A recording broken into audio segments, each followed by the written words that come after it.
of the problems. So that training was supposed to be specific to security personnel. So there, no, for security. I mean, there are security personnel. I'm talking about officers and men who came for the training. Yes. Were not meant for that training because there are people who are meant for the field. So they misplaced the priority. So it's more like a mistake because of the benefit that comes to the training. So some cases we have things like that. Somebody is trained for community policing, and guess what? Is back in the office as an administrative, which brings us back to a foundational problem.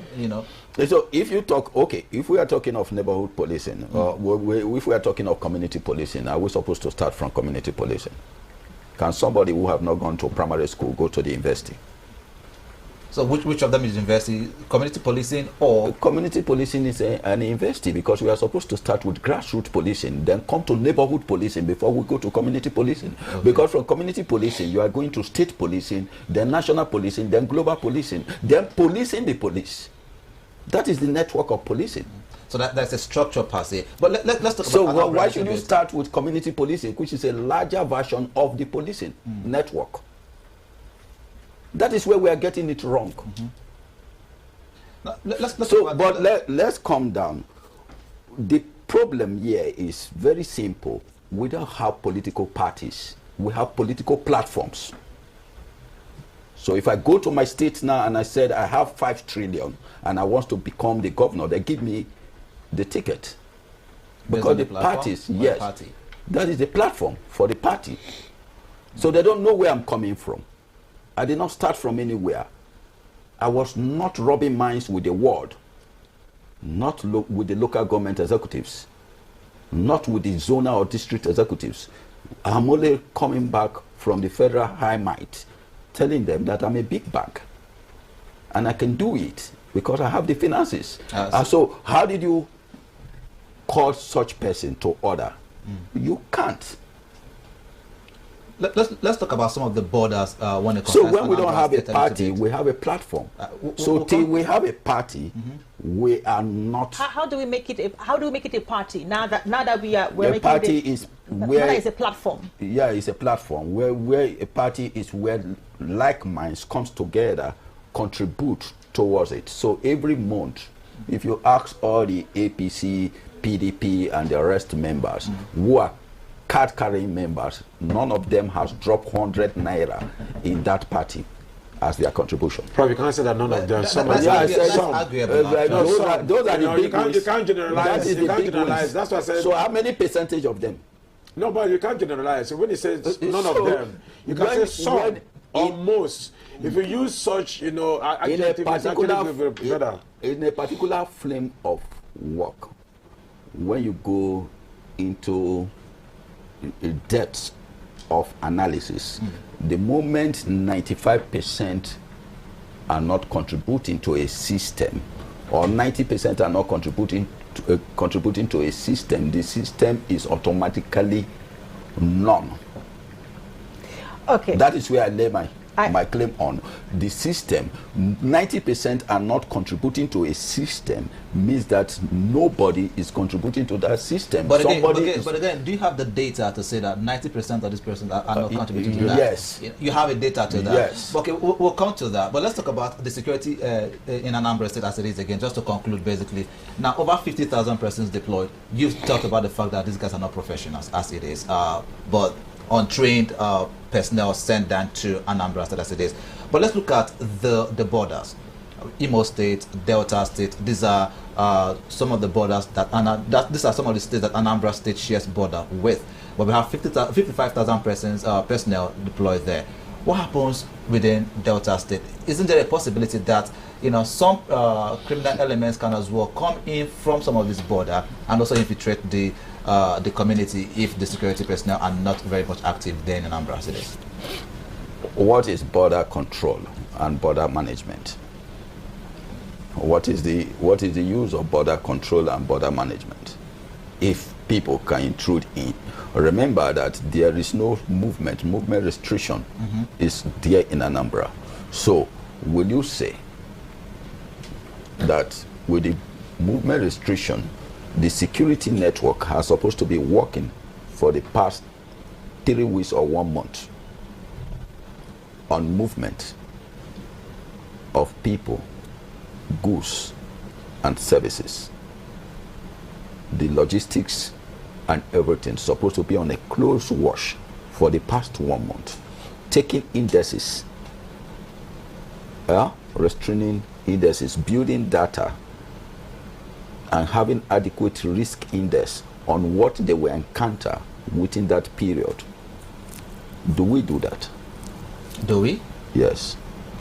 Okay, I think I think we need to get one of these agencies representatives to come and tell us if they did or they did not do that. most definitely, most definitely. I'm sure. Or you guys need to do your interview to get that information. Yes, as the broadcast continues, most definitely we're going to be connecting with a whole lot of persons to get more information as to what is happening in Anambra State, and of course answer some of the questions that you've raised.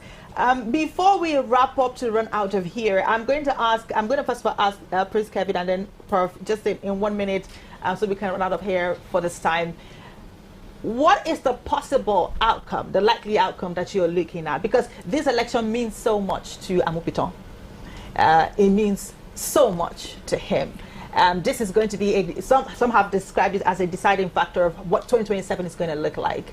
And so if this fails, it therefore means that we have an idea of what's going to happen in 2027.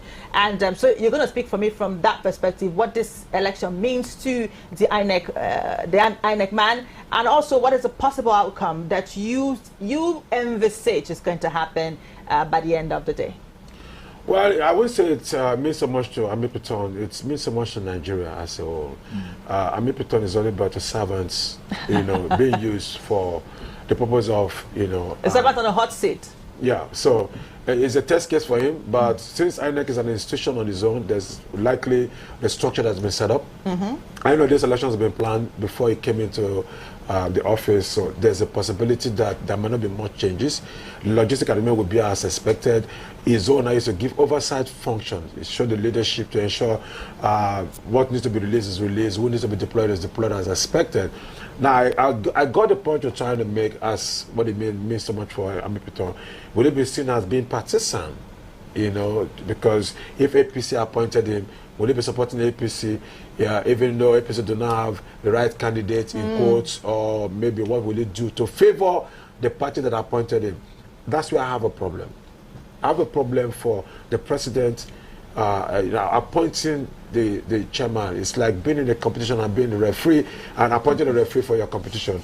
Now, that said, outcomes, if there is so much vote in our party, I'm not going to be surprised of any outcome that pops up. The governor might just take a landslide. Right. But even if it did not do well, or even if it does well, once there's vote in our party, that's what you expect. If the governor had been able to get the president to himself as a friend, there's also the possibility that every organ of government, especially as relates to the election, will be towards that place. Because, see, Nigeria operates a type of monarchical system of governance. How is the friendship going to happen when, of course, there's already a candidate for this other party? You have not seen, you've seen how he has been upnubbing with the president and giving praises to the president in the media. So that gives you an idea of outcome. And there's what I call, oftentimes want to describe on air, that I call the Alabo Bem, the king said. When you see the courtier goes close to the king's ear and says nothing but have pictures taken, he's basically telling all the people to watch that he has close relationship with him. So anybody that sees him knows that he's a king's friend. So all organs of government will look at the governor as a king's friend and want to pander, compromise one way or the other. That is certain. And so for what we look at is that what I expect is that those elements, criminal elements, who oftentimes constitute such level of nuisances in those areas, we at least shift the sword and allow for this election to go, for people to go cast their vote. I also want to believe that political parties will be sane enough to be civil, to understand that they do not need to force people to vote for them or stop people from voting with their choices. No, right. Now, when there's poverty in the society, there's a challenge with that, which means people will only go out to vote for the purpose of financial benefit, and then you do not have elections, you just have a selection process. Okay, 1 minute, Prof, so we can wrap up this segment. 1 minute, what is your possible outcome for this election? Well, anybody can be the governor of Anambra State as far as I'm concerned. The issue is that we don't have a party, we have a platform, so whichever platform it favors. Okay. So be it. Thank you. All right. All right. Thank you so much. I want to say a very big thank you to Prof. Ibrahim here and, of course, Prince Kevin Pipes for finding time to come through. I know we're going to have you later on in the evening to give us more analysis after, like we always say in our local way, after everything all marinates, we'll come back in the evening and then, try to dissect some angles to this. This is what we're going to be doing and what we have been doing since 7 up until now, and of course we'll be here till the day runs out to give you more updates. Don't go anywhere. It's still the Anambra Decide 2025 election broadcast. Don't forget that you can share the link all across. We are streaming live on YouTube as well and on our website as well, as we'll also be getting an update from our team on ground to give us live updates of how the election is going and who is voting in their different polling units. We're going to have our next guest come through, but until then, we're going on a very short break. Don't go anywhere.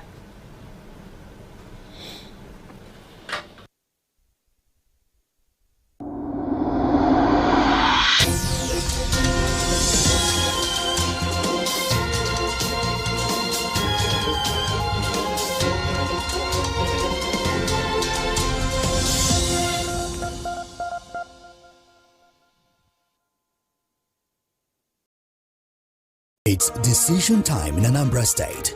This Saturday, November 8th, 2025, the people will troop to the polls to elect their next governor, and Rapid TV will be right at the heart of it all. From Onitsha to Nnewi, Agwata to Oka, our team of seasoned reporters will be in the field, bringing you accurate, verified, and up-to-the-minute report as voting progresses across the 21 local government areas of the state. Back in the studio, our anchors will lead in-depth conversations and expert analysis featuring political analysts, civil society leaders, observers, and party representatives, breaking down the numbers, the trends, and the voices shaping Anambra's political future. Stay tuned as we follow the process from poll opening to results collation, giving you comprehensive coverage, real-time updates, and authentic voices from the people.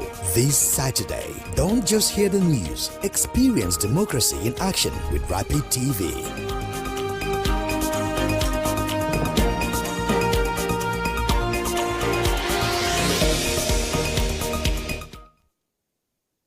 This is Rapid Broadcasting Network, RBN. We connect people, power stories, and amplify voices. On Rapid TV, we're rooted in culture and your window to the stories that matter. From news to lifestyle, we inform, entertain, and uplift.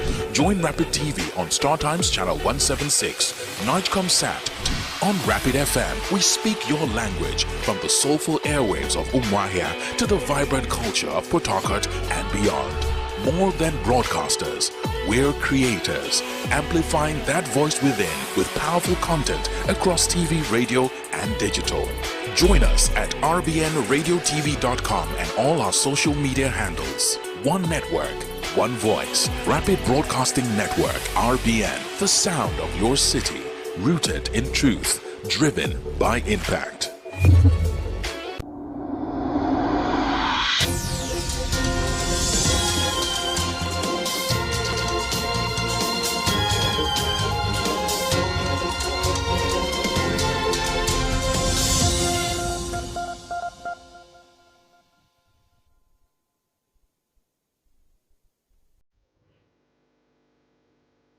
Anambra State, heart of Nigeria's southeast, a land of enterprise, culture and resilience, but its political journey from military rule to modern democracy tells a larger story about Nigeria itself. Created on the 3rd of February 1976, Anambra emerged from the old East Central State. It was part of the nationwide reform by the Murtala Mohammed administration, a restructuring meant to bring governance closer to the people. Before then, the area formed part of the eastern region until General Yakubu Gowon dissolved the regional system during the Nigeria Civil War in 1967. At its inception, Anambra was under military leadership, with John Atom Bera and Dati Sadiq Abubakar serving as its first governors. But by 1979, democracy arrived. Jim Nwobodo became the first elected civilian governor. He was succeeded by Christian Honor in 1983, before another military intervention swept away the Second Republic. For nearly a decade, soldiers ruled the state, among them Alison Madueke, Samson Omirua, and Robert Okonobi, Herbert Eze, and briefly Joseph Abulu. In 1991, Enugu was carved out and Awka became the new capital of Anambra. Then came a brief democratic spark, Chukwuemeka Ezife, in 1992, dimmed again by the 1993 coup. The years that followed saw a string of administrators, Dabo Ali, Mike Atta, Rufai Garuba, and Emmanuel Ukeagu, until democracy finally returned in 1999. With the Fourth Republic, Anambra entered a new dawn of people's power. Governors like Chinwoke Mbadinuju, Chris Ngige, Peter Obi, Virginia Itiaba, Andy Uba, and Willie Obiano each wrote their own chapter, shaping the state's democratic landscape. And today, under Professor Charles Chukwuba Soludo, the journey continues with new challenges, new hopes, and a renewed call for governance that reflects the people's will. From its turbulent beginnings under military rule to decades of democratic consolidation, Anambra's story is far more than a timeline of leaders. It is a living chronicle of endurance, reform, and the unbreakable spirit of its people. The state's political evolution mirrors Nigeria's broader struggle for stability, accountability, participatory governance. Today, Anambra stands as one of the nation's most politically dynamic and economically vibrant states, a testament to the enduring will of its people to shape their destiny through the ballot box. It is a powerful reminder that democracy is not a destination, but an ongoing journey we all share.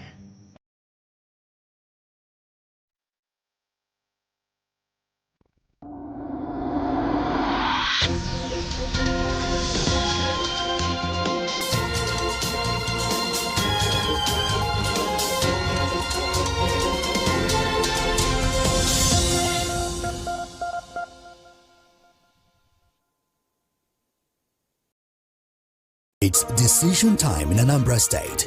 This Saturday, November 8th, 2025, the people will troop to the polls to elect their next governor, and Rapid TV will be right at the heart of it all. From Onitsha to Nnewi, Agwata to Awka, our team of seasoned reporters will be in the field, bringing you accurate, verified, and up-to-the-minute report as voting progresses across the 21 local government areas of the state. Back in the studio, our anchors will lead in-depth conversations and expert analysis featuring political analysts, civil society leaders, observers, and party representatives, breaking down the numbers, the trends, and the voices shaping Anambra's political future. Stay tuned as we follow the process from poll opening to results collation, giving you comprehensive coverage, real-time updates, and authentic voices from the people.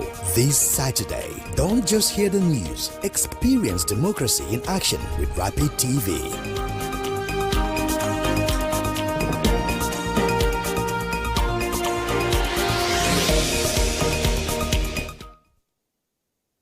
This is Rapid Broadcasting Network, RBN. We connect people, power stories, and amplify voices. On Rapid TV, we're rooted in culture and your window to the stories that matter. From news to lifestyle, we inform, entertain, and uplift. Join Rapid TV on Star Times Channel 176, Nightcomsat. On Rapid FM, we speak your language, from the soulful airwaves of Umuahia to the vibrant culture of Port Harcourt and beyond.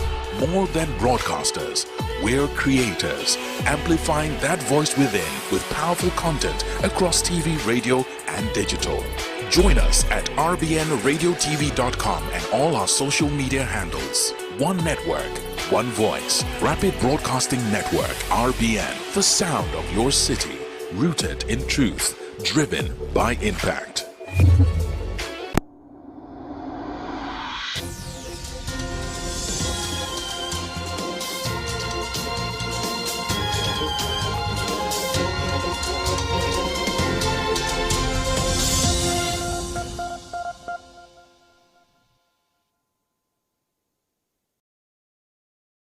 Is it 11:23 right now? It's the 8th day of November 2025. Anambra decides is what it is, and of course, as eligible voters are out there to cast their vote on who is going to lead them for the next 4 years, we're going to be dissecting and analyzing, as we've started already, and of course, talking to different, diverse categories of persons.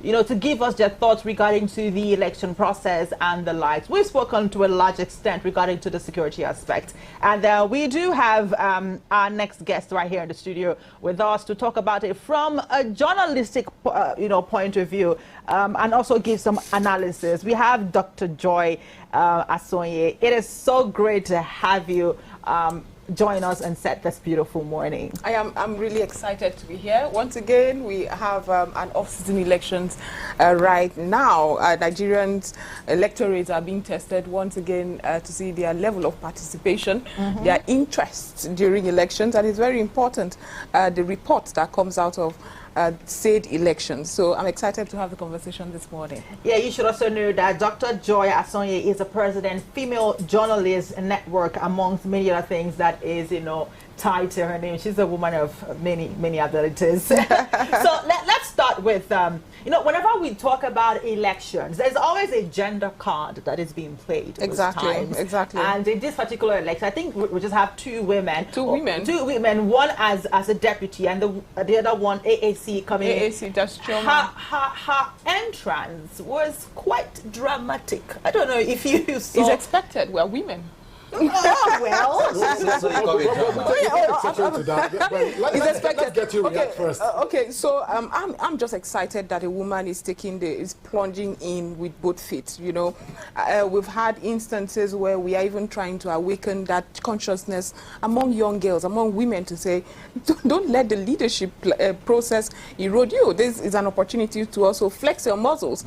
And many times we have men, we have the situation, the entire institution, the environment not necessarily support or give that kind of leverage to women, in spite of the important role that we play in society. I mean, I don't want to go there. I don't want to sound like a feminist. No, but it sounded. But the important thing here isn't just that a woman is emerging. There's a ripple effect that goes with it. Young girls in the States are going to look at her, irrespective of however you term dramatic entrance that she made, to say, yes, it's important that if she can do it, I can do it. If she can speak, I can speak. Let me share an experience I always do during the just concluded general elections. As the president of the Female Journalist Network, one of the things we are very interested in is female participation in leadership. So yes, we wanted to give as much support to every woman that was going to emerge. So here we are telling women candidates from top to bottom, be a councillor, whatever you want to run for. We are giving you media opportunities. From credible media organizations, we reached out to them to say, please do your bit in giving these people free or little, or making them pay little or nothing when it comes to rates. I am disappointed to admit that, unfortunately, we didn't get a lot of women come out to say, yeah, I'm taking this opportunity. The men who were willing to even pay, were saturating the media spaces. So, and I always say that, again, young girls are listening. We know how patriarchal our society is. I don't want to pound too much on that. But we know all the challenges Nigerian girls face, societal, religious, cultural, traditional, anyhow you want to, or from whatever lens you want to look at it from. But yeah, it's important that we show our face, however dramatic it wants to be, with a sledgehammer to break down the door. Let us get there. I have a bit of a concern, though. I know that the men want to say something, but I have a bit of a concern. you saw the campaign photos, right, of the Absolutely. AAC that is talking about Ife Melodike Chioma. You saw the campaign photos. Now she in a number of interviews that I've actually sat down to watch, I've really listened to her. She has good intentions, she has good ideas. I mean, beyond you try to listen to the content and see what the content is all about. But I have a bit of a concern in a society where how you look, what you show, builds perspective. And then we have, because we're trying to say, okay, let young girls have something to emulate. In a society where women are mostly ascribed by how they look and dress, let's not forget that part. Right. And then over the years, we've had, I am not sure in our political history or women coming out, I am not sure we've had any woman who brings out this sort of photos, knowing that you are naturally endowed, I would add. Okay, so and this happens to be your campaign photos. And the only thing majority of people were talking about was your asset that God gave to you, ignoring the ideas, the fantastic ideas that you have. Don't you think that this is a distraction? Don't you think that it brings us back to what people would say popularly, that you don't have the content to give to us, and so you're giving us something else?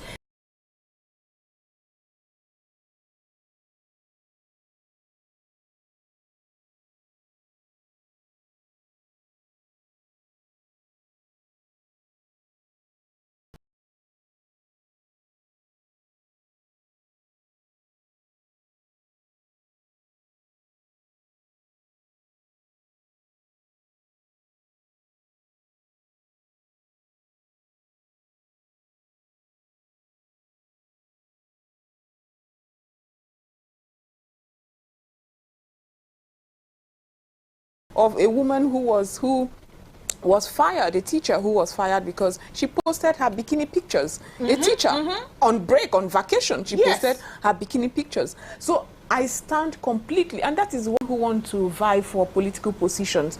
I tell you, you are not just, this isn't just your fight.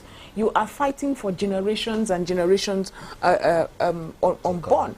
So I stand against it. I want the direction to be back to women who know what they are doing. Men are intentional. Men are intentional about positions. They dress a certain way to go do consultations. If they have to come on air and have conversations, they are very strategic about what they say. Why would you think, no matter how contemporary the world has become, or we have become, that you would get is it sympathy, or you would attention, or you attract attention? What are you trying to achieve by taking a picture? And I mean, we saw the photos, and I understand why Rapid TV can't even show those photos, because they are absolutely ridiculous for someone who's coming to tell you that, listen, your welfare is in my hands. Trust me, for even the quality of air that you breathe is going to be determined by me. Your economic status in the society, everything that has to do with democratic dividends, it's me that will handle it. But I am not saying it as much. I'm showing it to you. And I'm asking you, when you do show me, please, at what point in your body does it reflect that you're a serious candidate? What point? There are people, as we speak, who are training children all over the world. You have your child, you're like, I see leadership qualities in this one. He's going to end up a president. From the word go, they are training you. And it goes back to youth in political participation. It always as if it's coming upon us. Oh yes, there is an opportunity for young people to right now vote, to right now be voted for, to right now vie for whatever political position you have. Why aren't you intentional? I expect so much going on as we speak. As we speak, we should know young people who are interested in political positions. But it will fall upon us at the wee hours of 2026, just before 2027 general elections. Una go see them. We will see them. And it now seems as if, oh, they just realized it is 2027. Yeah. By that time, you see this thing we say in Nigeria, structure, we wouldn't have done nothing. We wouldn't have done consultations. You see them now all of a sudden trying to consult with elders. This is the time. Have you connected with your constituents? Have you tried to use this period to, you know, appeal to your constituents to say, this, and this is what I do? So that is the problem I have with that. I would never sit here to support a candidate who wants to seriously go out there. Yeah. I think from what we're seeing now, I think that the candidates talking about the Ukachukwu just arrived. Let's have the video back on the screen. Right. You know, he just arrived his polling unit. Now, contrary to what we thought, we're going to see a large crowd who are going to come with him and the likes. We're still not seeing the large crowd. I am a big concern at this point. Are we about to? I mean, this is the polling unit of Ukachukwu. Right. And earlier this morning at about 8:39 thereabout, it was really scanty. And now that the candidate is here, there's no much difference. Are we about to experience voter apathy, which was what our previous guests did talk about? If we have voter apathy in this election, it's going to really, really be frustrating. The state of Anambra's capacity shouldn't be talking about voters apathy, because looking at it critically, I think again, Ukachukwu's presence will not change anything. What we've seen so far play out since the morning, people are not, the turnout for the election has been low. So Ukachukwu's presence will not force. Okay, so my question here is, when you said you're not seeing a crowd with him, I'm not sure what. No, we were expecting that. Oh, okay, maybe prior to when he comes to his polling unit, there will be maybe you're such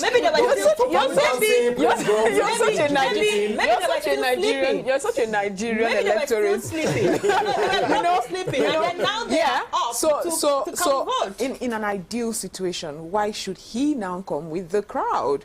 Isn't he just We've seen that play out a couple of times. Oh, absolutely, absolutely. Yes. But I'm also saying that what's the hula baloo? Everybody should just go there and vote. And you're right, it's concerning that we are experiencing voter apathy. I think because of the peculiarity of our political position and our political process, I appreciate the governor for declaring a holiday. That was yesterday, just to ensure to build momentum. You know what? Go prepare for these elections. It's not international best practice per se, but it's the peculiarity of our situation. At the detriment of the state economy. But it is what it is. Elections are very important. At the detriment of the state economy. We've had holidays that I will ask yourself. Weird holidays. We've had weird holidays. And I'm like, really, this one too, we have to shut down. It becomes a bank holiday. Why? But I appreciate this especially again because we have the peculiarity. Look at the 2021 elections. We did not have the turnout that we would be excited about. So yes, I appreciate first of all for that public holiday that was declared. First of all, I do appreciate it. I was following elections earlier, and the reporter said some stakeholders had to go to the market, shut down the market because people were doing their normal businesses in the market.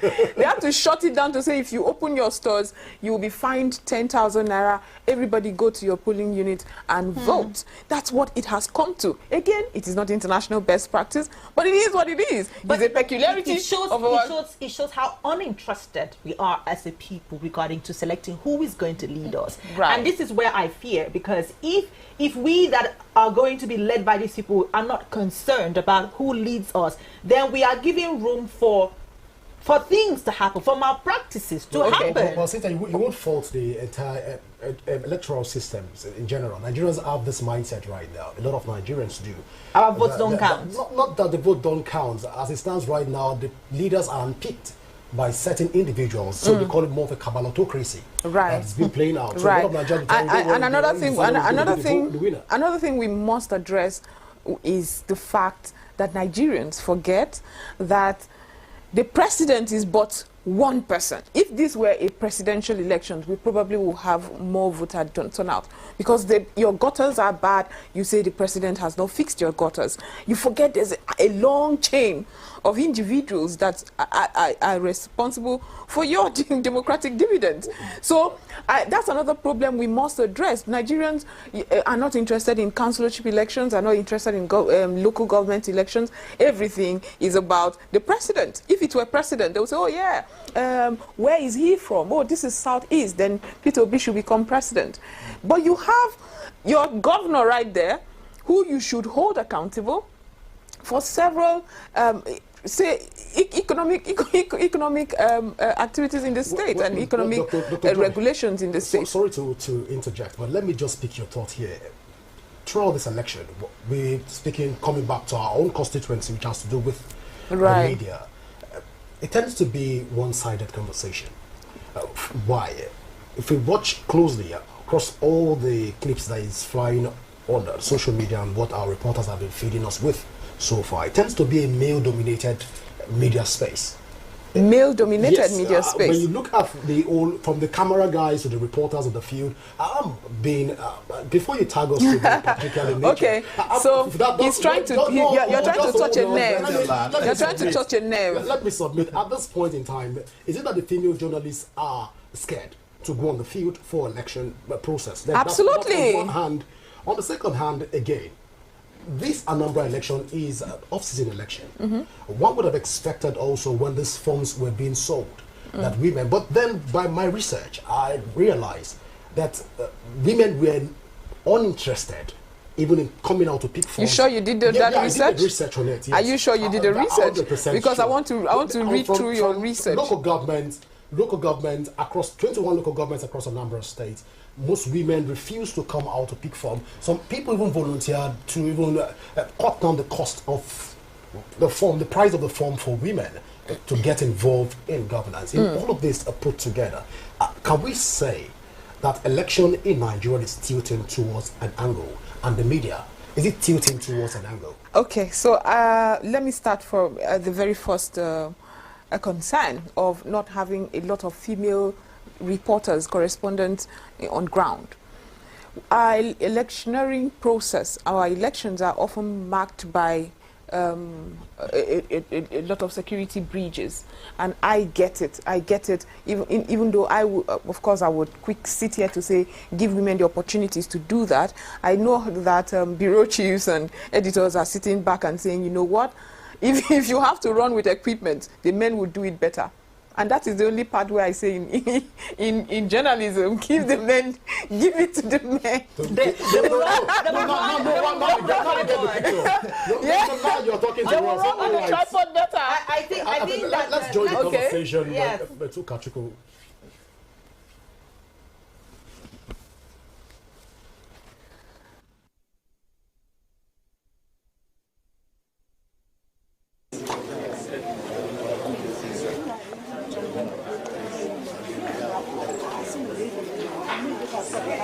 Right now,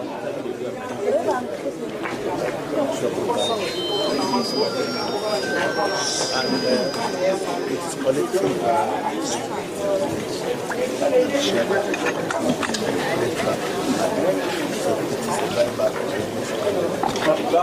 Your Excellency, can you tell us why you think this turnout is quite large?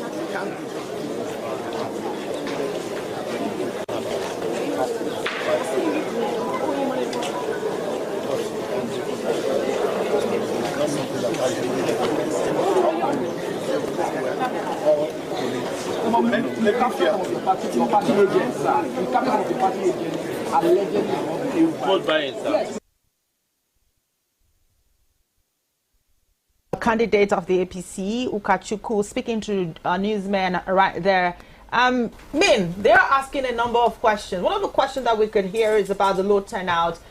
Some questions about vote buying. We have sat here this morning and we talked about, in fact, we started, looking at the fact that there was low turnout. Until now, this is almost 12 o'clock, right? 2 hours from when we had that conversation at first with our correspondent on ground there. And this is what other journalists are still asking. So what does that tell you? That in this particular polling unit, it may not have been which are going to be seen, as time goes on. But in this particular polling unit, there is low turnout. That's what it has been able to establish. Right. Yeah. But we will still keep following up to see what is happening. More people are still casting their votes, and which is a good one. But before we joined that live there, you were trying to make a case regarding to why we don't have a lot of female journalists. I mean, you don't want to see a female journalist who is running with a tripod on her head. Let her analyze from the studios. but we have always said. I mean, I've never been one to say or to take the roles of the men. I understand sometimes the unfortunate. It's a gender role. It's I mean, okay, it's just like saying women that wants to be engineers, women that want to be bricklayers. Absolutely, and there are professions that are gender specific now. If you ask me, I would not like my daughter to engage in sports. I'm that kind of feminist. I would say, the active running. I see muscular men, women, and I'm like, no. But she's going to be competing with women. Yeah, but don't you think that is such a it problem? Doesn't matter. That also affects our society now, because we always call for women to be included in politics. Absolutely. Other parts of the economy, absolutely, practices in the country. But we have you who do not appreciate certain things for the women to get involved. Absolutely. With. I don't think we're wired for everything. Don't you think so the woman should lead, but she should not carry a tripod. Listen. When push comes to shove and you have equipment in the field, and it could get volatile, there could be security breaches. I don't think a woman should carry a tripod. So this is it. I have been on the field. I'm not saying and that. I've had to run, right? Yes, right. When it was necessary. Right. I don't want to start naming instances, but right. I've had to run too. And I've had tear gas on my face. The man is running. I'm also running because you have your life to save, and you have your equipment to protect as well. But most importantly, your life to save. So my question now is this: so the woman is good enough to lead, but she shouldn't carry a tripod to run. Yes. Don't you think that is unfair? Unfair to whom? To humanity. To like humanity. I like the word humanity. Okay, no, I mean, I love this conversation. What I am saying basically is that I personally recognize the strength of a man. I recognize. I mean, I am not by no means the Western gender or feminist, where I would have opportunities for I will put a man and woman to race together. I won't do that. I'm not equal to you at all. Listen, so I have my strength. With a man for governorship election?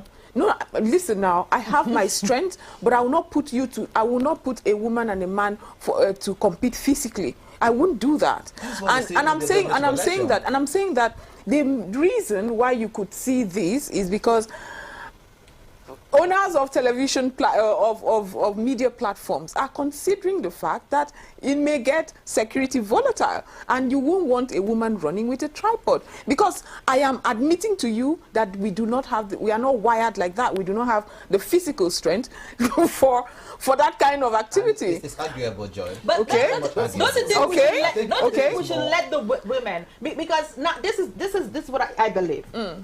As volatile as the situation might get, right? Even the process of campaigning as a woman is also risky. You have night meetings. Now, except you're saying that that's a different. No. We have night meetings. I can't say that. Now that's a different conversation entirely. Now let me tell you where we attacked. No, let me tell you where we now meet halfway, which is the second question you asked, that we do not have a lot of women. It seems like they are not interested. Remember, I started this conversation with even media appearances. We didn't get them. Is that physically exerting? It isn't.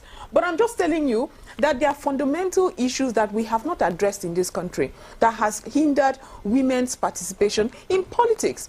First of all, we're talking about support. Political parties have only very often played lip service to the support that they give. They slash political nomination forms for women. But beyond that, there are support that you give to all candidates that you don't give. I've had conversations with females, women who are trying to vie for political positions, and they tell you, I didn't even know there was a meeting. Ask women who are active. They tell you that, oh, we have to pay mercenaries in their spaces to tell us when they are meeting. That's what women have to do. That's not physically exerting, is it? But they are excluded. There are instances where you are shut down from the minute you show your face. Just because you're a woman and you come and say, listen, I have good intentions to run, and they're like, you don't finish with your family for us. We've had instances like that. These are fundamental issues that we should face. And so sometimes when I have this conversation around it, and I hear women say, oh, if you can only give us a space, it is because it is exhausting. It is exhausting. I had a conversation with a Guber candidate recently. She's running for, I think that's Ogun State, a female candidate. To have an opportunity, I mean, her counterparts, her male counterparts are getting opportunities to certain high-profile political figures in the country. When she shows her face to say, I want to also have an opportunity to consult with you, sir, to tell you what it is, he's like, madam, just go and support this person. Why? Why would she, you know, you hear these issues, they tell you, but we haven't addressed them. Just go and support this person. We cannot put aside our traditional beliefs that, oh, women can only do so much. I'm from Cross River State. We have strong women where I come from. Our women emerge whatever they want to be. And I also see, not that the women do not want to go for political positions. I see them as they are often kingmakers. Consultation is done to women in my state. So yes, we are strong women where I come from. Let's draw a quick comparison between Nigeria and some global countries, African countries as it is, countries like Rwanda and South Africa. We see that women constitute over 40% of the legislation, for instance, legislatures.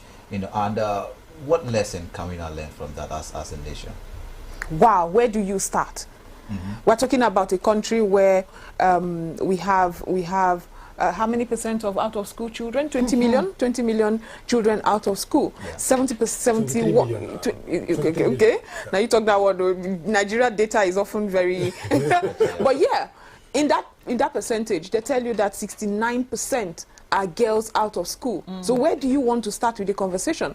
Have we been intentional about insisting that child fundamental rights to education is implemented? We haven't. So you are talking about young people who are looking at elections and saying, not so interested, because they don't even know what it means to say, you know what, I'm putting my foot down to vote who my governor will be.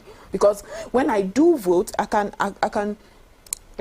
demand certain democratic dividends. So yes, let's start with giving the young girl education. When you give her education, she will be so empowered that even when somebody comes up to say, listen, you can't do this, you cannot do this, she knows that they gave me and you the same exam. They give the man and the woman. Are there classes where they give you different exams from the women? Not. Absolutely not. So she's coming with confidence that only education and the classroom can give. So yes, first of all, let us be intentional about the girl child, bringing them back to the classrooms. Okay, as we wrap up this particular session, let's talk a bit about the AAC candidate. She talked about the fact that she's claiming that resident lives haven't mattered in Anambra State under Soludo, and she also talked about how she's going to scrap the Agune Chamber security outfit if she's elected as governor, and bring in the vigilante, train them, and also but not give them rifles. Anyway, she also talks about the fact that her interest in Anambra State is not really about election. I mean, it's not about popularity, but by intention. Now, do you think that she has been intentional so far I mean, because before you say things like, oh, it's not about popularity, we know that popularity plays a huge role when it comes to election as well. Because if you're not popular, how people even get to even look at what you're doing? Right. And she says about intention. Do you think that these candidates, from the beginning, is already missing it? She's just being a politician. She's just being a politician, just like her male counterpart to be. She's just being a politician, and I applaud her for it. Yeah, she's going to spew whatever she thinks people want to hear, and then get endeared to her. She's just being a politician. But let's get to the nitty-gritty of it. I, for one, we've had regional security outfits, we've had state-owned security outfit, and then there's the conversation for the state police and all that. My fear has always been when you hear a candidate come out to tell you that, oh, I'm going to scrap this one, not enhance it, not make it better. I'm going to scrap this and then bring about another. That means there's no continuity. There's no continuity. And I love, there it is, there's a female. We've not seen the female reporter. I thought I seen the female behind the camera. But you can't rope me into this. Okay, so as I was saying, is it working? What have you figured is the problem with the security architecture of the state? What are the loopholes that you should try to fix? I don't think that we should go again and start a new one with new mechanisms. And now the state has to get used to whatever this architecture is. Focus on what the issues are, enhance it if you can, you know. And she's saying that it's not about popularity, but I mean, I'm not here to criticize candidates, but there are several instances where I would want her to address. And it's been a roller coaster about her face, her body, and not important issues that I would have expected would be at the fore when we talk about people's lives. What all does say about women preparedness when it comes to even election? election? Preparedness, it tends to be that women, especially within the Anambra season election, they don't have manifesto. I mean, I don't want to say they don't have manifesto. Going through the various manifestos, right? It tends to be, if you go, you've said roller coaster of person in terms of what she put on, but then looking at a manifesto, it tends to be watered down. You see, this is the problem. This is the problem with not having a lot of women show their face when it comes to elections. This is the problem, because now you are sampling just one person, and in sampling you can't have one person to sample. If there were if we had more women in the ballot, now we'll be comparing more than one person at a time. So it's a big problem. She does not represent the people of the potential candidates, all the potential candidates in Anambra State. She does not represent the intelligent women who know the grassroots issues, who are endeared to the people, who are relatable to the people. She does not represent. So we need more women in this ballot. Is she intelligent? Yes. Well, I think what we're going to do right now is we did try to make sure that we get our correspondent on ground, just to also remind you that to show INEC's readiness, you know, they had about 24,000 ad hoc staff that were trained. Some of the things we have to know, and of course we have about 6,879 beavers devices that are going to be used, because they are actually tested according to INEC's, you know, preparedness. And we have a whole lot of things: 3,000 vehicles, 83 boats for logistics. Well, just to be, and of course sign language. Now I'm very particular about these aspects, because you know we want to be inclusive all around, and so sign language interpreters for disabled voters, and of course there is a situation monitoring room where it's going to be monitored in real time. Now all of this, looking at the stories coming up from Anambra, we're still watching to see if this is what it is. Well, we were supposed to have our correspondent on ground. I don't know if we can still have him to give us update on what is happening right now, but I think we're going to join him subsequently, so he can give us a full lowdown of what has happened and transpired from the last time we spoke. That was around 9 till 12. I'm sure, I really do hope that a lot has happened, because it looks as though not much is happening. But, well, there were predictions of low turnout before now. And so we actually seen that in some places. Well, are we surprised? And ones that voter confidence is still low at some point. This was actually said by Professor Jibrin Ibrahim, talking about the low turnout and, of course, low morale. But every other thing, according to them, they said was prepared. And they have warned people against vote buying and a whole lot of that. But you can always warn people. But the thing is, are they going to listen? You know how many times you warn your kid every day in their house? They didn't listen to what you're saying. All right, so I think that before we let you go, Dr. Joy, what would be your final expectations regarding to these elections? Oh, my expectations would be INEC would prove that we've done better. They've at least a lot of those hitches that characterize the other elections and the general elections would have been addressed. 2.8 million eligible voters, and we are recording this. I'm really hoping that the cameras have not shown crowds in other places. I really do not want to believe that this is all we're going to get till the end of the elections. I hope INEC is doing the right thing. What I do not understand is we have 4 years to prepare for elections. This is an off-season election that is not, you're not overwhelmed, you're not pressured, you're not simultaneously having elections across the state. So why are voter materials not getting there on time? We recorded that as I was following the elections. It started late in some polling units, but it's exciting to know that, I mean, almost all, I'm not sure at the moment if all the polling units have materials and electioneering is going on.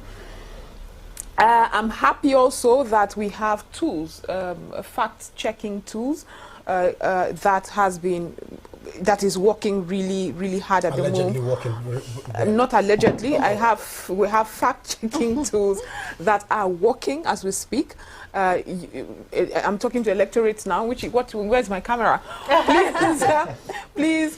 Please, this is an election. We have recorded these things like this. It determines how the elections go.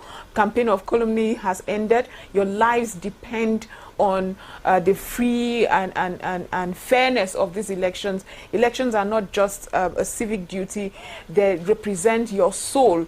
You're giving your soul out there to say, this is what I want.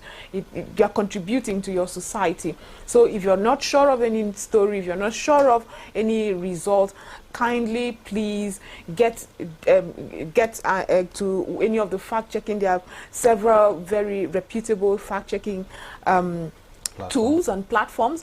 Kindly check them and ensure that you do not spew and propagate fake news. So I want to see an election that would not have as much litigations, because the lawyers are waiting. As we to feast. The lawyers are waiting. That is where the real story starts from. So the lawyers are waiting. That also behoves on INEC to do the right thing. Immediately INEC is able to, get their act together. There will be no loopholes enough to go for litigations. Even though I know that Nigerian politicians often like to try the law and see if it would go their way. That's another kind of manipulation that we have to revamp our judicial system for. But yeah. Right. That's my hope right there. Okay. All right. So before we step away very briefly, let's look at some of the likely. Now this one falls on that unexpected battlegrounds. Now earlier on the show we did tell you about key battlegrounds and the likes. All right. So unexpected battlegrounds, we have Anyocha, EG, Koka, and Obi Equidife influence combined. That's about 326,000 plus.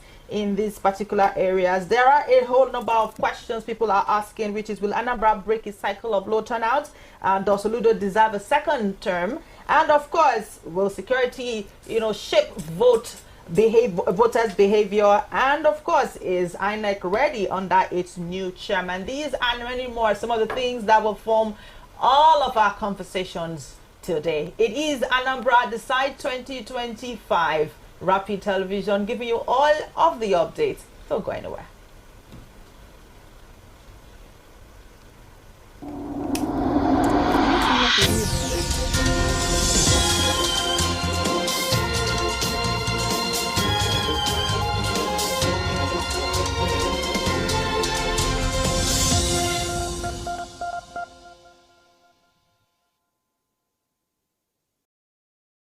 It's decision time in Anambra State.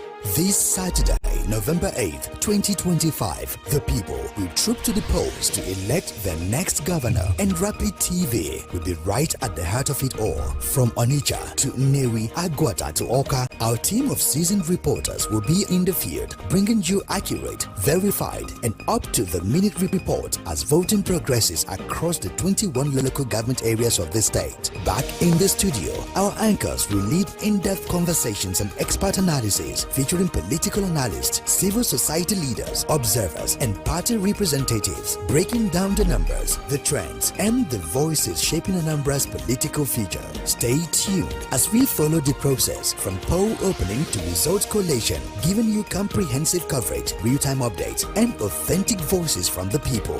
This Saturday, don't just hear the news, experience democracy in action with Rapid TV.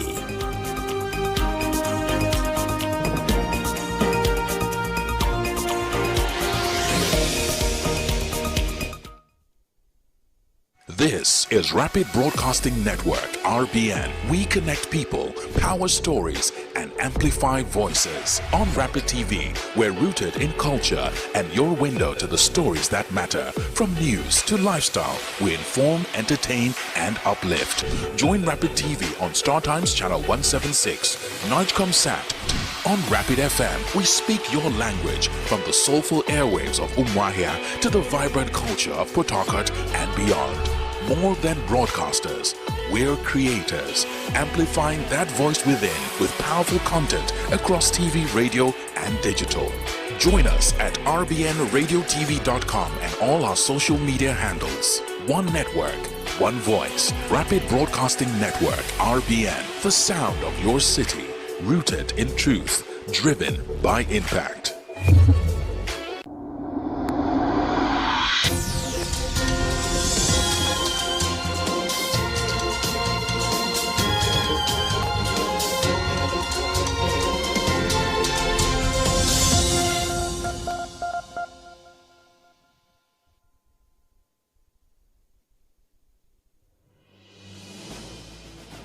Anambra State, heart of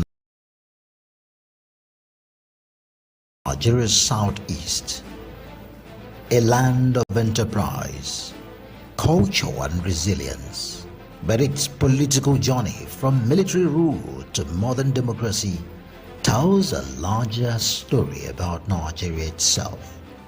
Created on the 3rd of February 1976, Anambra emerged from the old East Central State. It was part of the nationwide reform by the Murtala Mohammed administration, a restructuring meant to bring governance closer to the people. Before then, the area formed part of the Eastern region until General Yakubu Gowon dissolved the regional system during the Nigeria Civil War in 1967. At its inception, Anambra was under military leadership with John Atom Bera and Dati Sadiq Abubakar serving as its first governors. But by 1979, democracy arrived. Jim Nwobodo became the first elected civilian governor. He was succeeded by Christian Ono in 1983, before another military intervention swept away the Second Republic. For nearly a decade, soldiers ruled the state. Among them, Alison Madueke, Samson Omerua, and Robert Okonobi, Herbert Eze, and briefly, Joseph Abulu. In 1991, Enugu was carved out, and Awka became the new capital of Anambra. Then came a brief democratic spark, Chukwuemeka Ezife, in 1992, dimmed again by the 1993 coup.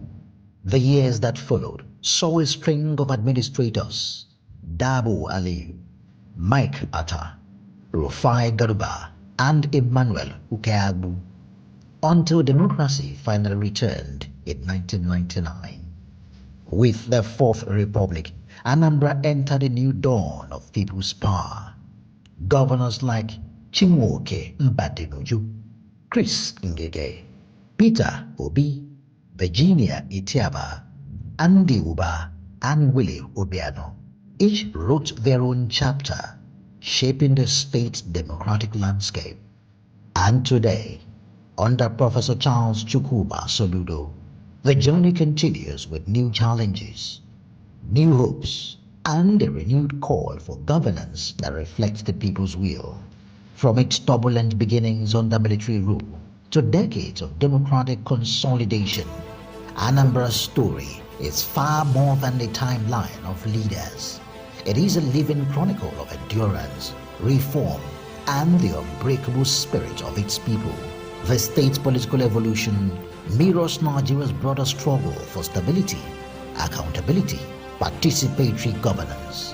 Today, Anambra stands as one of the nation's most politically dynamic and economically vibrant states, a testament to the enduring will of its people to shape their destiny through the ballot box. It is a powerful reminder that democracy is not a destination, but an ongoing journey we all share. Democratic processes are accessible to everyone, irrespective of physical, sensory, or intellectual capabilities. According to Independent National Electoral Commission, a total number of 2,802,790 voters are registered to participate in the coming election, including 3,456 persons with disabilities. However, the absence of disaggregated data on PVC collection among persons with disabilities raises concern, as such data is essential for effective electoral planning and inclusive participation. 16 political parties are fielding candidates in the election, yet none have nominated a person with disability, reflecting the continued gap in political inclusion and representation. In 2025 Anambra State Governorship election, the 2025 Anambra State Governorship election presents a vital opportunity to assess how far Nigeria has progressed in guaranteeing equal electoral participation for citizens with disabilities.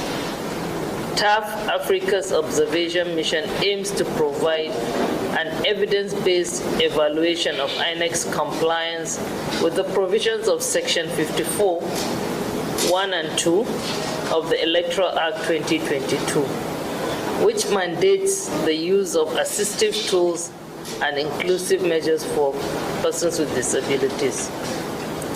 The exercise will guarantee valuable data to highlight existing gaps and successes in accessibility, assistive provisions, and voter experience for persons with disabilities. Beyond data collection, this monitoring effort emphasizes TAF's firm belief that inclusive elections are stronger, fairer, and more credible, because no democracy can truly thrive when over 30 million citizens with disabilities remain on the margins of political life. TAF Africa's observation methodology and deployment plan. Under our Persons with Disabilities Election Hub, PWD Election Hub, TAF Africa has deployed a team of 150 trained observers across 3 senatorial districts of Anambra State. The observers are strategically placed in polling units with the highest number of registered PWD voters. The deployment team consists of 134 stationary polling unit observers and 16 roving media observers. Observers will monitor the availability of assistive devices such as braille ballot guides for the blind voters, magnifying glasses for the voters with albinism and those that are partially blind, and then Form EC30 EPWD for the voters that have for deaf voters. They will also observe the level of compliance with priority voting rights for persons with disabilities, accessibility of polling units, attitude of polling officials toward PWDs, communication experience of deaf voters, and the overall experiences of voters with disabilities at the polls. All observation efforts will be data-driven and technology-enabled. TAF Africa's upgraded TAF Disability Hub mobile application has been redesigned to enhance user interface as UI. Also user experience, UX, and functionality for improved performance, real-time reporting, and data accuracy. Through this app, observers will transmit verified information to the PWD Election Hub, where data will be aggregated, analyzed, and displayed on a live election monitoring dashboard. This is for timely decision-making. The dashboard is available for use by public and can be accessed via https://electionhub.org.ng. I repeat, electionhub.org.ng.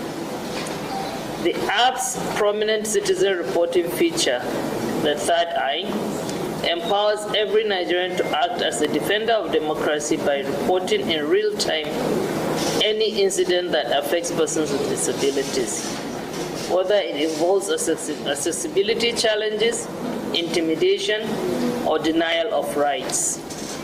The app is available for download on both the Play Store and App Store. Enhancing communication access for deaf voters. To address the persistent communication barriers faced by deaf voters, TAF Africa, in participation with INEC, has trained and will deploy 25 sign language interpreters to polling units with the highest concentration of deaf voters across Anambra State. Their presence at these polling units will ensure that deaf voters can receive instructions, interact with polling officials, and cast their votes independently and confidently. This initiative represents a major step forward in providing adaptive communications, thereby deepening electoral accessibility for the deaf community in Nigeria.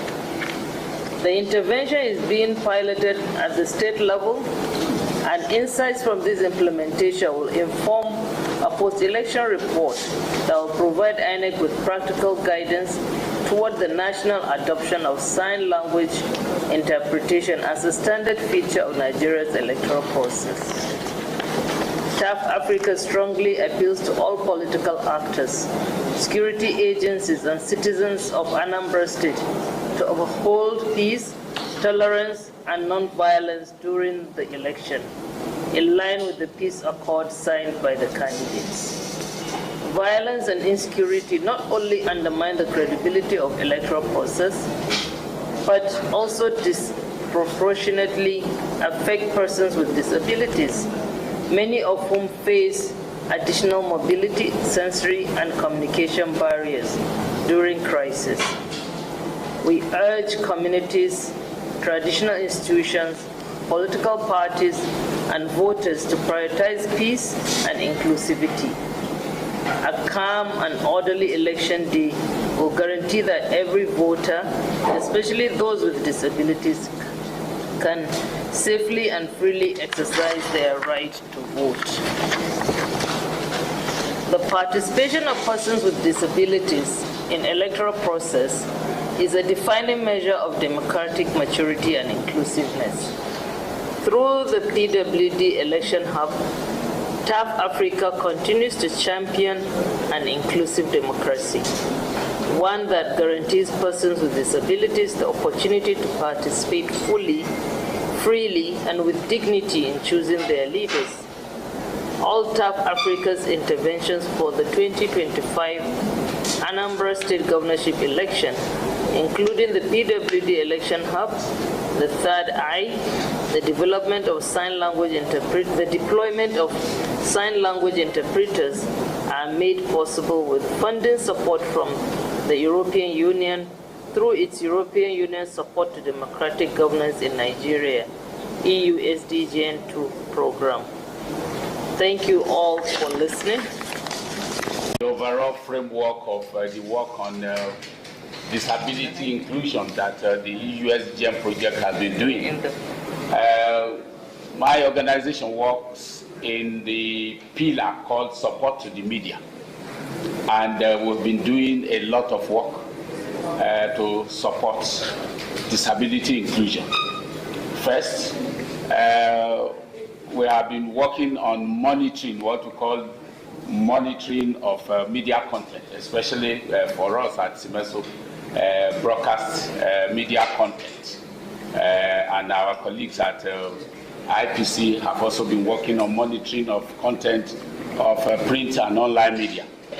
And one of the things that we have seen, which indeed goes to make an engagement like this very, very important, is the fact that for a long time, the media has not prioritized attention to the coverage of issues of persons with disability, meaning that disability inclusion in the work of our colleagues, has not been as quality as it should be. So this is an opportunity, for us, to raise our game, to ensure, that we give better or improved coverage to issues of disability inclusion. We have produced material, we have resource materials. One of them is called Media Guidelines for Disability Inclusive Reportage of Elections in Nigeria. And one of the things we will find there will be terminologies for disability inclusion and what to do, during the electoral process for journalists. All of these are available for you, and we will follow up with this activity to make them available again so that better work can be done on the field. We are very proud of what we're doing, and we look forward to better work during this election. I think it was clear what I'm talking about. So I'll just spend my few minutes to talk about what we are doing and this election is different. So all the partners are part of this election observation hall. And this hall is focused on 5 key issues in this election. And the first one relates to the integrity of the process. And the second is resource verification. The third relates to inclusivity, and that's the press conference that we just had here talking about persons living with disability. And we also have the women as well, the gender participation, and then also disinformation. There are several organizations who are part of this election hall, and Pan Africa is one of those organizations focused on this. And to say that for us as partners, we are interested in the inclusivity of this election, as was just mentioned by some of the partners. But there are also 3 tests that we are looking forward to in this election. The first one is the efficiency test, because Anambra is known to be a state where there's recurrent logistical challenges. Polling units don't open early, but INEC has assured that those polling units will be open, so we're really looking forward to INEC breaking the jinx that the polling units open early. The second one, relates to impartiality test, and that yes, you have security situations across some local governments, and often persons living with disability, women, are always at the receiving end, and there's a great need for security agencies to provide security for whether INEC officials, but also persons living with disability. And the last test is the integrity test that relates to the BVAS being used for accreditation, because the law is clear no beavers, no accreditation, and to prevent against any bypass of the beavers, but also how the results will be managed. And in all of this, we are watching how this election will be conducted and hoping that beyond the integrity test, it also passes the inclusivity test. And so we are enjoying you as we go out tomorrow. Please be on the lookout how INEC officials respond to persons living with disability. But I think we need to congratulate Staff Africa for this innovation, working closely with INEC, deploying sign language.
I want to give you just a back memory.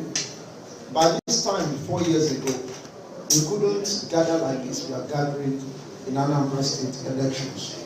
And tension was so high that life was at risk. And there were a lot of factors that actually gendered that condition. There was a lot of threat from non-state actors particularly. And we all know that what happened at that time. It took the civil society to begin to canvass for people to actually, even observers to begin to think that the election will go and so on. I want to give credit to the civil society situation room 4 years ago for actually mobilizing the people to actually come out. It was just like we went out within 48 hours to do a lot of campaign to bring people to actually think that the election will happen.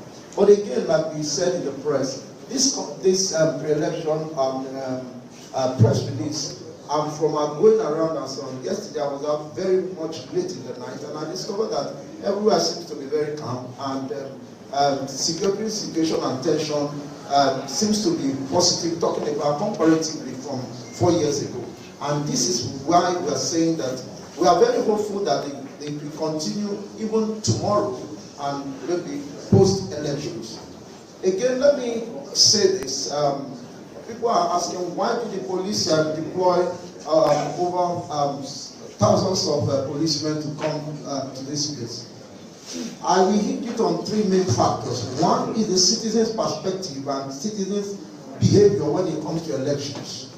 And that has made the security agencies, particularly the police, to think that it is their primary responsibility to provide security for people, life and property during this action. Because we find a situation where citizens themselves have been militarized and so on, and there are a lot of non-state actors that are on the ground. But again, from our security threat assessment we released about a month ago, and again last week, which was the final one, has helped the police to do proper deployment. If you listen to the CP elections this morning, speaking on it, he said it has helped them to really mop up the places that are flashpoints, and that the police is also ready to ensure that the environment.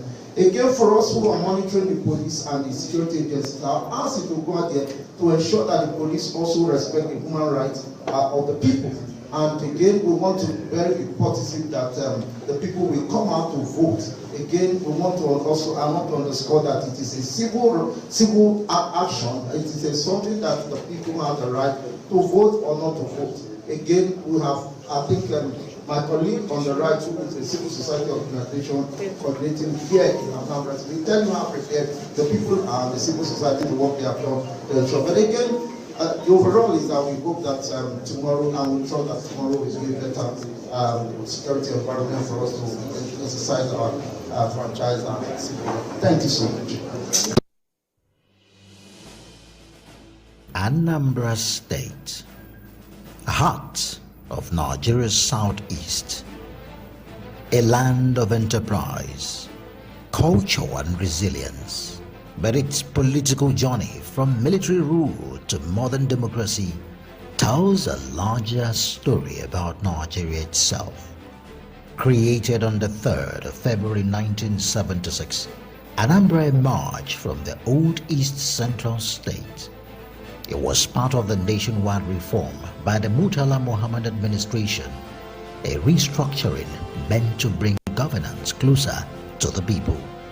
Before then, the area formed part of the eastern region until General Yakubu Gowon dissolved the regional system during the Nigeria Civil War in 1967. At its inception, Anambra was under military leadership with John Atom Bera and Dati Sadiq Abubakar serving as its first governors. But by 1979, the democracy arrived. Jim Nwobodo became the first elected civilian governor. He was succeeded by Christian Ono in 1983, before another military intervention swept away the Second Republic. For nearly a decade, soldiers ruled the state, among them Alison Madueke, Samson Omerua, and Robert Okonobi, Herbert Eze, and briefly Joseph Abulu. In 1991, Enugu was carved out and Awka became the new capital of Anambra. Then came a brief democratic spark, Chukwuemeka Ezife, in 1992, dimmed again by the 1993 coup. The years that followed saw a string of administrators, Dabo Aliyu, Mike Atta, Rufai Garuba, and Emmanuel Ukeagbu, until democracy finally returned in 1999. With the Fourth Republic, Anambra entered a new dawn of people's power. Governors like Chinwoke Mbadinuju, Chris Ngege, Peter Obi, Virginia Itiaba, Andy Uba, and Willie Obiano each wrote their own chapter, shaping the state's democratic landscape. And today, under Professor Charles Chukwuma Soludo, the journey continues with new challenges, new hopes, and a renewed call for governance that reflects the people's will. From its turbulent beginnings under military rule to decades of democratic consolidation, Anambra's story is far more than a timeline of leaders. It is a living chronicle of endurance, reform, and the unbreakable spirit of its people. The state's political evolution mirrors Nigeria's broader struggle for stability, accountability, participatory governance. Today, Anambra stands as one of the nation's most politically dynamic and economically vibrant states, a testament to the enduring will of its people to shape their destiny through the ballot box. It is a powerful reminder that democracy is not a destination, but an ongoing journey we all share.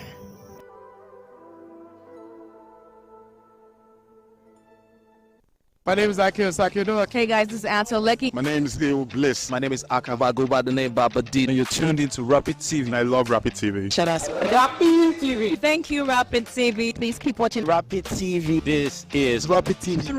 Rapid down. Leave it like that.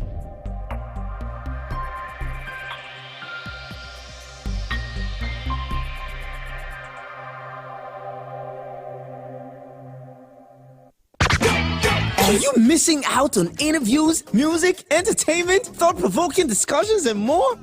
Don't sweat it, man. We've got you covered. No matter where you are, be part of the action 24/7, online and live.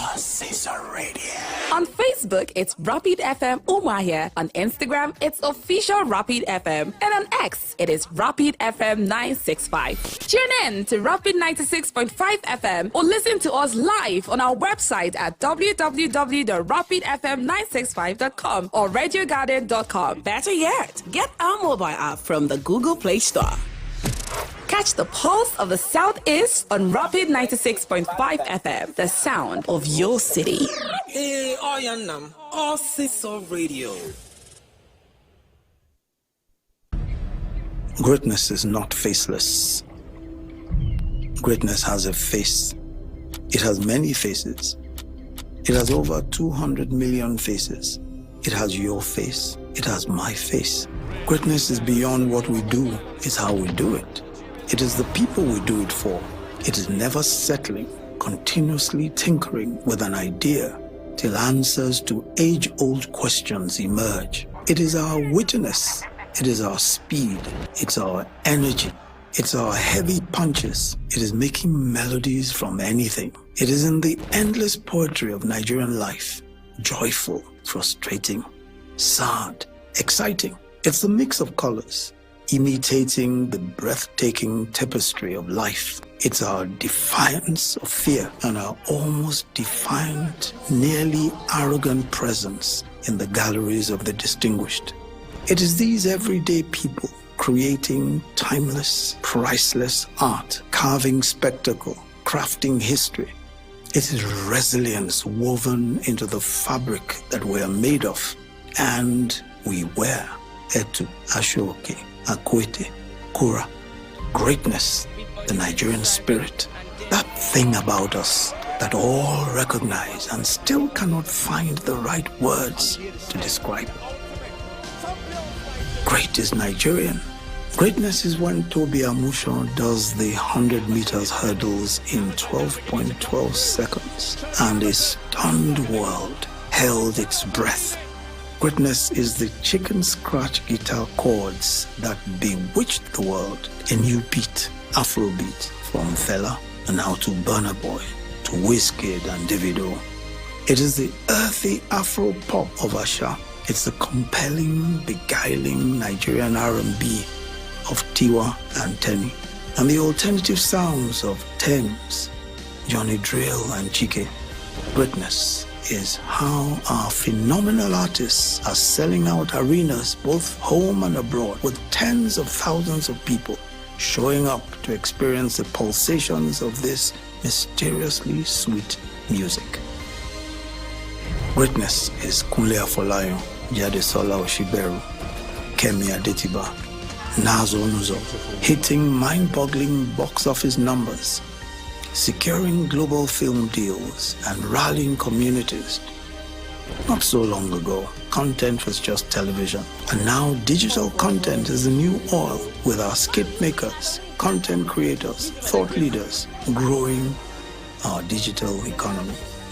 Greatness is Professors Kayode Oyewumi and Musa Yakubu, being listed among Elsevier BV's most productive scientists in the world. Greatness is Ethan Nwaneri at 15, becoming the world's youngest player in the English Premier League. Greatness is Abasi Eneobong, pioneering the inclusion of the African genome in research through 54 genes. And Aisha Tofa, building and nurturing a tech ecosystem through Startup Kano.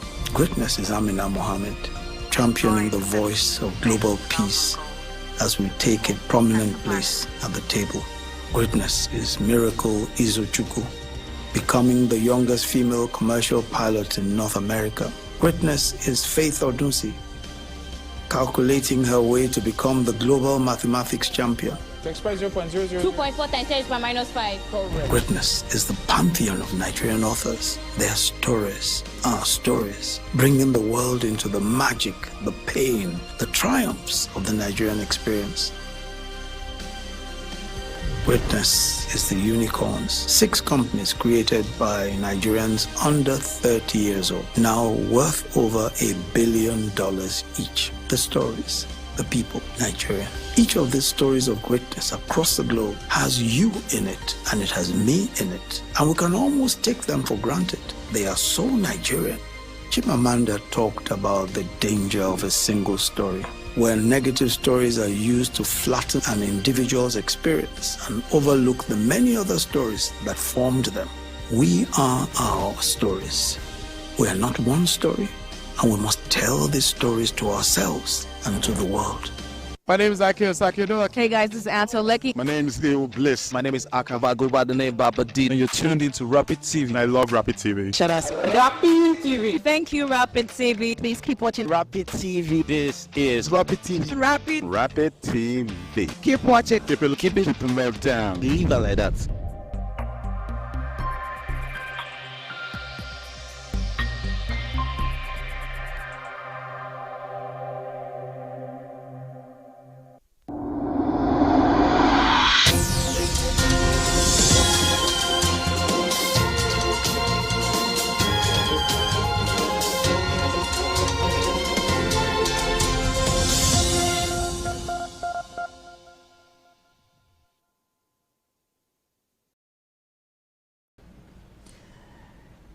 Good afternoon, viewers, and thanks for joining us on Rapid TV. It is still Anambra Decides. Today is no ordinary Saturday, like you know, being the 8th of November 2025 is election day, and it's Anambra Decides 2025. The air is thick with anticipation as millions of Ndi Anambra are casting their vote, while others are preparing to cast their votes and shape the future of their beloved state.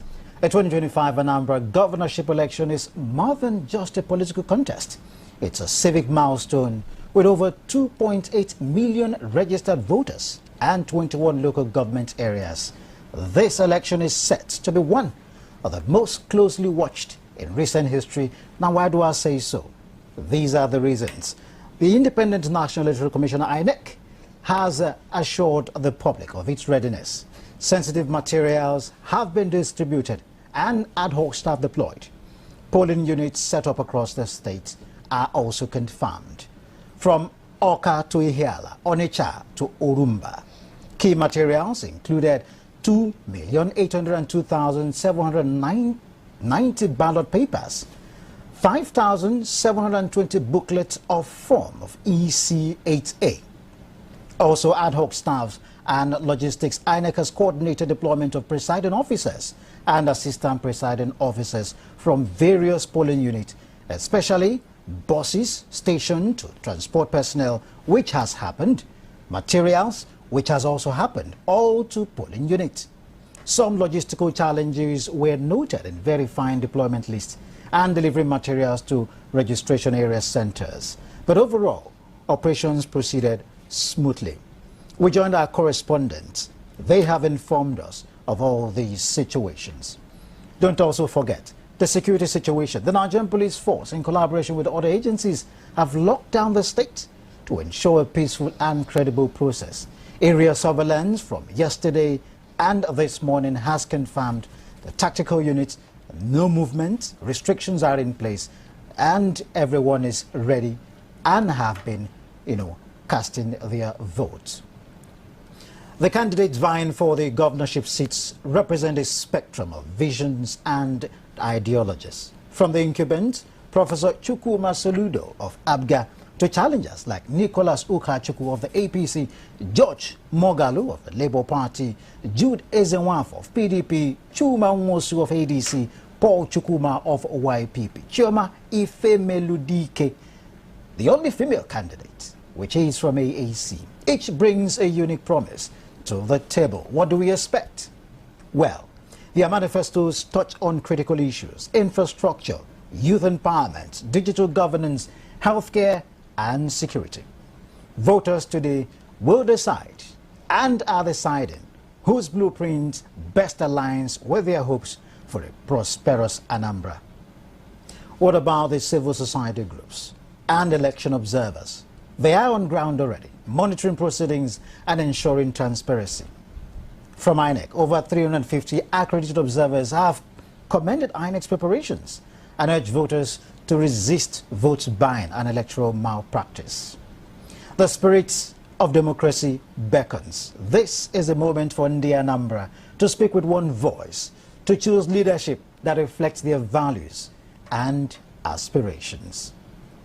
Anambarians, like they are usually called, whether they are the first timer being a voter or a seasoned participant in the democratic process, your vote today carries weight. It's not just about who wins, it's about the kind of governance you want for your children, your communities, and your future. So stay with us throughout the day as we continue to bring you live updates, interviews, and results from across the state. This is Rapid TV, and shall I say, this is the part 2 of the 2025 Anambra governorship election, which is officially underway.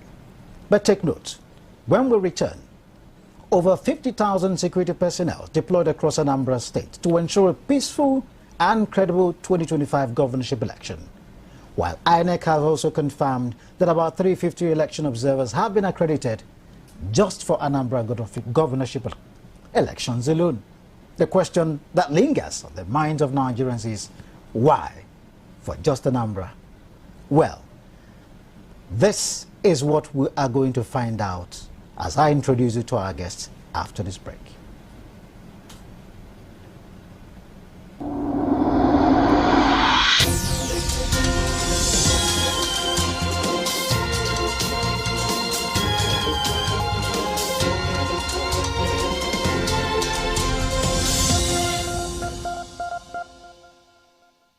It's decision time in Anambra State.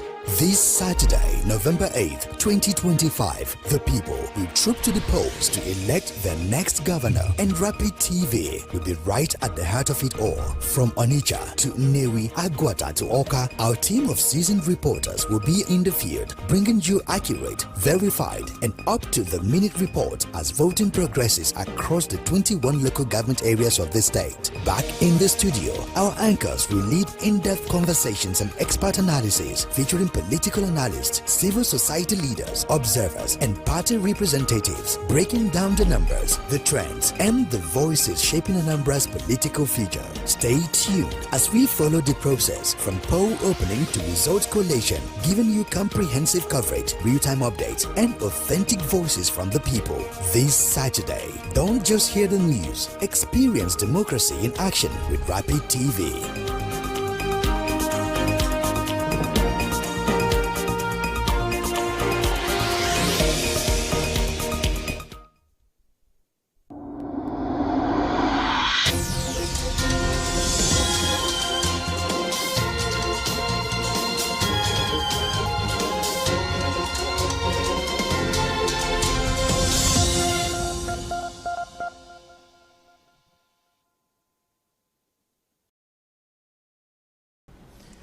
Thank you for staying with us. It's still Anambra Decides 2025, and in the studio I'm not alone.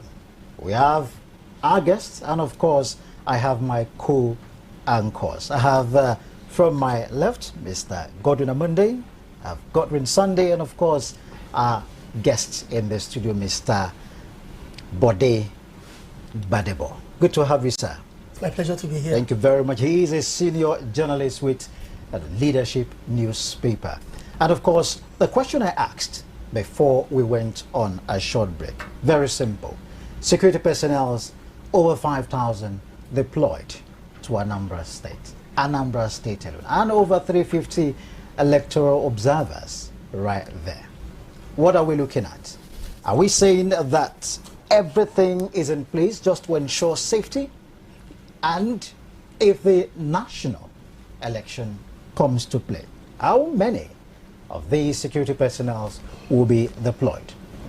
Well, I will not be asking myself these questions. And of course, Mr. Godwin Amunde, a lot says it about the number of security personnel. And as a matter of fact, we begin to wonder, how is this going to play out? Will this scare people away, especially when they begin to see these security personnel? Would they be able to cast their vote without fear? And of course, will this be an advantage and ensure that people are protected? Thank you very much, Nathan, for that very important question. But before I continue, let me first welcome my very good friend, Bodigba Debo. It's been a while. We haven't seen for a couple of months or years or so. That, yes. I'm excited having you around here Thank you very much. Rapid Television. You're doing well. Thank you very much. It's all right. Very unfortunate though, but you also understand the peculiarity of Anambra State when it has to do with issues of security. All right, and to me, Anambra election is not just about exercising your civic responsibility. It's about courage being tested. All right, why do I say so? Because we've seen a lot of atrocities that took place 4 years ago during Anambra governorship elections, where a lot of people were kidnapped. Electorates were dealt with severely, and you can also understand why it is like that. Now, we also know that Edumegu Ojukwu, who fought for the emancipation of the Biafrans, is from Anambra State. And then we currently have Nnamdi Kanu, who is in detention, all right, who is also agitating for Biafra. He's from Anambra State. And so majority of the Anambarians, permit me to use that words, are those who refer to themselves as Biafrans. And so when you want to conduct an election that has to do with Nigeria, most of them are not very comfortable with this. And that's why you see most of these guys come out most times to exercise their violence on the electorate, all right? But with the way it is right now, deploying 55,000 security to that very area is actually a great concern to me, because we're not fighting war. And that is why most times when I talk about some of these things, I say, look, the Nigerian government, particularly the agency that is saddled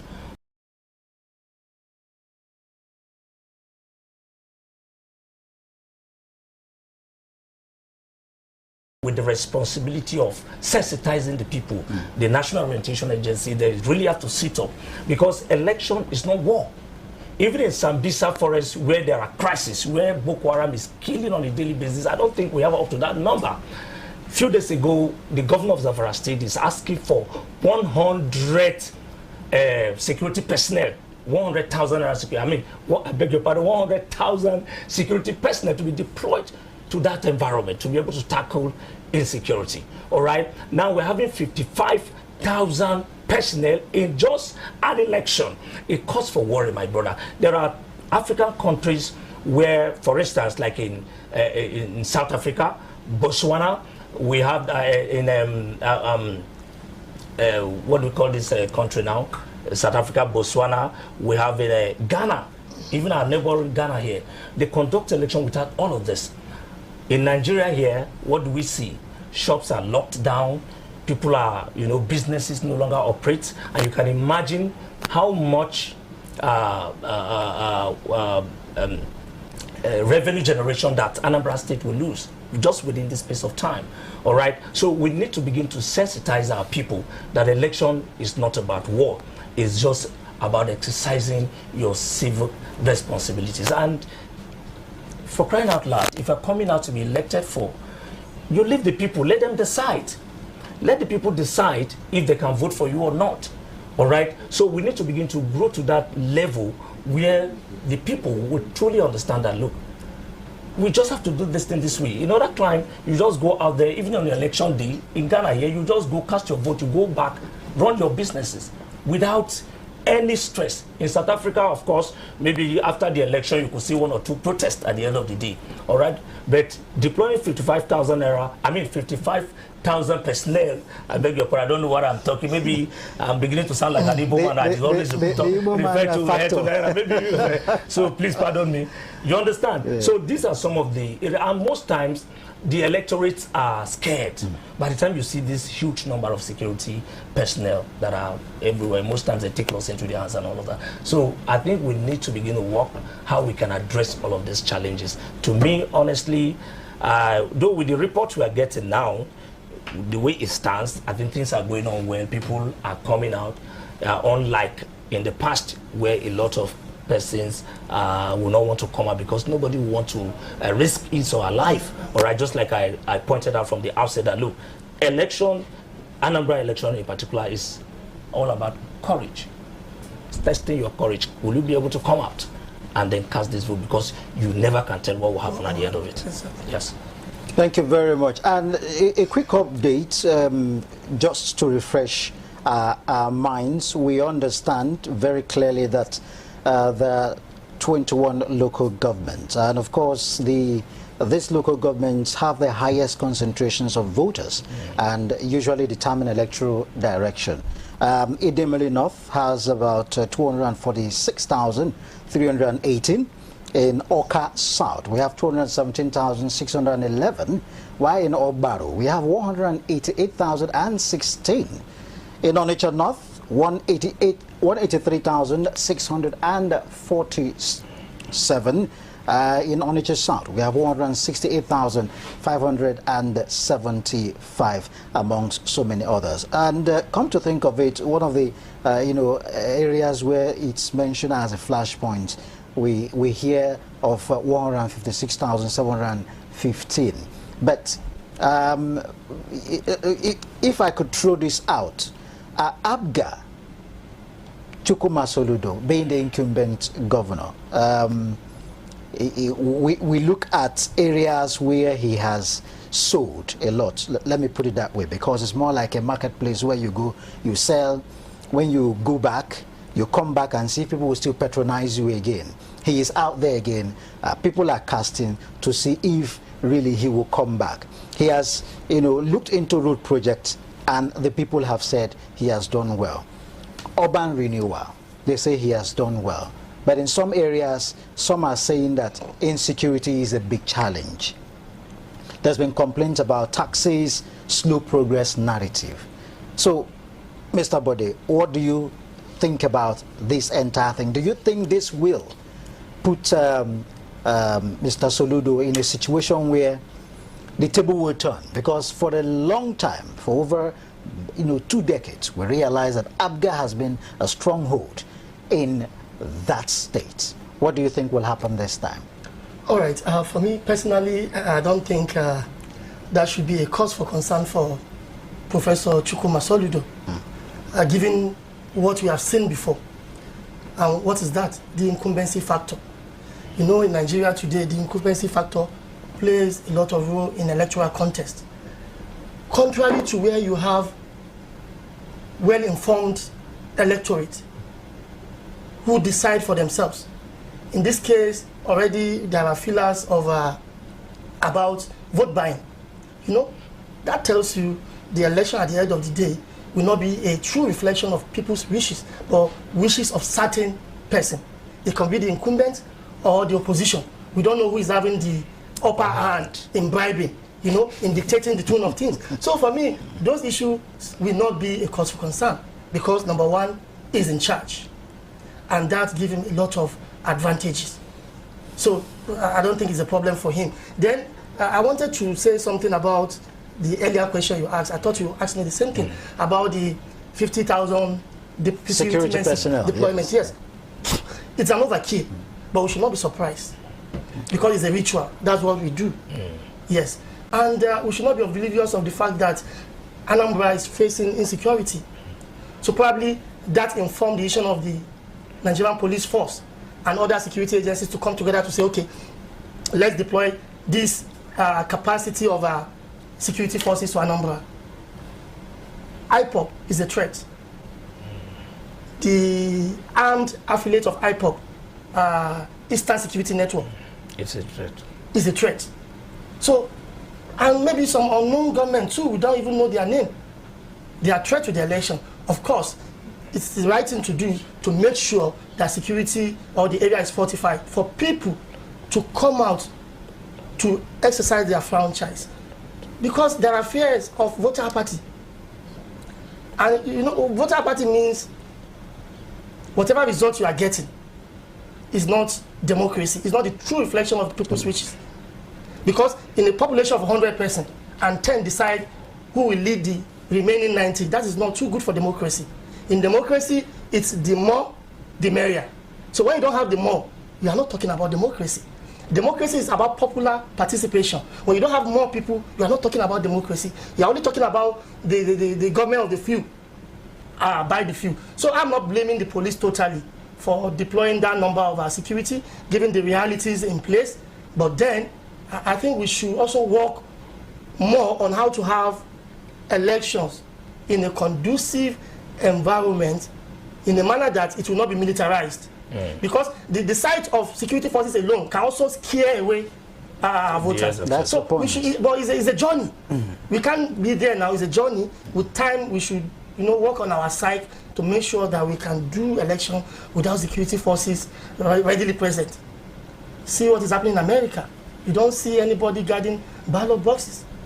Then it's also high time for us to think about electronic voting. I don't know why our National Assembly members are afraid of having electronic voting. And I know why I say they are afraid, because this is an issue that has been on for a long time. But they've been bringing one technicality or the other to defer the consideration of a bill to make sure we can vote electronically. This will help us a lot. Let me even pick your thoughts. All right, let me pick your thoughts at this point. When you look at the various electionary processes in Nigeria, one thing has become like a recurring phenomenon and a common decimal factor, and that is this issue around security. But then, the peculiarity around security is that we have these roads, our roads, interstate and intrastate, blocked. Exactly. Now, Anambra is also experiencing the same thing. You can't travel in, you cannot travel out. This is a litmus test for a town to even show us what kind of election to expect come 2027. Looking at all of this playing out and the level of turnout that we are seeing in this election, the number is infinitesimally low. People are not even coming out to come cast their vote. So, should we be talking in 21st century about roadblocks when police will be coming late even to polling units? As at 9 o'clock this morning, police were nowhere to be found, even across major roads from Oka down to Newi South, based on the report that we got. Should we be talking about all of this? Issues around roadblocks, interstate shutdown, economic downturn and meltdown because of elections. Should Nigeria be talking about all of this? All right, yes, this is a very good question. And again, like I said earlier, it's high time we begin to think about election without presence of security persons. But then, given the current realities, of course, we cannot do without roadblocks, because the political gladiators don't subscribe. A lot of them don't subscribe to free and fair election. And since they don't subscribe to free and fair election, in order not to get the exercise contaminated with unwanted elements from another place that are not concerned with the election, of course there must be a roadblock. But by the time we grow, we become mature electorally to subscribe to the element of free and fair election. No winner takes it all, no violence. Then we can begin to say, oh, we don't need to inconvenience ourselves. Let's open the roads. Let people vote from the comfort of their home. Let them vote from any location. Let them even through the post office post their mail, post their votes, and economically there will be progress. You mean voting by proxy? No, not by proxy. You vote yourself. You send your, like it's done in America. You send your vote ballot through the post office. Now, on the day of the election, you go to your work. You are not concerned again. You have voted, before the time. Exactly, buddy. You see, this is what I've always been saying. That if, for instance, I walk into the bank and I get an ATM card, and that ATM card, if I travel to any part of this country, I can use the ATM card, slot it in, all of your details will come out. Why can't we use this procedure? And you can even take Do you understand? From the ATM of the bank that is not yours. That is not yours. But all of your details will be captured. So why can't we go through this process? Get your card, your voter's card, walk in at your convenience on an election day, slot it in, cast your vote, and then walk out. There is a challenge about that because of our level of education. Exactly. Let me shock you. There is a higher level of illiteracy in Nigeria compared to literacy level. Okay. So we should not deceive ourselves. The population in rural areas are more than the population in the urban. Like you and I that can read and write. And so long we have this gap, literacy gap, then it will become a problem for us to upgrade to this level. But we can start from somewhere. We start with time, we grow. It's for our own convenience, for our own security, for our own progress. But because the political gladiators don't want us to grow, don't want us to become aware of the right things, so that they can continually to be in charge, they don't want all these things to happen. But they are the one to tell you, oh, when you go to America, this, what is this, but they are not making any effort to make it happen here. It's unfortunate that in the first century, Nigeria, the most populous African nation, the most popular again, black nation around the world is actually at this level. Very, very unfortunate. Very unfortunate, you will say indeed. Well, but so many Nigerians will say there is progress. Yes. For the fact that Anambra election is most spoken about. The number of people who are putting their eyes on this election, it's massive. And that tells you that whatever defaults that existed, maybe, just maybe, it will be, worked upon. But just a quick update, the All Progressive Congress APC candidate, Prince Nicholas Ukachukwu, exercised his civic right by casting his vote at the polling unit 11 Ward 2 Osumei Umudimala village in Newi South local government area. And of course, speaking after voting, Ukachukwu expressed satisfaction with voter turnout and commended the Independent National Electoral Commission (INEC) for commencing the process on time. Could this be a one-off, commendation in this particular polling unit? From what we have gathered from our reporters in other polling units, we realize that materials did not arrive on time. Even as at 9 a.m., voting had not started in some part of Anambra State. For an election planned for 6 months earlier, 3 months earlier. 4 years to the election. That is it. So could we say... what tells us about the general election? That's the point. Exactly. Could we say that this is just about 17 or 18 days in office for the new INEC chairman, Josh Amopito? We can't even take this to Georgia INEC chairman at all. At all, you cannot. If you want to be fair to him. If you really want to be fair to him, he met all the processes for this election. Exactly. He's only implementing. He's not implementing. Fine. Exactly, because anyway, there are INEC commissioners too that would help him actually do the job. Those who are already on that, but you can't really judge him. I wanted to say this election is going to be like a litmus test for him. But looking at it the other way around, and he just came in. You don't expect this man that just came in now within this just how many weeks? 18 days. 18 days. No. We won't be fair to him. So but please, at the same time, yes, he can also ensure, being the person in charge, to ensure that the law is upheld in all the processes. Exactly. Yeah, he can stand the ground. And Godwin, you made a very valid point when you were asking Mr. Body question how, there's this lockdown in Anambra State. Now, do you know, just for today alone, Anambra State generates approximately 14.07 billion naira in a day. That's equivalent to $38.2 million. Because it's the commercial, it's a commercial hub. It's the industrial hub. Of course. And that will affect only the people in the public service, not the private. No, but public service and private service were shut down. Market people were because that was unfair. The only official shutdown should be from 12 a.m. this morning. Because people have commended the governor for being smart and ensuring that people go back to their various local government and communities to carry out their civic responsibilities. Yes. But looking at the money a number of states generates, I'm not an Igbo man, but I like money. So when you look at the kind of money everybody likes money. That's what I'm asking. Should we be happy in the 21st century? I said so earlier that by the time we grow up and do the right thing, then we stop that. Then it will help us economically. For 26 years plus, we've still not grown. We are still growing. You know where we are. You know where we are. We are still growing. You know where we are. It's very, very unfortunate. I say so. Maybe God will have to come back. Let's talk about this issue around the party, the candidates themselves. When we look at the various candidates that are contesting for this election, it tends to be we have just 2 females that are coming out for a governorship position. And also we've seen male-dominated situation. When you look at the peculiarity of Anambra State, what does this speak about gender participation in the state? Oh, of course, almost zero. And Anambra is not isolated. So we're saying that even as it stands right now, the patriarchal nature of Anambra State has taken over the political terrain. Of course, almost the 36 states, except Rivers, yes, where you have a female deputy governor. I don't know of any state where there is female deputy governor. Now, but you know, at a point in Lagos, it was a norm.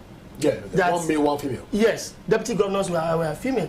But then, in the north, these are things. Okay, that we have 2 deputy governors. We have one in Kaduna and Rivers State. Yes. In fact, Kaduna is even better. In the core north, is a taboo for a woman to be at the position of authority or leadership. You understand? So I believe women actually understand their predicament. That is why they make sure that they are campaigning for this reserve seat bill for women, because that is the only way their position can be guaranteed in political leadership. Now let me. These are like working out a seat for them. They will be competing for a seat in some federal and state constituencies. Only them. No man will contest with them. So that's giving women a leeway to become leaders at some certain stage. That's the legislative stage. Yes. But I can tell you, there will never be a bill to say, let a woman become permanently vice president of Nigeria. Now, or president of Nigeria. Let me. So women actually are suffering discrimination in political space. And most times when women come, they only come because they themselves know that, look, we can't make any headway. Do you understand? They just come in. A kind of inferiority complex. Yes, they just come in. Okay, maybe I should just come. At the end of the day, by the time this person gets there, I could be giving one appointment or the other. Now let me take your mind back. Sarah Jibril contested way back as PDP presidential aspirant. Now how many people voted for her? Sarah Jibril. No single person. She was the only. She voted herself. She voted herself. Yes, so you can imagine.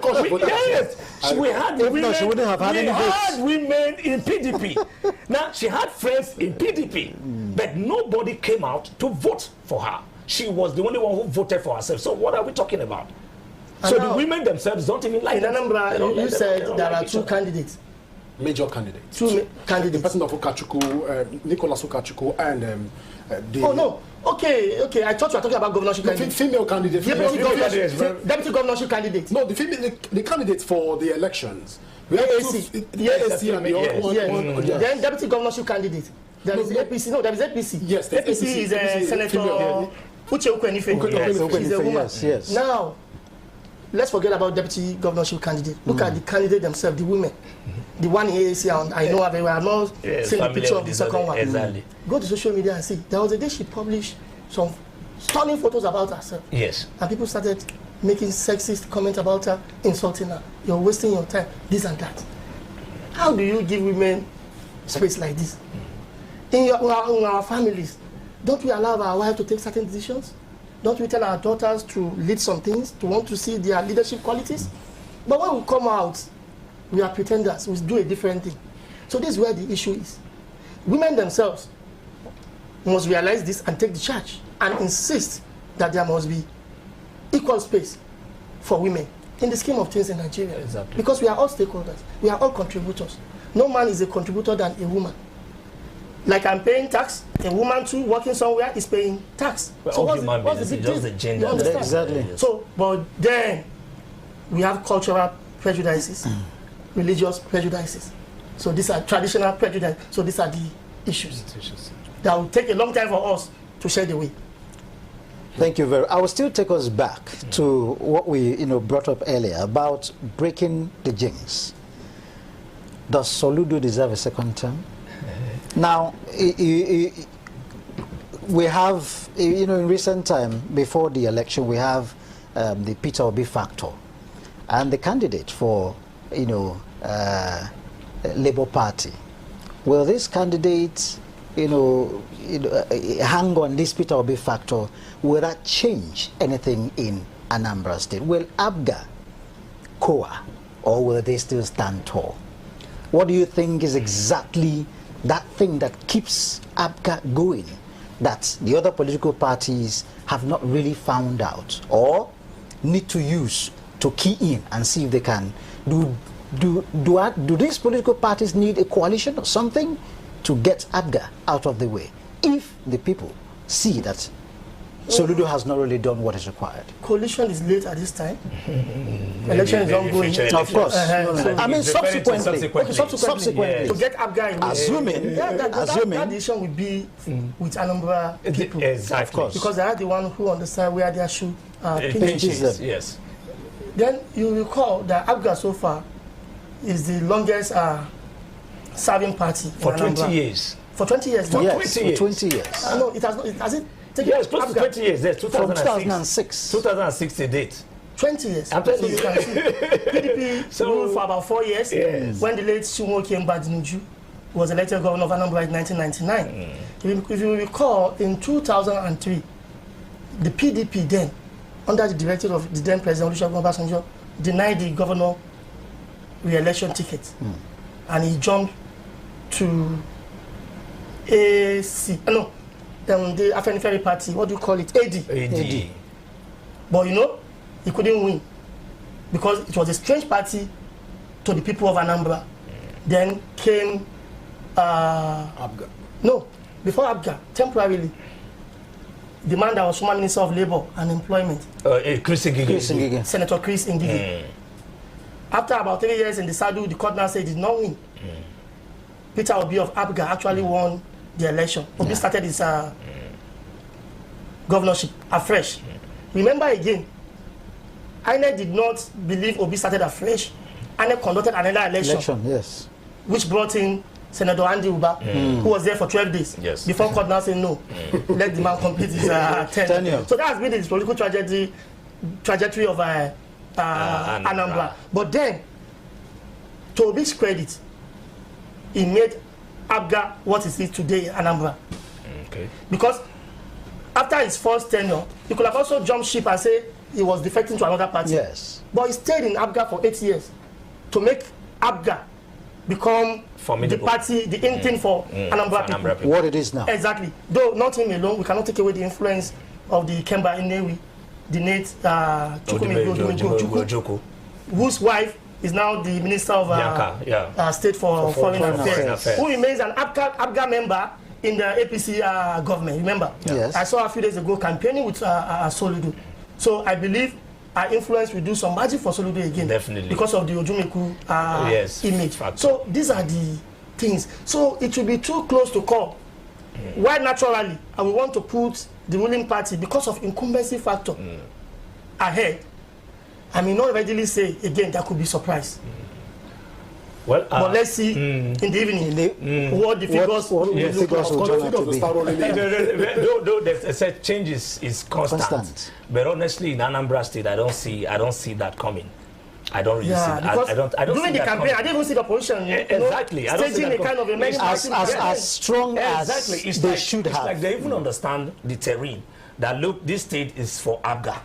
So whatever we're doing right now, let's just do it for formality. That's the way I'm looking at it. The PDP is near zero, Exactly. Exactly. We didn't see that kind of APC being a ruling party at the center. I cannot say it's making any headway. Because Tinubu told them Ukachukwu to go get me Anambra when they gave him the Then what else? No, but what else? At the same time,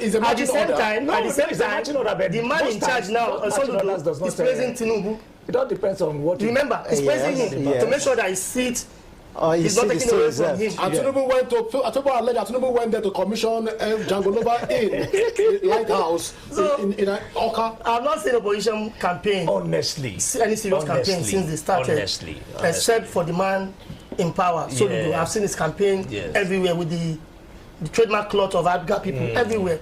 But we cannot say. I think the Anambra people have accepted the Abga as their political party for now. That's the way I'm looking at it.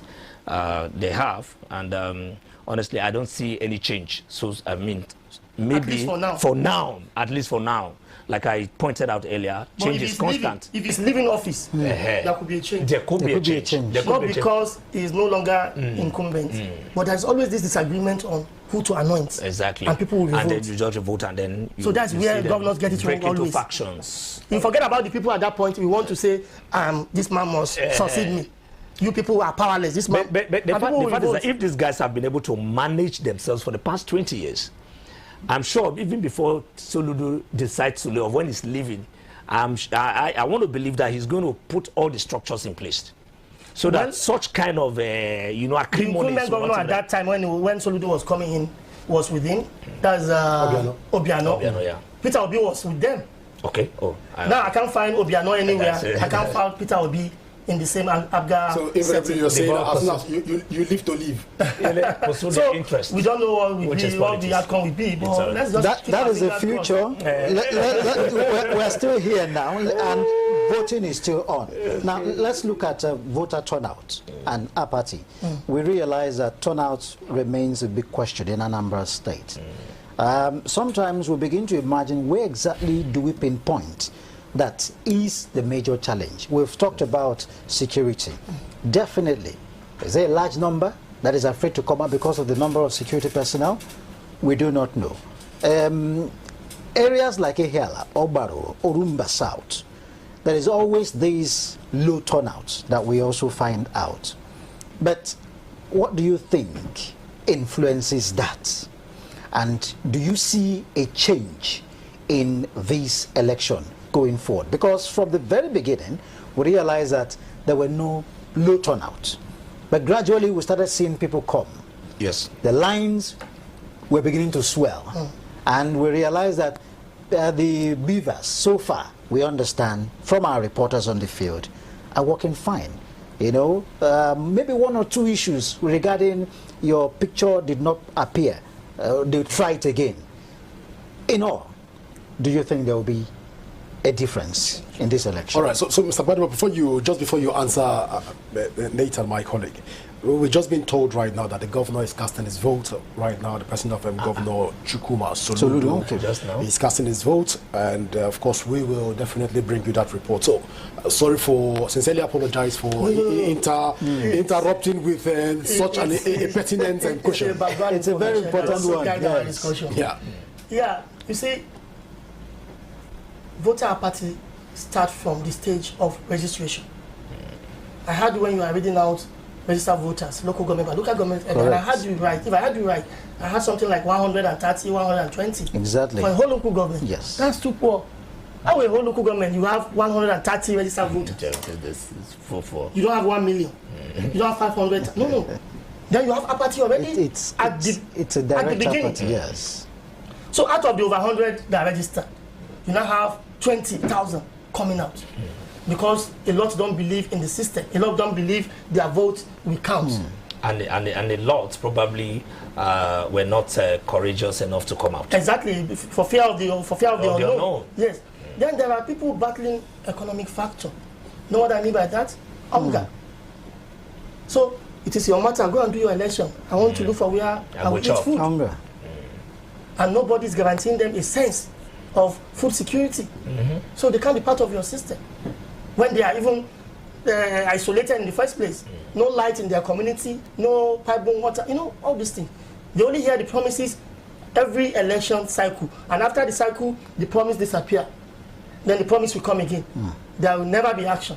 So they can't believe in the system. They can't be part of the system. So you don't get to see this in the advanced countries. Everybody will want to come out to decide who will be the leader. Look at the recent mayoral election in the US. Look at the man elected in the headquarters of the World Commercial Headquarters, New York. Mandami, look at what happened. So, people calculate what is my own in this. The whole process. The whole this thing. What is my own? Is it worth it for me to go out? And INEC or government by extension don't care.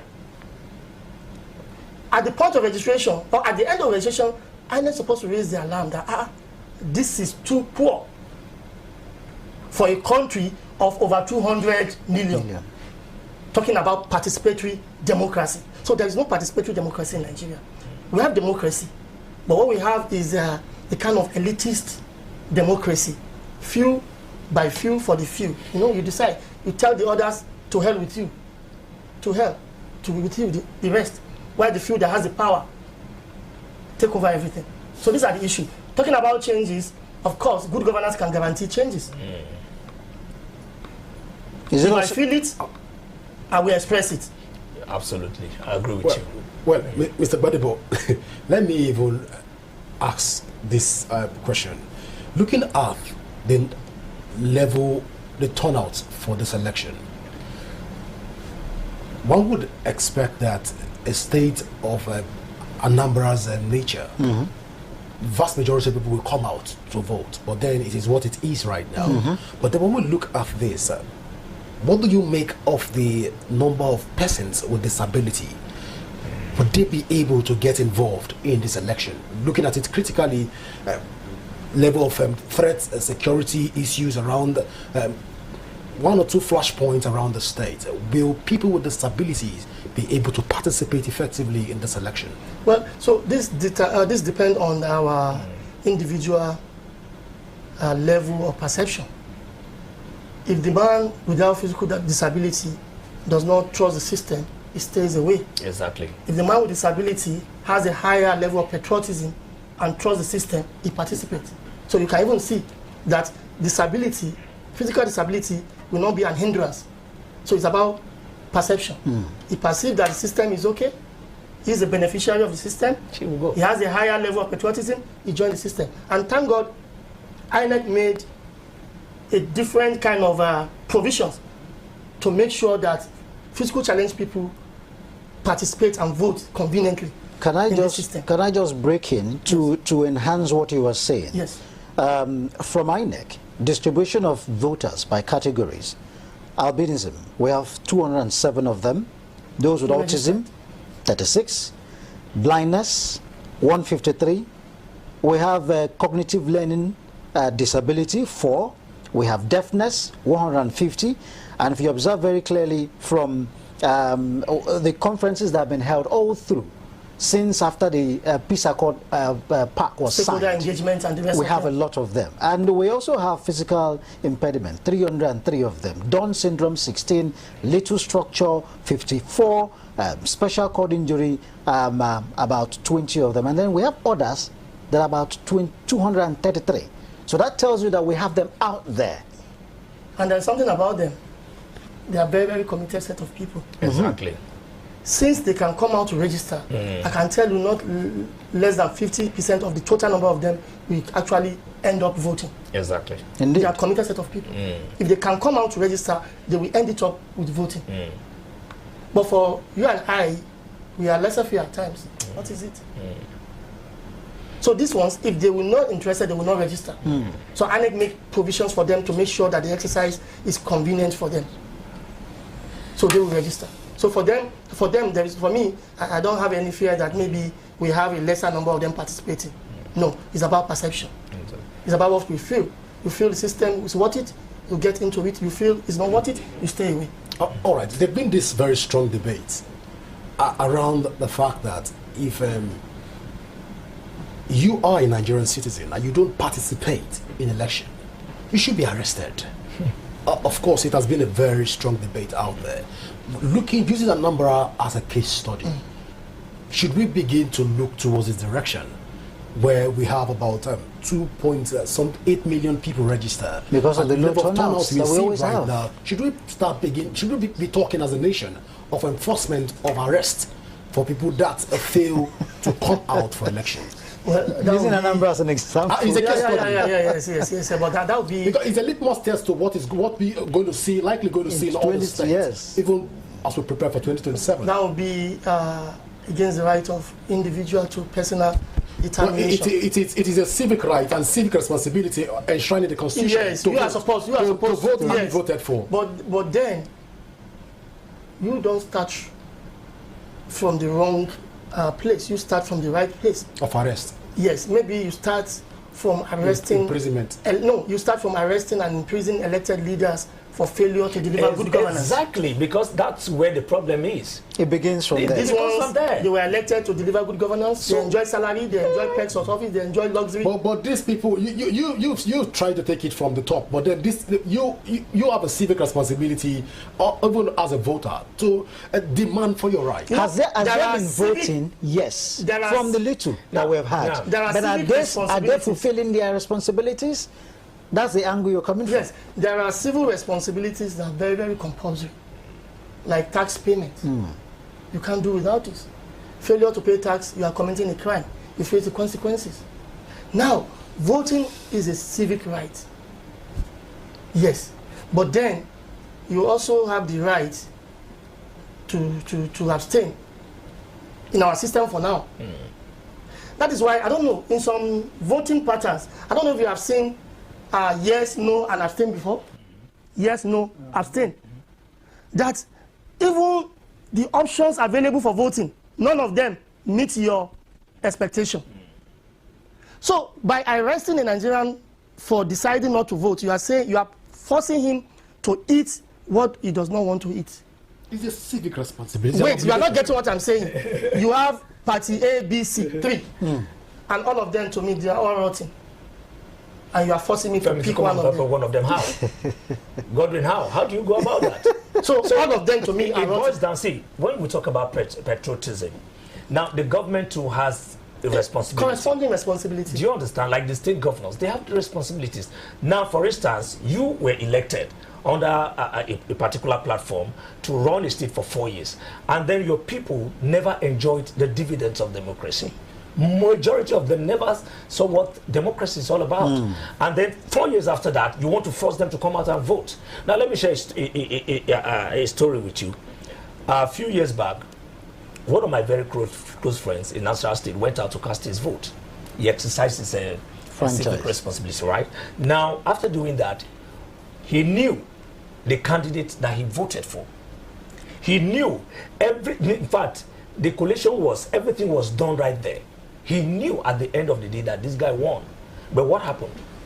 All right, they took all of these things, and let me shock you, the guy was sick.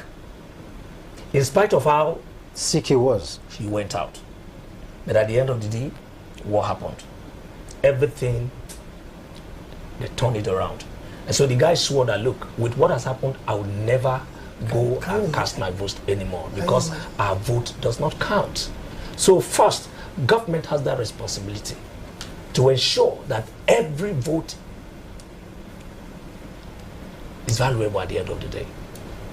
Let's account for every vote. Do you understand? And when people cast their vote and you can't get anything out of it, for crying out loud, you can't force them out. So first, the dividends of democracy, people should see what you're doing. You elected to do this, to do that, to do this. Have you been able to do that?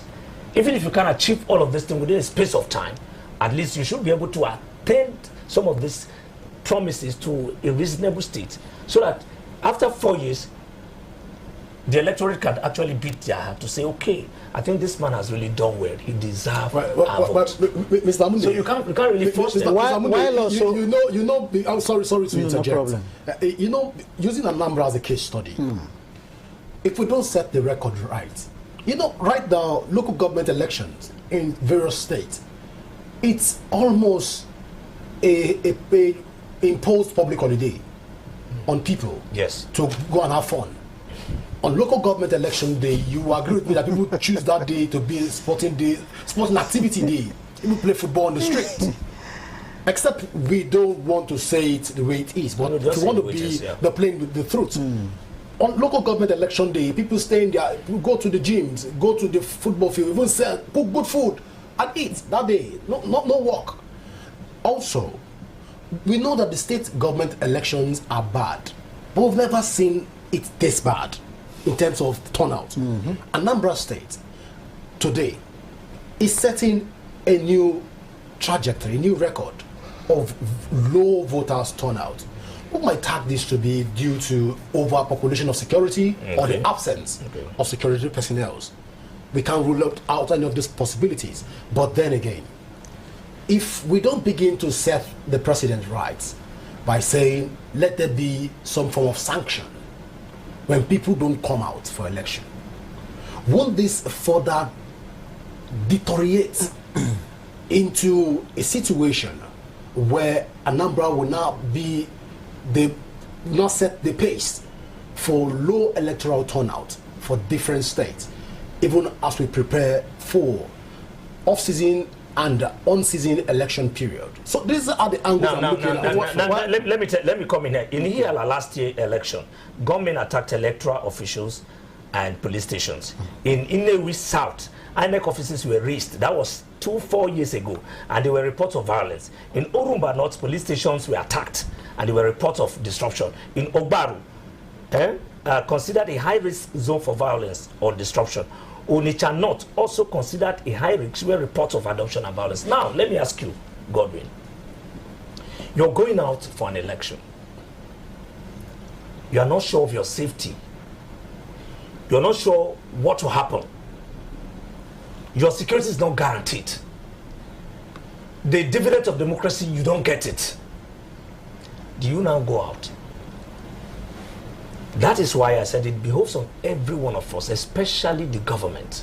The National Orientation Agency must sit up, because that's the agency saddled with the responsibilities to sensitize the people and let them know how important, how important it is to exercise your civic responsibilities when it comes to election. All right? So we need to know that. The people have to know that. But first, you must guarantee an atmosphere, peaceful an atmosphere for them to come out. So for Anambra, if people don't come out, you don't know what is holding them back. It could be as a result of insecurity. Now we are beginning to record, we're getting different reports that at least people are coming out. Maybe it could be as a result, just like you rightly pointed out, 55,000 personnel in Anambra State alone. It could be as a result of that. So if you are not safe of the environment where you are, my brother, you wouldn't want to risk your life now. And I forgot to mention two things, please. Okay. You even need to interrogate political parties during the electioneering campaigns. Were they able to convince voters to come and participate? Did their messages resonate with the voters? Political parties are also to blame. You understand? Then secondly, we can also start with even having essential workers to vote on a different date ahead of the main election in order to reduce voter apathy. If this election were to be general election today, and all of us here with your technical crew are all here working for the people, how do we vote? But if we devise a way to say, okay, all essential workers, journalists, healthcare workers, military, police, on a Thursday, cast your own vote first, 2 days before the main election, it means voter apathy will reduce. You and I did not plan to stay away from vote, but our job has forced us to stay away from the election. And it will be counted as what? Voter apathy. So let's start from that. So far, so good. Thank you very much, Mr. Bode. We will go on and on because it's quite interesting to ensure and find out from the root, deep down, what is exactly is affecting voter apathy, ranging from the leaders not ensuring that after they have been voted in, they should do the right thing. They should keep to their promises, their manifestos. It is all out there. People have heard them. They went around campaigning. Are they fulfilling this? Has Charles Soludo done what is deserving so that he can come back? We also looked at the low turnout, which could be as a result of people being afraid of the security presence. Many more will be discussed, but that will be after this break. Stay tuned, it's still Rapid TV, and it is Anambra Decides 2025.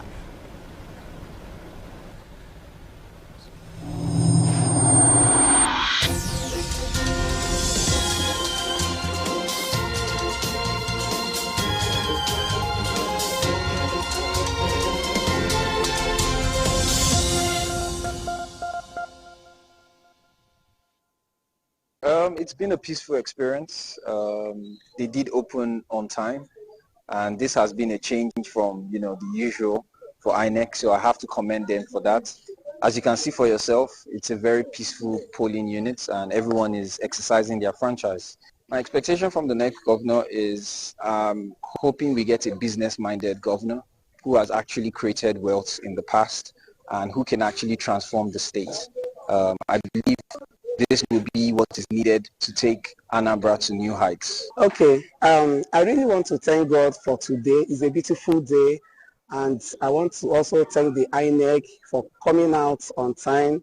As you can see, things are going very, very well, smoothly. In fact, we are very, very happy for what is going on here. So thank God, kudos to INEC officials that are here 8:30. Voting started immediately. Okay, my expectation goes like this. I'm pleading with our governor to be, whosoever, by the special grace of God, to give us what we need in Anambra. First, to give us security, give us good roads, give us quality educations, hospitals. We need a lot. Well, with the number announced by the Inspector General of Police, the number of police personnel that they announced that will be deployed for this election, what we are seeing in the places we have so far, observed, and we have observed Newe South. We are here now in Osume, in one particular unit, in one particular area that has 4 voting units. We saw only 1 policeman, but in the rack that we came from before, there was a substantial number of police officers, but moving along the road. I think we saw officers on patrol, but in terms of their presence at the polling units, it's not proportionate to the number that was reported to have, been deployed. And we also observed that in Newe North, the rack center there, many INEC personnel and materials have not moved to their polling units. And the one we saw a bus move without a security personnel with them. And when we came towards in Newe South, 4 polling units, only 1 security police officer. And they are buying and selling openly. And many voters were not there. They commenced before 9 a.m. But the few voters that come, and there are so many parties to buy their votes, which we think is not proper. And we are here in Newe South again, where the governorship candidate of APC is supposed to cast his vote. There are 2 polling units here, and this is almost 10 a.m. and the candidate has not come to cast his vote. And we think that there is lack of seriousness and commitment. But he just resumed a few weeks ago. Everything they needed to do for the governorship election, off-cycle governorship election in Anambra should have been concluded. He just resumed. But we saw many of INEC personnel and materials, but vehicles to move them, which is part of the logistic problem, were not there. So, and the one that moved without security personnel was not really an issue, was police issue, which we have escalated our situation room for it to be addressed. Even where they have 4 polling units and a one police person, we've not so much seen civil defense in all the places we've been to. Maybe they're in Nauka. Well, those are the issues we have noticed. Low turnout so far. Anambra State, heart of Nigeria's southeast, a land of enterprise, culture and resilience, but its political journey from military rule to modern democracy tells a larger story about Nigeria itself. Created on the 3rd of February 1976, Anambra emerged from the old East Central State. It was part of the nationwide reform by the Murtala Mohammed administration, a restructuring meant to bring governance closer to the people. Before then, the area formed part of the eastern region until General Yakubu Gowon dissolved the regional system during the Nigerian Civil War in 1967. At its inception, Anambra was under military leadership with John Atombera and Dati Sadiq Abubakar serving as its first governors. But by 1979, democracy arrived. Jim Nwobodo became the first elected civilian governor. He was succeeded by Christian Ono in 1983, before another military intervention swept away the Second Republic. For nearly a decade, soldiers ruled the state, among them Alison Madueke, Samson Omerua, and Robert Okonobi, Herbert Eze, and briefly Joseph Abulu.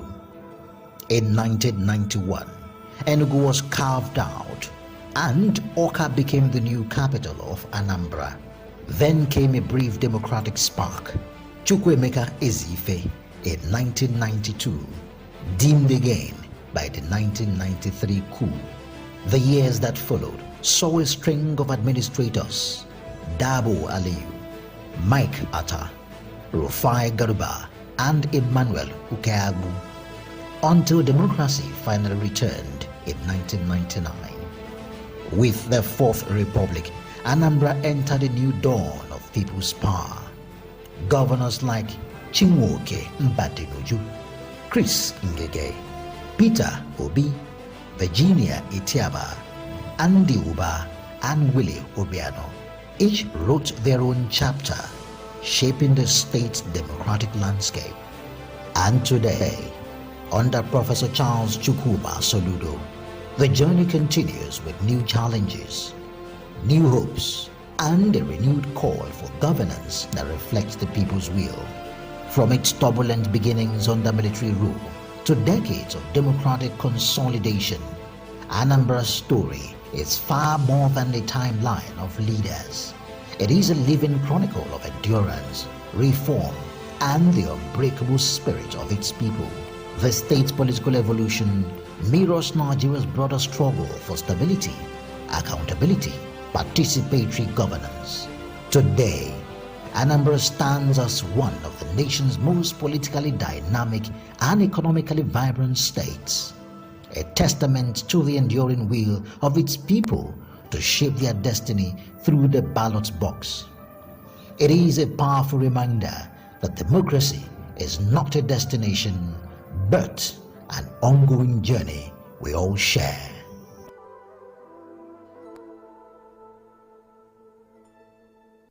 It's decision time in Anambra State.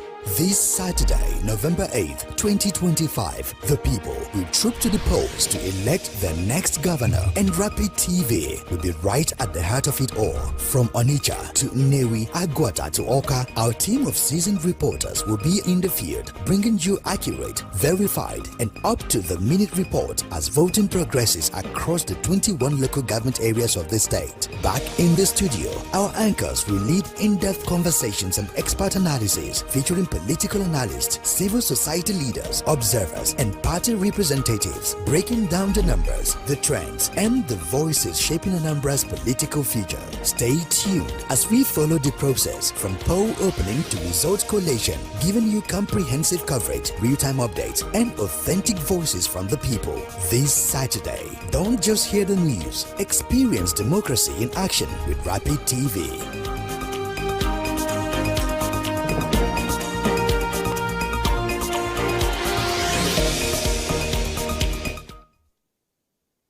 This is Rapid Broadcasting Network, RBN. We connect people, power stories, and amplify voices. On Rapid TV, we're rooted in culture and your window to the stories that matter. From news to lifestyle, we inform, entertain, and uplift. Join Rapid TV on Star Times Channel 176, Nigecomsat. On Rapid FM, we speak your language from the soulful airwaves of Umuahia to the vibrant culture of Port Harcourt and beyond.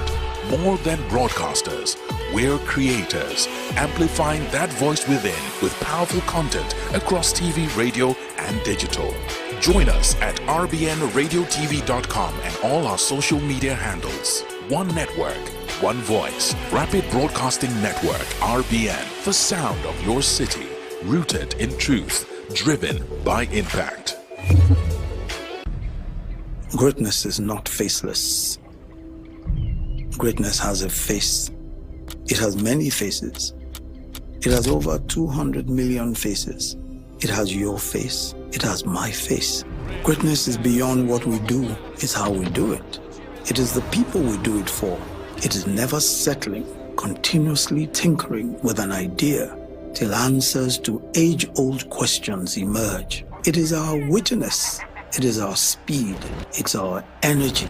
It's our heavy punches. It is making melodies from anything. It is in the endless poetry of Nigerian life.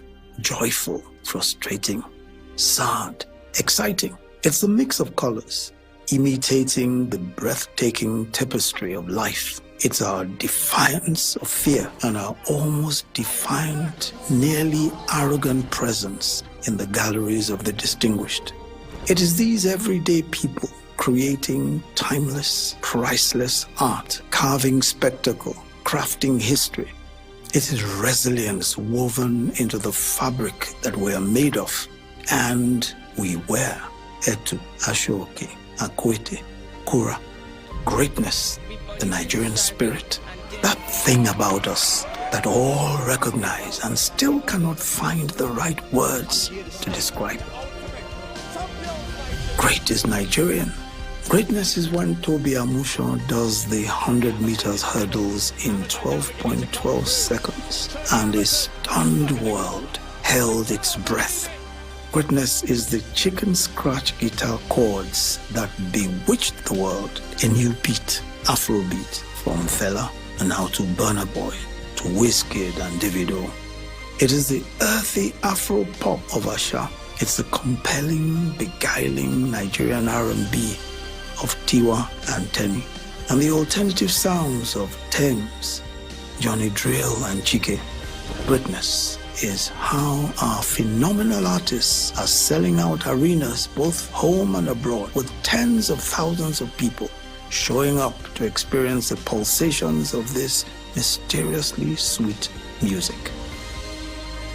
Greatness is Kunle Afolayan, Jadesola Oshiberu, Kemi Adetiba, Nazo Nuzo, hitting mind-boggling box office numbers, securing global film deals and rallying communities.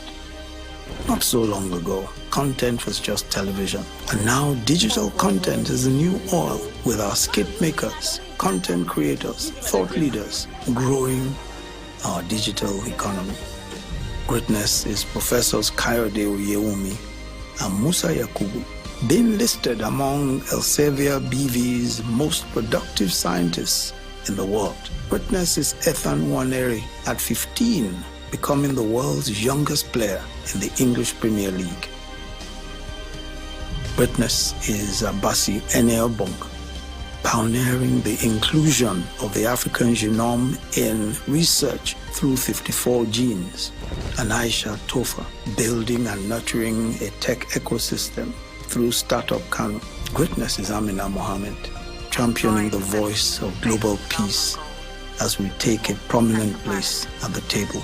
Greatness is Miracle Izuchukwu, becoming the youngest female commercial pilot in North America. Greatness is Faith Odunsi, calculating her way to become the global mathematics champion. 2.4 times 10 is minus 5. Correct. Greatness is the pantheon of Nigerian authors. Their stories, our stories, bringing the world into the magic, the pain, the triumphs of the Nigerian experience.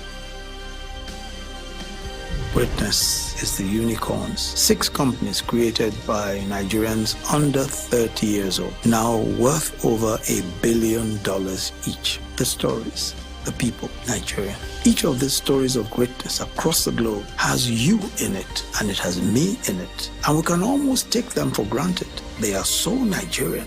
Chimamanda talked about the danger of a single story, where negative stories are used to flatten an individual's experience and overlook the many other stories that formed them. We are our stories. We are not one story, and we must tell these stories to ourselves and to the world. Nigeria is not faceless. It's not an obscure concept or a dream hiding behind the waving of a green, white, green flag. Nigeria has a face. It has many faces. It has over 200 million faces. It has your face. It has my face. What is a dream without a dreamer? You are a hero in this great story. Your name hasn't been mentioned yet, but it will be. You haven't caught the headlines yet, but you will. Oh boy, you never blow yet, oh, but you go soon blow. You know it. I know it. I know you won't stop trying. You won't stop trying. I know you won't ever give up. You know you won't ever give up. How do I know? I'm in Nigeria, and you are too. And we don't stop until we win. This is Rapid Broadcasting Network, RBN. We connect people, power stories, and amplify voices. On Rapid TV, we're rooted in culture and your window to the stories that matter. From news to lifestyle, we inform, entertain, and uplift. Join Rapid TV on Star Times Channel 176, Nigecomsat. On Rapid FM, we speak your language from the soulful airwaves of Umuahia to the vibrant culture of Port Harcourt and beyond. More than broadcasters, we're creators, amplifying that voice within with powerful content across TV, radio, and digital. Join us at rbnradiotv.com and all our social media handles. One network, one voice. Rapid Broadcasting Network, RBN, the sound of your city. Rooted in truth, driven by impact. My name is Akio Sakiodo. Hey guys, this is Anto Lecky. My name is Leo Bliss. My name is Akava. Go by the name Baba D. And you're tuned into Rapid TV. And I love Rapid TV. Shout out Rapid TV. Thank you, Rapid TV. Please keep watching Rapid TV. This is Rapid TV. Rapid TV. Keep watching. Keep it well down. Leave it like that.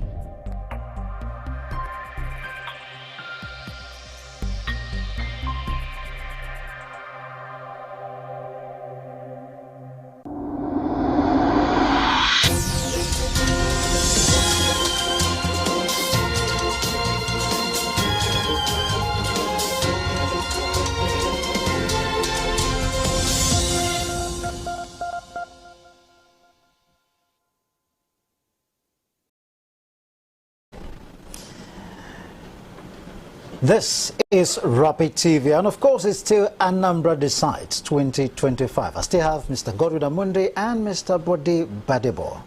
Thank you for still being around. My pleasure. What is a dream without a dream, or a dreamer? That is, what is a dream without a dreamer?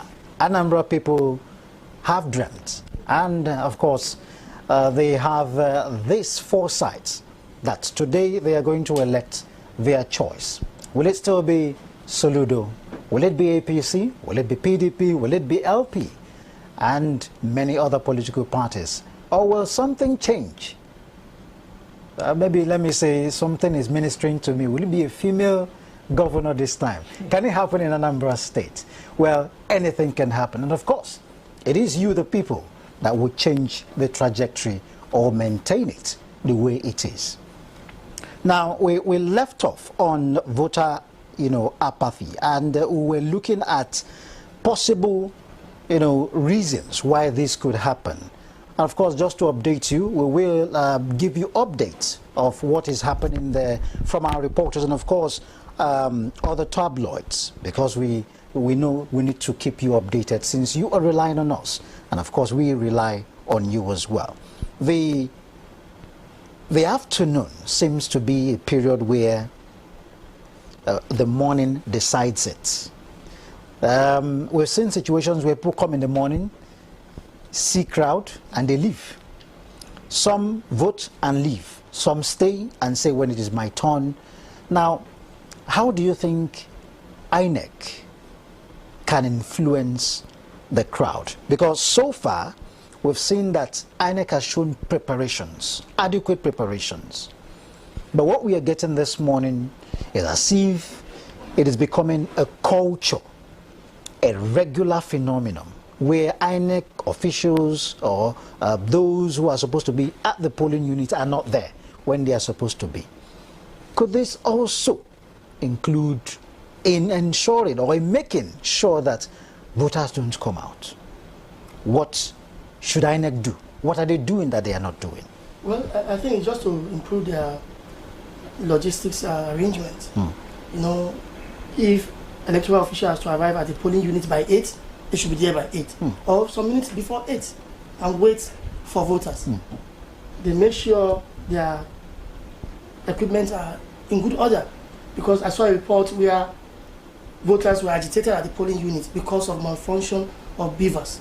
You know, deployment of electoral materials should be timely, so that people can quickly come, check their name on the register, then present themselves for verification before eventually voting. So if all these things, they are able to implement the timeline accordingly, then people will be more encouraged to be there on time. But in case of Anambra, I think it is now people are coming out to vote in the afternoon. People are now coming out, because the report we are getting that people are now coming out. Even the political gladiators are just casting their votes.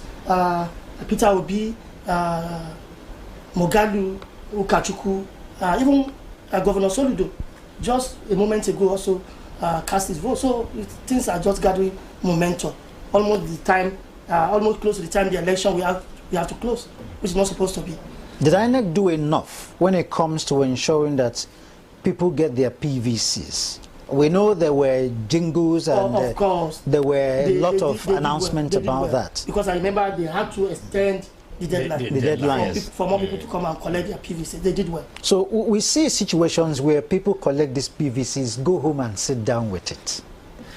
Probably they just want to use it as a means of identification in banking matters.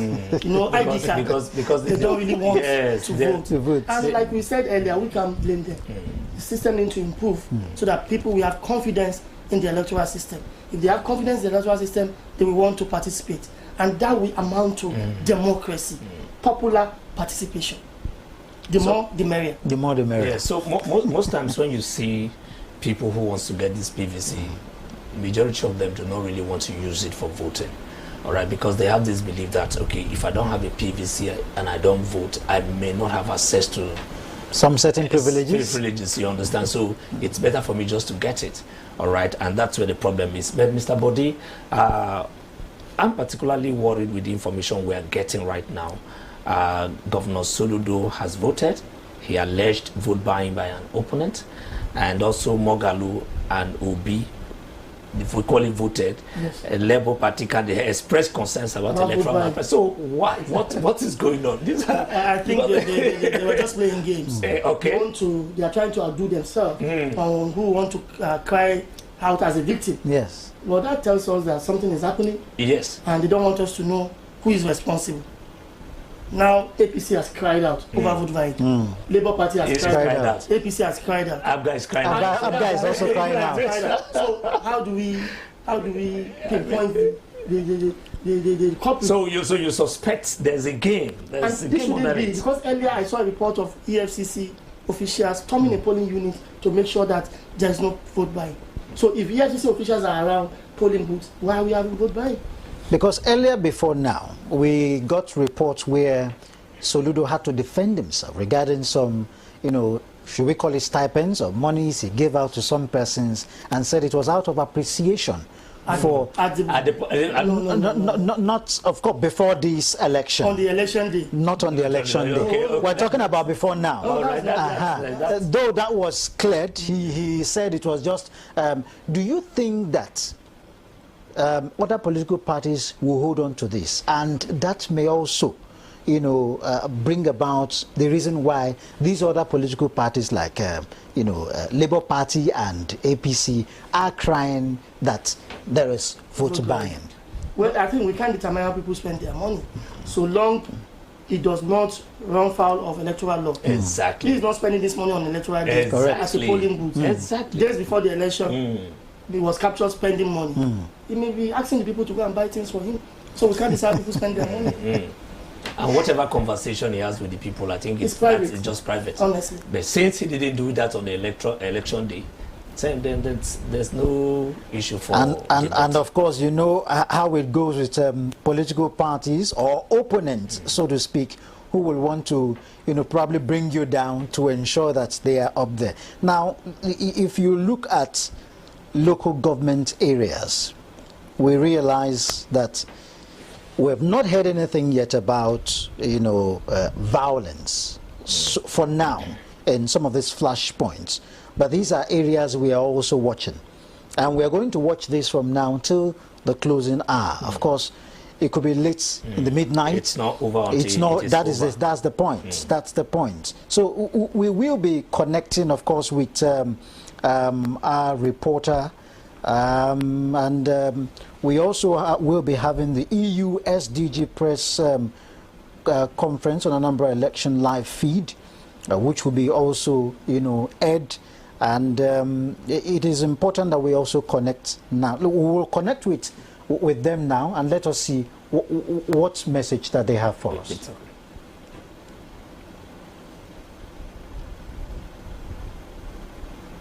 What really transpired there was that the police did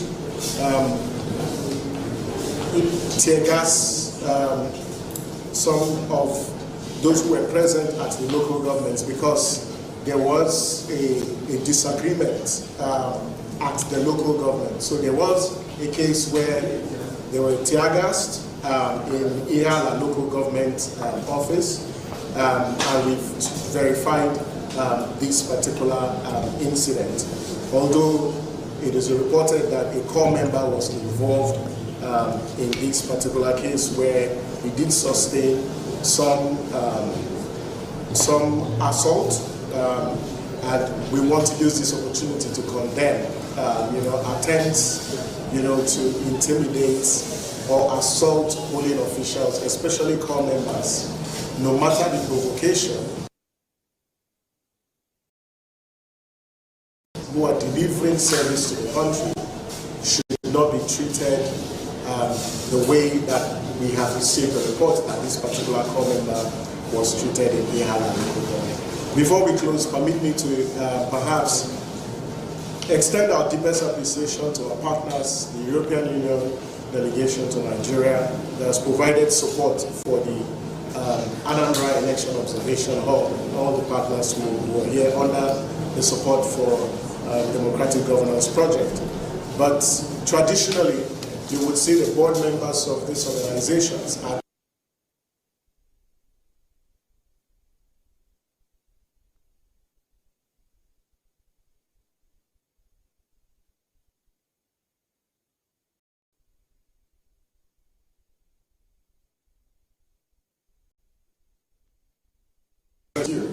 but today, because of this new collaborative approach that the partners have adopted, there's a slight shift in the seating arrangement.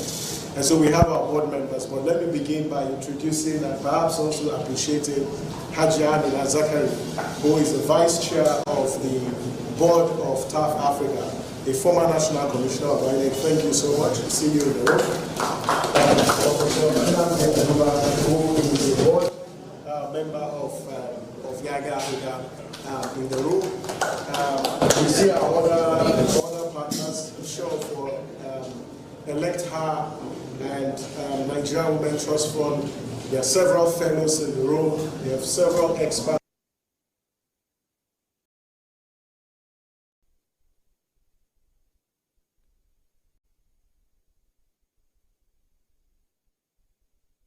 Thank you very much. We recognize you. These folks are blocking us, so we can't see you. But then we have a good friend of Nigeria, the Deputy Ambassador of the European Union to Nigeria, our friend and brother, the one who loves Nigeria with so much passion, Zimos. Thank you very much. We see you. Also the program manager for DNG, Ruben Alba, who is seated behind. Thank you so much. And the one is Ahmed, the program manager for democracy and governance, Laudu Olawumi. Thank you very much. Dr. Saron is also here. Thank you very much. So thank you very much. brings this to the end of this press briefing. The next time you will hear from us will be in a few hours or a day ahead. We're still observing this process, so please keep tabs with us. But this cannot be made possible without our media partners who have been amplifying all the issues that we've put before the public. So thank you very much to all our media partners.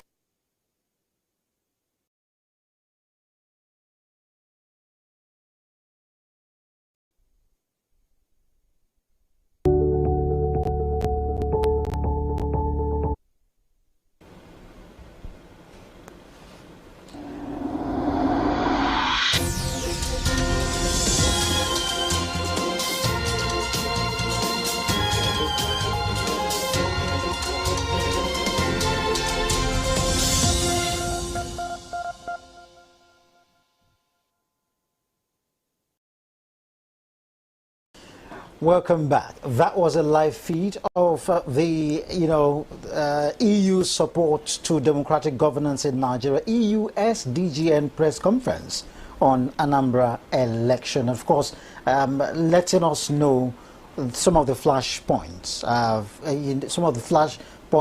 polling units where there may be, or there are, not maybe, there are, currently some challenges when it comes to things not going well the way they should go. If you heard the lead person there that talking about Yaga Africa, he mentioned that there was tear gassing in Ihiala local government area.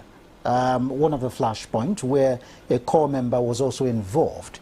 That corps member must have also sustained some injuries like mentioned there. Now, these are some of the things we're talking about. It is also very important that we also look at these angles, these areas. The question now is, where is the over 50,000 security personnel that were deployed there? Couldn't this have been prevented? And from what I understand, this was just as a result of some misunderstanding. Where are the electoral officials? Where are the those who are the presiding officers that are there, that have been deployed by INEC? If they were not able to handle the situation, did the security personnel handle the situation? Big questions that requires answers. So where are the 55,000 security personnel? Well, we don't have the complete picture of what actually transpired, but I agree with you that should not be in the first place, given the sheer number of security forces deployed to the election. As like you are asking, I will also ask, where are the 55 or 50,000 policemen? But let's believe this is an isolated case at the end of the day. Well, I don't know. You spoke with someone earlier who told you where he was at that time, that there was no security presence.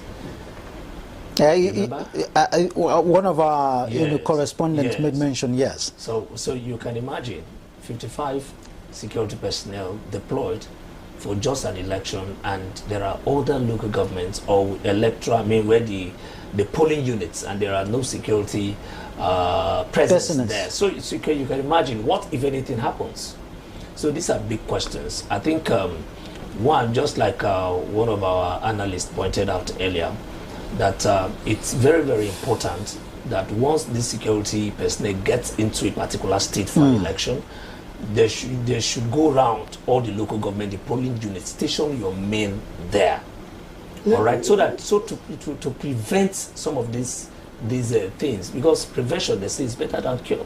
All right. We saw the police yesterday carrying out an area. Yes, area surveillance of the entire. But I was surprised when this person said that, look, where he was at that time, there were no security personnel. And probably, yes, the corps member who was said to have been assaulted. Yes. Would not have been assaulted, yes. If security men were there.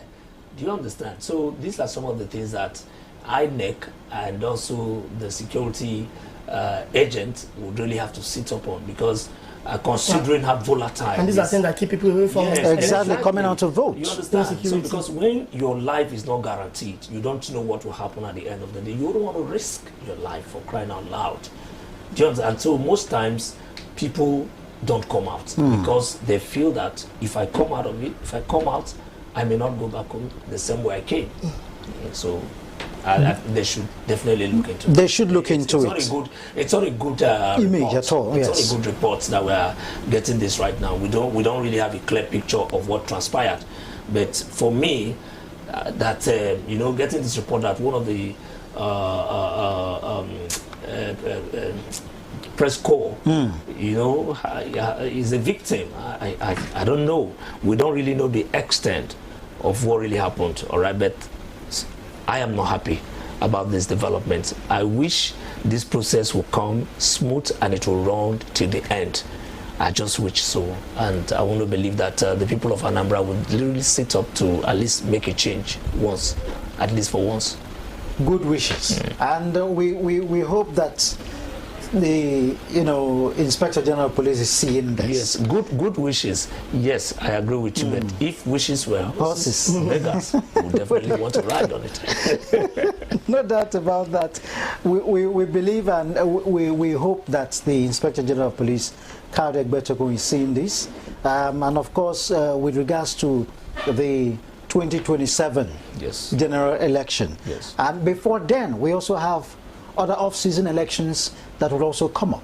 Yeah, there will be Osun State governorship election exactly. sometime next year. Beautiful. Now, we also have INEC, and I'm sure they are also learning from this as well.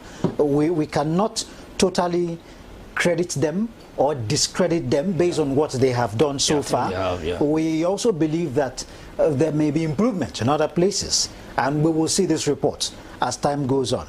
Now, in the aspect of beavers, during the 2023 general election, a lot of people lamented that the INEC chairman, then INEC chairman, promised that beavers were going to be used seriously. Informations, votings, the results will be posted in real time. That didn't happen. There were questions about was it network challenge? Was it that there was mischief somewhere? Are we witnessing that now? Even though we know we're still in the early stages. This is past 2, 30 minutes past 2. I spoke about electronic voting earlier. Correct. And this is also another component of electronic voting, having the results electronically in real time. Now, you made reference to the past incident when the INEC chairman then, Professor Mahmoud Yakubu, promised that results will be transmitted on the INEC IREP platform. Correct. And later he changed his mind because no law compelled him to do that. So he changed. It was at his own whim and caprices to do that, and he changed his mind. So the current INEC chairman also made the same promise that the Anambra governorship election result will be transmitted on IREP platform. We can only keep our fingers crossed and hold him to his promise. But then, don't forget, like I said earlier, no law compelling yes to do that. So he can also choose not to, and nothing will happen. So until we have our electoral law amended and embed this provision in the law, yes, that's the only time we can achieve our aim on having election results in real time transmitted. And now, like the situation we have now, I'm getting a report here that the BVAS machines are being used in Anambra State for the governorship election today. Yes, INEC had earlier conducted a mock accreditation exercise to test the upgraded BVAS, and about 6,879 BVAS machines have been configured and deployed. But unfortunately, the most fortunate part of it is here. There are reports of BVAS malfunctions in some areas. This is not the first time. We've always had issues. This is happening. Including Onitsha, where accreditation hasn't even started. I don't know when. At what time? Yes, at what time, due to a fault in the machine. So, I mean, it's an ongoing challenge. Yes, it's an ongoing challenge. And how do we get all of these things? How long are we going to continue to do this? Keep testing. Yes. Because you keep testing, and the next election, it's supposed to work. Exactly. But when you test, and then there is a huge failure, from the former, previous results, you begin to wonder, is it that they are not putting the lessons into practice, or they are not learning from the earlier errors that have occurred? So it's a big question that needs to be answered. Because the machines, the BVAS machines, before being deployed, I want to believe that,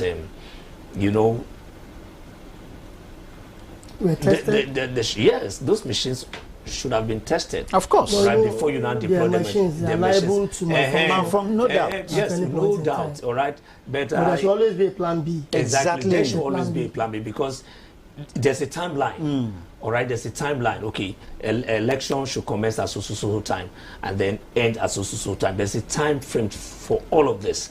Now, if the machines are malfunctioning, you can't meet up with the time. But what happens? That means you have deprived the eligible, electorate from exercising their franchise, which is not very palatable. Palatable at all. And from one of the reports we got, a 96-year-old woman wept after being denied voting.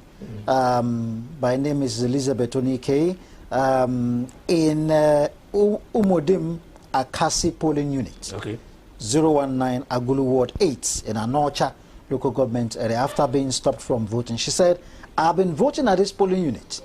I voted in the last election, but the INEC official said, I have no valid voter card.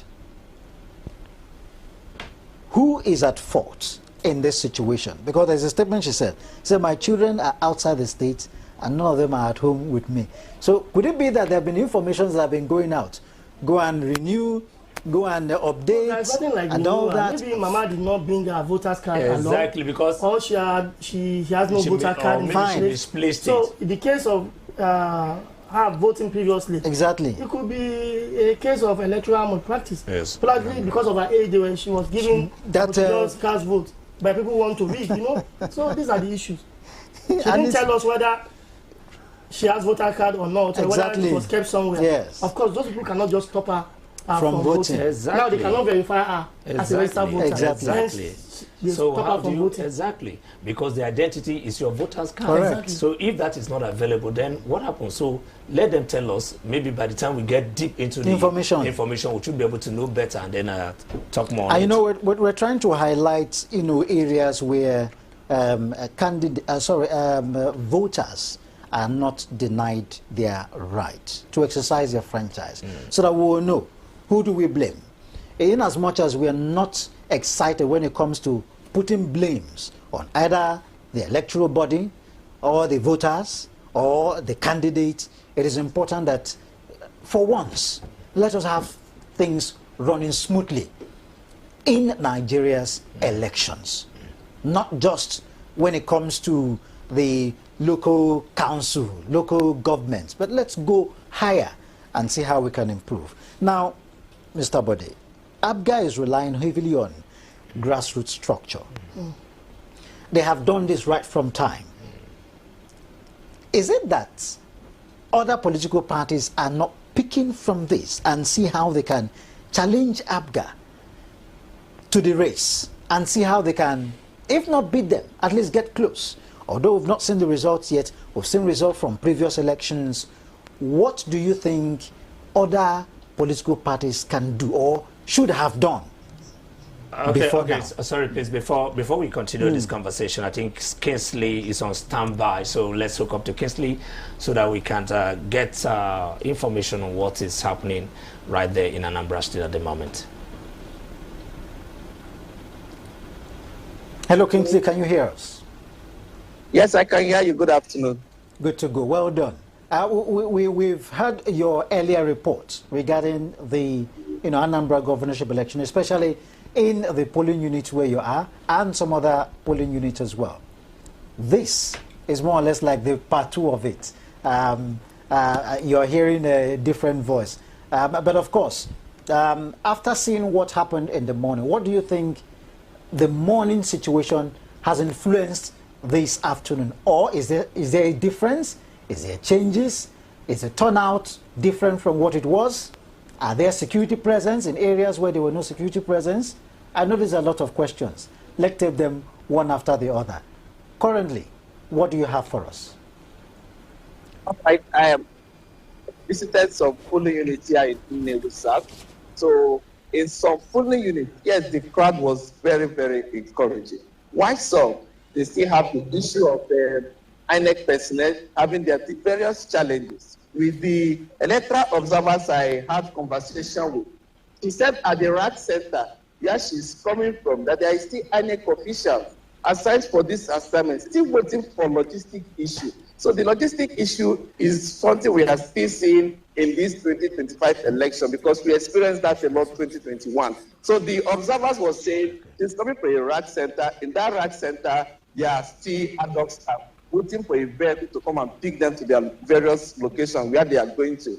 And what I explained in the morning, they also confirmed that coming to Nnewi, they could not find a security personnel. Rather, there was security personnel at the RAC center. Yes, we know the security personnel in the RAC center, their job was to ensure that they protect the material and ensure the material arrived in various polling units under that RAC center. And when we had a conversation with the APC Uber candidate, he was alleging that the ruling party in the state, that is ABGA, are doing vote buying. So he made that allegation, and when we also asked him a question, people are also alleging that your party is doing vote buying. He now said what they are doing is a secret ballot. So you can't know who you are going to accuse, who they voted for, or who is doing the vote buying. So that has been the process. But going back to Oka, I'm at Amobi market here in Nnewi. I was surprised. The market is open. The election is still ongoing. And the voting is supposed to end by 4. And the market is not just open that people are doing roadside market. Inside the market, everybody is doing their business. There are sellers and there are buyers. Kingsley, can you hear me? Yes, I can. I'm hearing you. This is a very good one coming from Anambra State, that even while the election is on, businesses are going on, people are selling and buying. It's a very, very good one. Now, looking at the environment where you are and assessments of this year's Anambra election compared to what happened 4 years ago, what would be your conclusion? Would you say there is a bit of improvement compared to 4 years in Anambra State? All right, let's be hopeful. Let's be hopeful that the figure is going to come up, because yes, we know the place we went to, that is in Sumeyi, that is the candidate of the APC. So that is his terrain. So we are supposed to expect a crowd.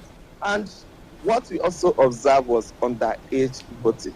Underage voting. We see a young individual coming to cast his or her vote. When you ask them their age, they find it difficult to tell you their age comfortably. So what we have seen so far, yes, is encouraging. And let's check if INEC is going to adjust the voting time, because we have seen that in various elections where we know voting is ongoing. It's supposed to end at 4 o'clock. You see INEC extending their voting time to 7 p.m. So let's check that is what is going to happen, because Nnewi and Iyala seems to be like the strong force of the APC candidates. In Anambra State, where the polling unit where you are, I mean, are there not INEC officials there, or are there not security personnel that would, get these young people arrested? Because of course they're violating the electoral laws.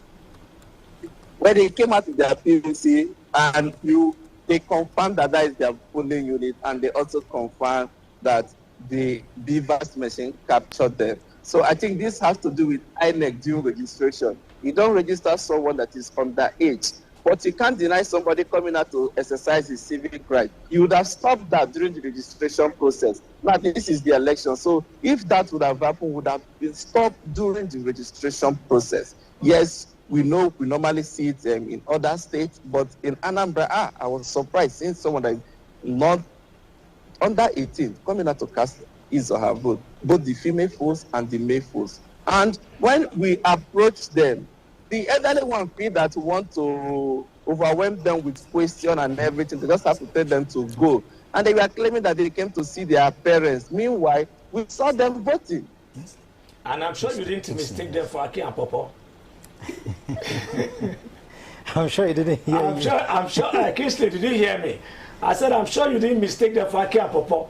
Because some of these village boys, yeah, so you may be looking at them as if they are very young, but maybe they're not old. So I'm sure you didn't mistake them for Aki and Popo. Because I mentioned earlier that we have young adults that are there, you know. So, Kingsley, we have a guest in the studio, and he has a question for you. Okay. All right. Well done, Mr. Kingsley. Now, I heard earlier talking about businesses being opened where you are. I don't know where you are particularly now, but there are businesses being opened. That's to say people have defied police restriction order. Now, can you tell us, despite the businesses being open, what is the voter turnout like at the polling booths? And the voter turnout have been encouraging. In the morning, it was not encouraging. But this afternoon, the voter turnout is encouraging. I went to a particular polling unit where I saw over 200 voters queuing up to cast their vote here in Newi. In the morning, we know we complain of the low turnout, and even at the APC polling candidates ward, his polling unit, the morning people that came out, it was not encouraging. But when he came out to cast his vote, his people start coming out to also join him to cast their vote. So the voter turnout became encouraging this afternoon period. So that's why I'm saying, let's wait and check if INEC is going to extend this voting till 7, because we have seen that happen during the election. This story also that is making a round on social media, that a 96-year-old woman, Elizabeth Onike, was denied the right to vote in Anambra State's governor election due to not having her permanent voter card. And I don't know if you heard anything about this woman in question. What really transpired? What's the true position? I didn't get that.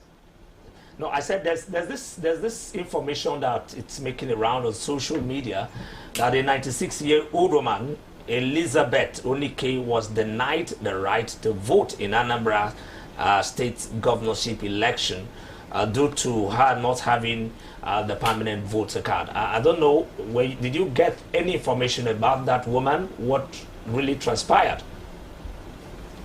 I didn't get that information, but I know the place I visited, I saw elderly people above 90, and when they arrive the polling unit, you see the younger one giving them seat to sit and paving way for them to go and cast their vote. And when they finished casting their vote, all of them went home. And I was so happy to see people with disability. They came out to exercise their franchise, because I know this is what the observers group have been pushing, to see people with disability, because they have over 300,000 that is being registered in Anambra that is supposed to cast their votes today. So seeing them coming out to cast their vote was encouraging. So I think let's hope and see if this figure will move from the 10.2.7 we saw 2021, or if it's going to go down. So let's be hopeful and see what Anambra is going to come out with, because me seeing people doing their businesses here. The lady I interviewed, I asked her, why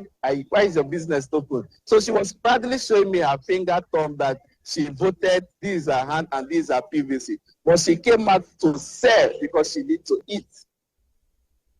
Okay. So, you know, this justify what we are saying earlier, that we can do the election without stopping our business. Exactly. Economic activities. That's a very good development. Yes. I'm particularly happy over these reports that I'm getting from you, Kingsley. And this is what is obtainable in some African countries, like in South Africa, Botswana, and even in Ghana. Yes. All right. So people go out, exercise their franchise, go back to their businesses. So I want to say that at least we're making a progress. Now, secondly, Kingsley, there's this report also that at a particular polling unit that police tear gassed some electorates, maybe because it could be as a result of violations or so, and that a core member was affected. Did you get that information? If you actually got it, can you tell us more about it, what really happened? I did.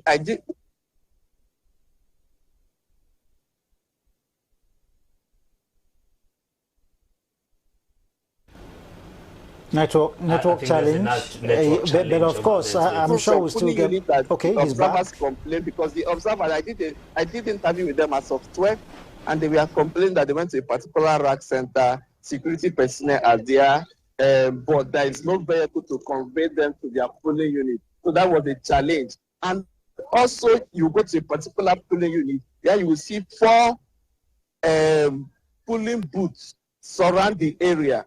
But at the end of it, you only see 1 security agency. So this is the challenge, because if the police are truthful by saying that they release over 50,000, and we have over 5,000 wards in 5,000 polling units that is supposed to be doing their election today, we should be seeing at least 4 or 5 police personnel stationed at this polling unit, because even where I'm coming from, there was no security personnel in the polling unit. But at the end of everything, this is where you now expose the adults that to danger. So, because when they start doing their voting and everything, and you know how party agents can be when they want to disagree or agree, then you now see where violence comes to play. So I think security agency, they need to step up their game. I know their emergency line are active. I know they might have a patrol team, but it's also good for we to be seeing a security agency at a various polling unit, because it's very, very important.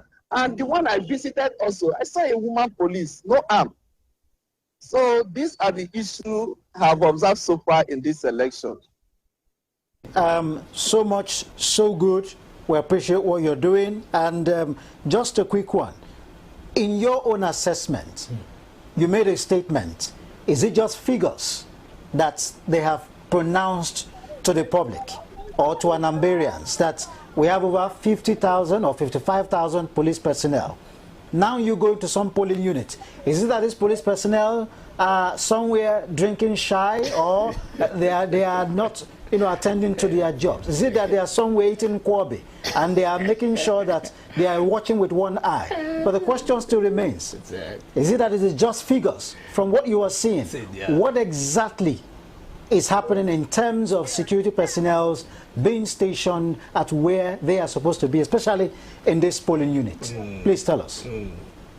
We know we are supposed to see more of civil defense in a particular polling unit, because I know during the previous election, you see more of civil defense being guiding the polling. But this period, the polling unit I have visited, I could not see any civil defense officer. So I know from the CBN, where they did the sorting and inspection on Thursday, there is a van that takes material to local government. When they get to local government, they get to the rack center. So from the CBN, there was security personnel attached to that truck that took those material to the local government. I know when they get to the local government, that is where you last divide polling unit by polling unit. Now the question remains, if we have over 5,000 or 50,000 police personnel, why are we not finding it difficult to ensure that one polling unit have about 3 or 4 security personnel? Yes, your patrol team can patrol, because you just have 21 local government in Nnewi. And what we have seen so far, with report I also got from Iyala, where there is a lot of voter apathy happening in Iyala. People didn't really come out to come and vote. So, but in Nnewi, yes, people came out to vote. But we're talking about the aspect of protecting their votes, because security personnel, after voting, they need to protect the vote, to ensure that they protect the core members, they protect the adult staff assigned for this national assignment, because everybody is a suspect, because you can't just expose people in danger, and at the end of everything, you are expecting an emergency call. So the security personnel, I think they need to be open, and we need to know a particular figure that was released for this particular election. Yes, I know I came to Anambra on Wednesday. Yes, I saw a lot of security present at the state command. They did their show of force. They did a lot of force. I see some visiting police officers with their sleeping mattress. So yes, but at the end of it, with the figures that was released, is this the actual figure we are seeing in Anambra? Because if this is the actual figure we are seeing in Anambra, I should be moving from one checkpoint to another checkpoint. And in terms of military personnel, I'm here to see a military personnel checkpoint where you know when you approach, they will ask you, why are you identify yourself, and they allow you to go. Because once this election closes, moving this material now back to the rack center, might also be a difficult challenge. One could attack them along the way, and those materials will be carted away with. It could also be possible. Where are the security personnel? Thank you very much, Kingsley. Now, you mentioned that voting could extend till 7 p.m. We are still watching. We do not know yet. But what exactly gave you an insight to that? So, in the morning, we saw low turnout of votes. This afternoon, like 3 polling units I visited, I saw over 200. Now, the question remains, by 4, will the INEC personnel attend to this crowd that they are seeing at that particular polling unit? Because they have a time they are working with. I know they might also have their situation room where the supervisor in the particular local government will also be communicating to the states. So once you see the crowd, because people have come out to exercise their civic rights, so you can't just tell me that, oh, you want to close, and at the end of the day, want to deny them their vote. Since I'm out here, I must cast my vote. So that is why I'm saying, let's see if INEC would not exceed the time of voting, because I'm just in Newi. Something might also be happening in Oka, something might also be happening in Aguata. But for EALA, precisely, the information I'm getting from there is that there is a lot of voter apathy. They didn't come out to vote. Thank you so much, Kingsley. We appreciate what you are doing. We will be expecting to hear more updates from you in the next hour. And of course, keep us updated. Thank you, Kingsley. It's still Anambra Decides, and of course we are being joined, and of course we will be unveiling who our guest is to you. But very quickly, Mr. Bode, you heard everything that happened from the update. To some extent, I would say it's sad, because the expectations which we're supposed to get from the security personnel is not happening. It's just as if what we're guessing could have been the situation. Are there no security personnel there? Now, I was even raising a finger, at least from what Kingsley was saying. Could there be one security personnel at each polling unit? We have 21 local government areas. And we also have a female security personnel without arm. In as much as we know that he mentioned that before now, previous elections usually have NSCDC, personnel. Now there are not, exactly, 55,000 security personnel. Well, I think we should thank God that there is no any serious incident yet. At the moment. Where he is, at the moment. At the moment, yes. He is currently at Newi. Precisely, that's what he said. Election collation period is another challenge. Yes. Another challenge we want at that point in time, exactly. Yeah, exactly. He says in Newi. Newi, yes. Newi has been mentioned as one of the hotspots, yes. Flashpoints. And so far there is none. Let's keep praying. Let's just keep praying. There's nothing untoward that happened. I want to believe that we are growing, all right, and we are advancing. So let's see. Okay, let's just see what happens. Our next guest is on standby. Let's have him. Okay.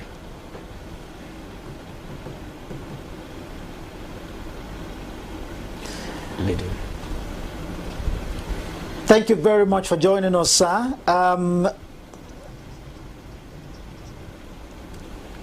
I don't know if you can hear us.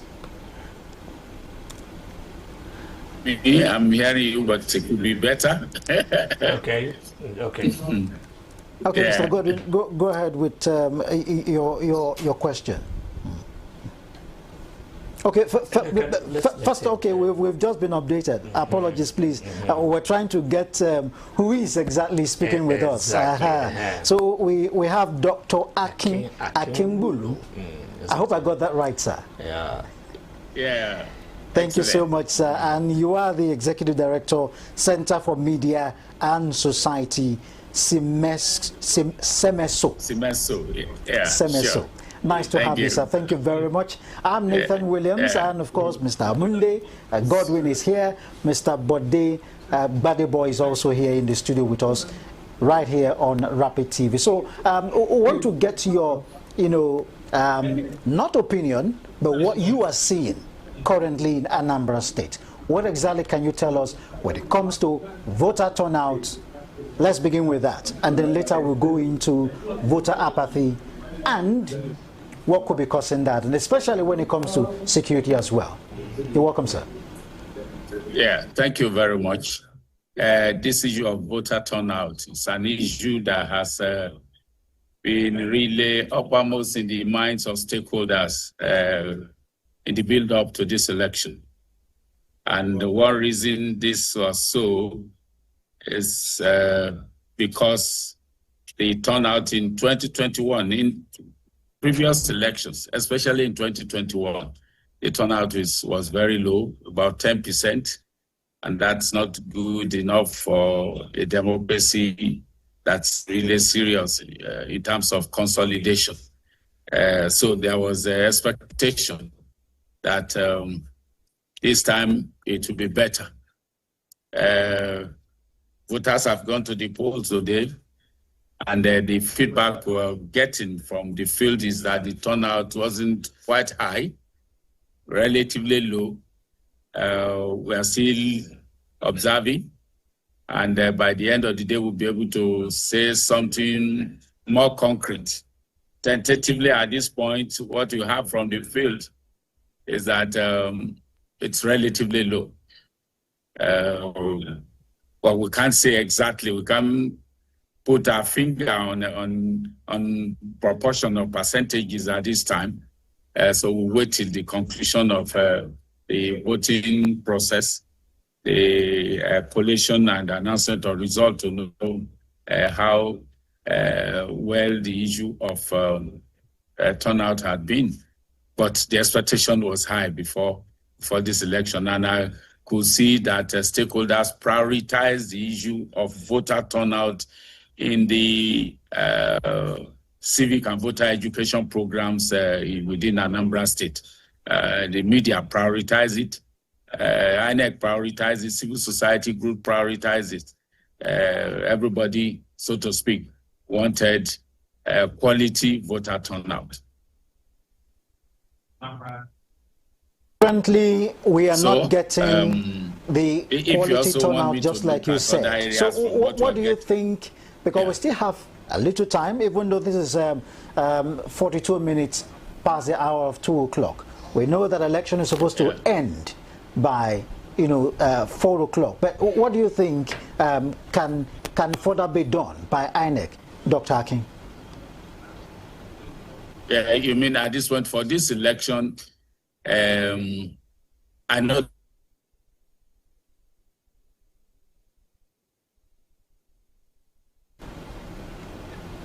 that INEC had tried assuring people that it had put its could assure the people, that the voters should be able to trust what it had put in place. And I saw that they didn't just sit in their offices during the very early in the morning. They had been on television and other media channels.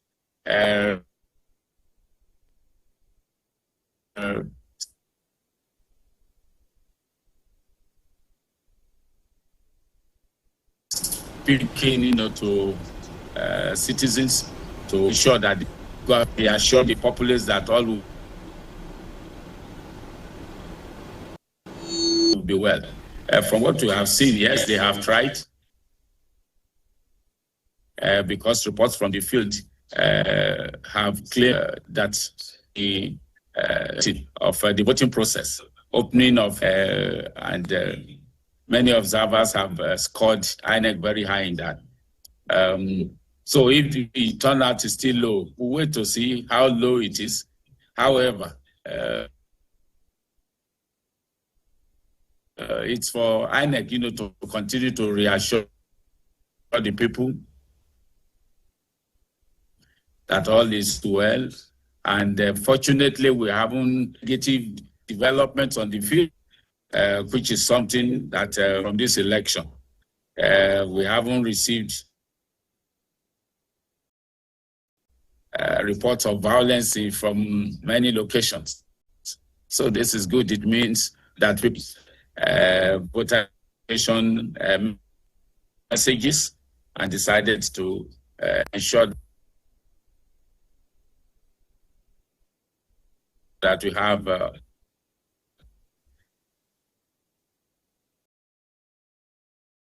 peaceful election.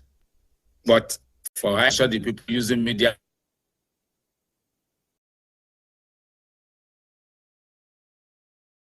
channels, still the voting process.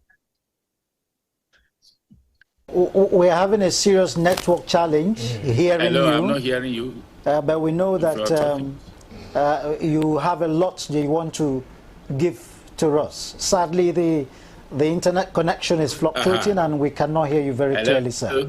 Can you hear us now, Doctor? Doctor, can you hear us? The network is not very friendly at your end. Yeah, it is fluctuating. Okay, Yes. can you hear me now? Okay, we can hear you now.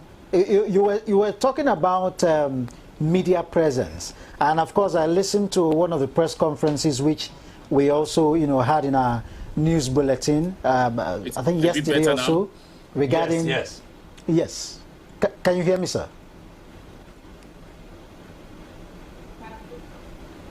Yes, I can hear you. Okay, sir. You talked about media presence and how media can also help in ensuring that the election goes successfully and smoothly. In terms of media presence and what they are supposed to do, what do you think is happening in Anambra currently?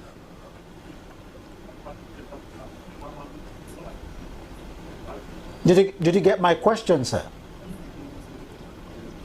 Sorry, just hold on. You mean on. why the turnout hasn't been as high as one would expect? Okay, he's still speaking. You mean what happening? All right, the voter turnout. We can't really continue with this very conversation because we're not having a very smooth network from that very end.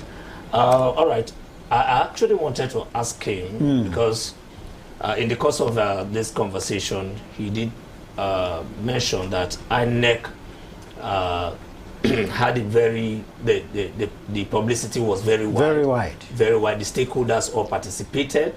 They made it clear why it's important for people to come out and vote. But in spite of all of this, we are still witnessing low turnout. And that's why I wanted to ask the doctor what could be the problem, getting his own opinion. But anyway, the network. Unfortunately, the network didn't allow us. And he was giving us very, good update when it comes to what the election, is happening. The voter apathy is a thing of concern. Yes. And he has said very clearly, just as you mentioned, that there were high hopes. Yes, high hopes, yes. But unfortunately, the people who came out did not reflect the figures that were announced. What could have been the reasons we wanted to find out, because they are the ones in the field. But Mr. Bode, from all you have gathered, from Kingsley and from the doctor, do you think that things will progress? Because some persons believe in early morning market. From what Kingsley said, lots of people are there in the market. Out of maybe over 1,000 persons who are in that Newi market, he mentioned an example of just one person who showed her thumb that she had already voted and went back to the market. Do you think other people will close on time and go and vote before the time, which may lead to extension of voting? Well, I don't think there is a need for any extension of voting time. You can only extend voting time if you encounter challenge. But because people refuse to come out, that's not your making. At all. So that's their own cup of tea. But I want to believe for now that the population or the voter turnout will increase, given what Kingsley told us, that given an average Igbo man's spirit of trading, he is defying the restriction order, but he's still participating in the election. In the exercise. Like the woman who went to vote and came back to open her shop, then showed him the evidence. So we can only keep our fingers crossed because we don't have the images to show whether, yes, there is high voter turnout or low vote out turnout yet. I think we can have the images to prove. We can say, but at the end of the day, the figures will tell. When the election, the outcome is collated, we can now say, yes, there is apathy, or oh no, there is high voter turnout. But what is actually agitating my mind for now is the report I'm getting about vote buying. Now, the last man has also spoken. He just cast his votes and spoke. That's the ADC man. Correct. Mr. Nicholas John Nwosu, who also said, accused ABGA of vote buying.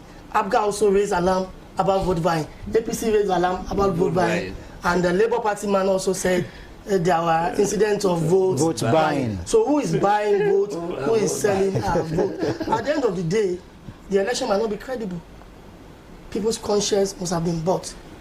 But the question is, who is now buying votes? Then I saw pictures earlier of EFCC at a polling booth. So where's EFCC in the whole of this? I checked their social media account. I've not seen them posting, oh, we have arrested Mr. B or we have arrested Mr. A.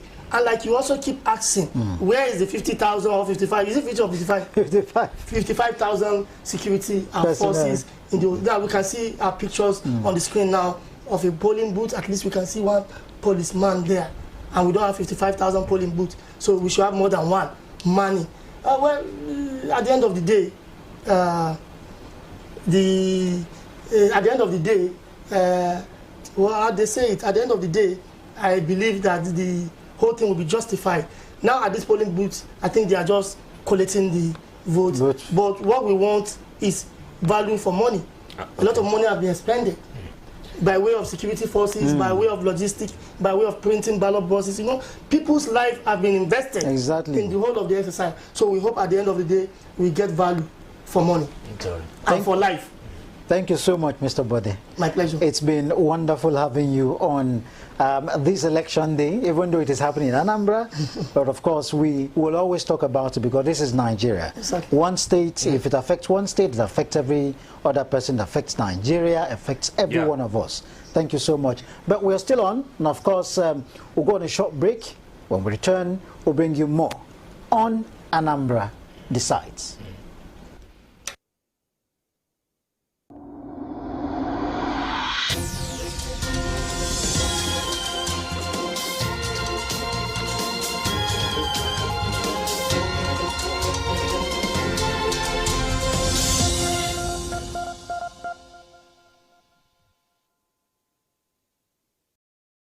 It's decision time in Anambra State.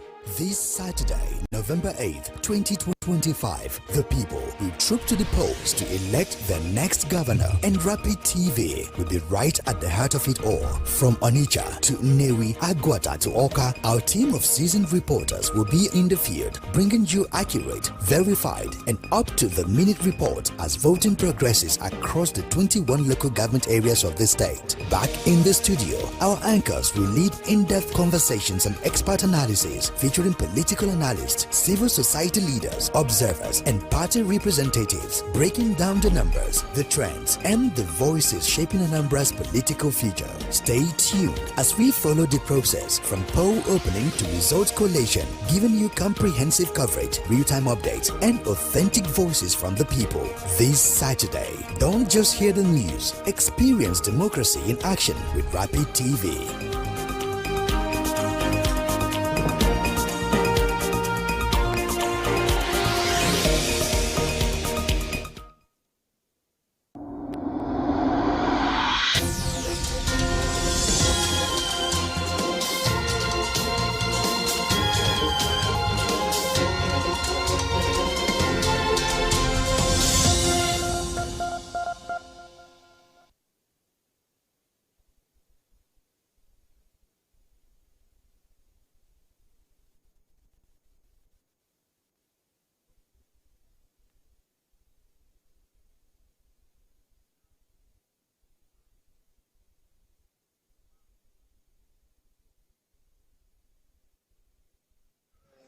Units 006. Okay, because for the sake of audience, can we please hear So, what's the name of this polling award?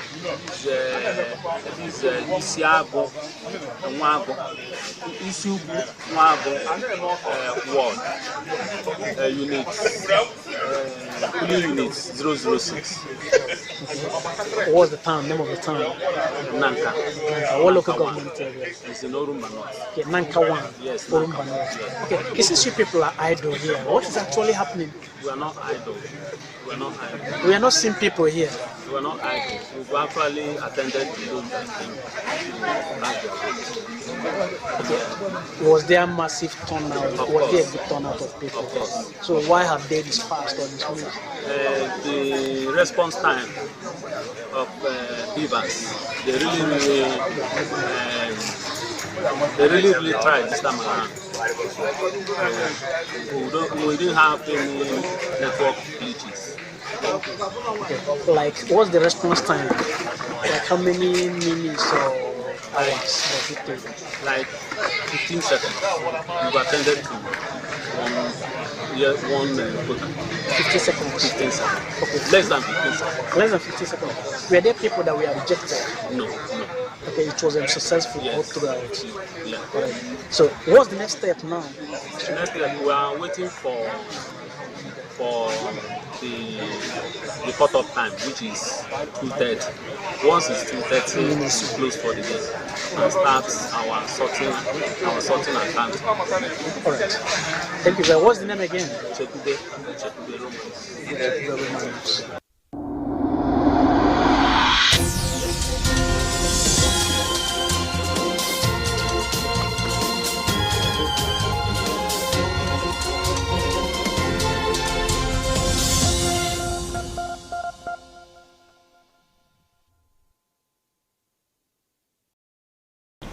It's still Anambra Decides 2025 here on Rapid TV. We've been giving you right from 7 a.m. this morning update as it should be and everything you need to know about the Anambra governorship election. And of course, the video you just listened to is that of Nanka Ward 1. And there we have Mr. Chekube, who was giving our reporter an update where sorting has started.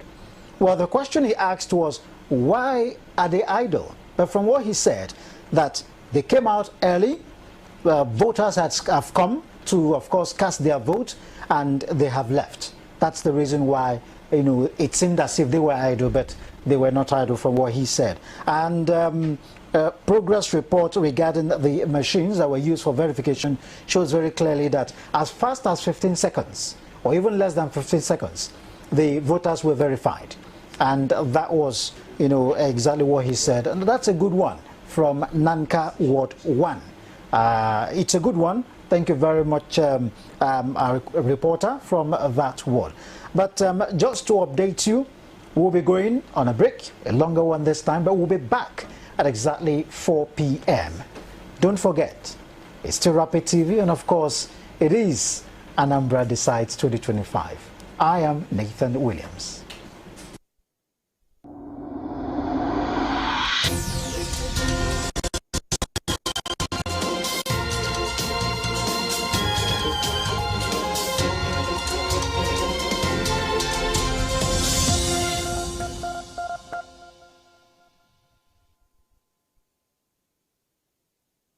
Decision time in Anambra State. This Saturday, November 8th, 2025, the people will troop to the polls to elect their next governor, and Rapid TV will be right at the heart of it all. From Onitsha to Nnewi, Agwata to Oka, our team of seasoned reporters will be in the field, bringing you accurate, verified, and up-to-the-minute report as voting progresses across the 21 local government areas of the state. Back in the studio, our anchors will lead in-depth conversations and expert analysis series featuring political analysts, civil society leaders, observers, and party representatives, breaking down the numbers, the trends, and the voices shaping Anambra's political future. Stay tuned as we follow the process from poll opening to results collation, giving you comprehensive coverage, real-time updates, and authentic voices from the people. This Saturday, don't just hear the news, experience democracy in action with Rapid TV.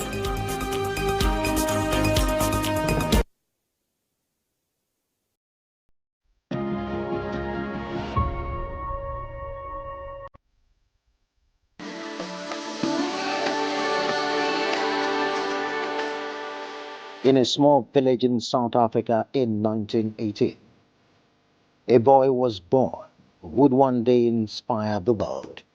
His name was Nelson Rolihlahla Mandela.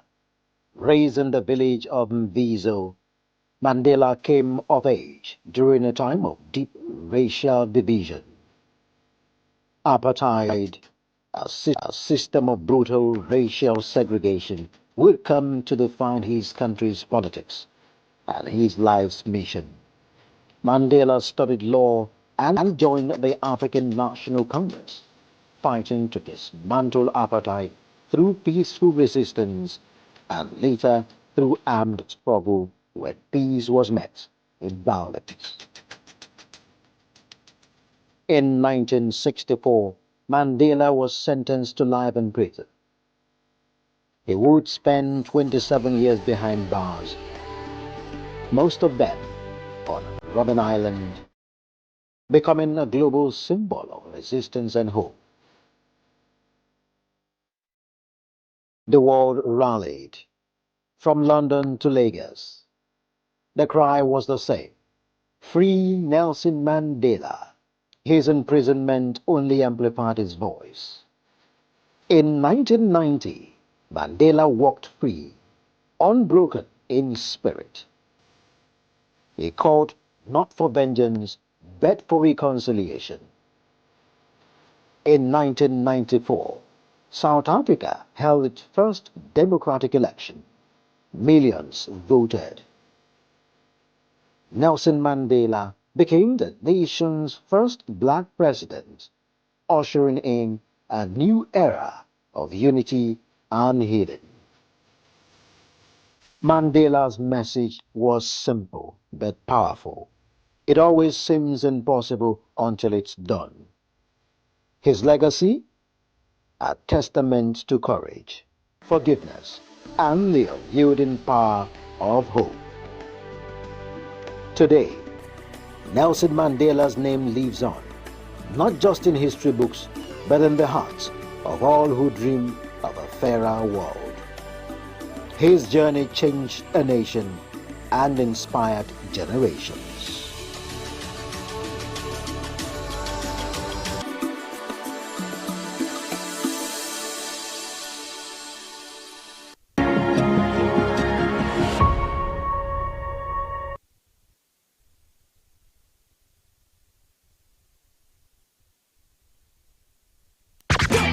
Are you missing out on interviews, music, entertainment, thought-provoking discussions, and more? Don't sweat it, man. We've got you covered. No matter where you are, be part of the action 24/7, online and live. Caesar Radio. On Facebook, it's Rapid FM Umahia. On Instagram, it's Official Rapid FM. And on X, it is Rapid FM 965. Tune in to Rapid 96.5 FM or listen to us live on our website at www.rapidfm965.com or radiogarden.com. Better yet, get our mobile app from the Google Play Store. Catch the pulse of the Southeast on Rapid 96.5 FM. That's the sound of your city. Hey, Oyanam, all Caesar Radio. My name is Akio Sakido. Hey guys, this is Antoleki. My name is Leo Bliss. My name is Akava. I go by the name Baba D. And you're tuned into Rapid TV. And I love Rapid TV. Shout out to Rapid TV. Thank you, Rapid TV. Please keep watching Rapid TV. This is Rapid TV. Rapid.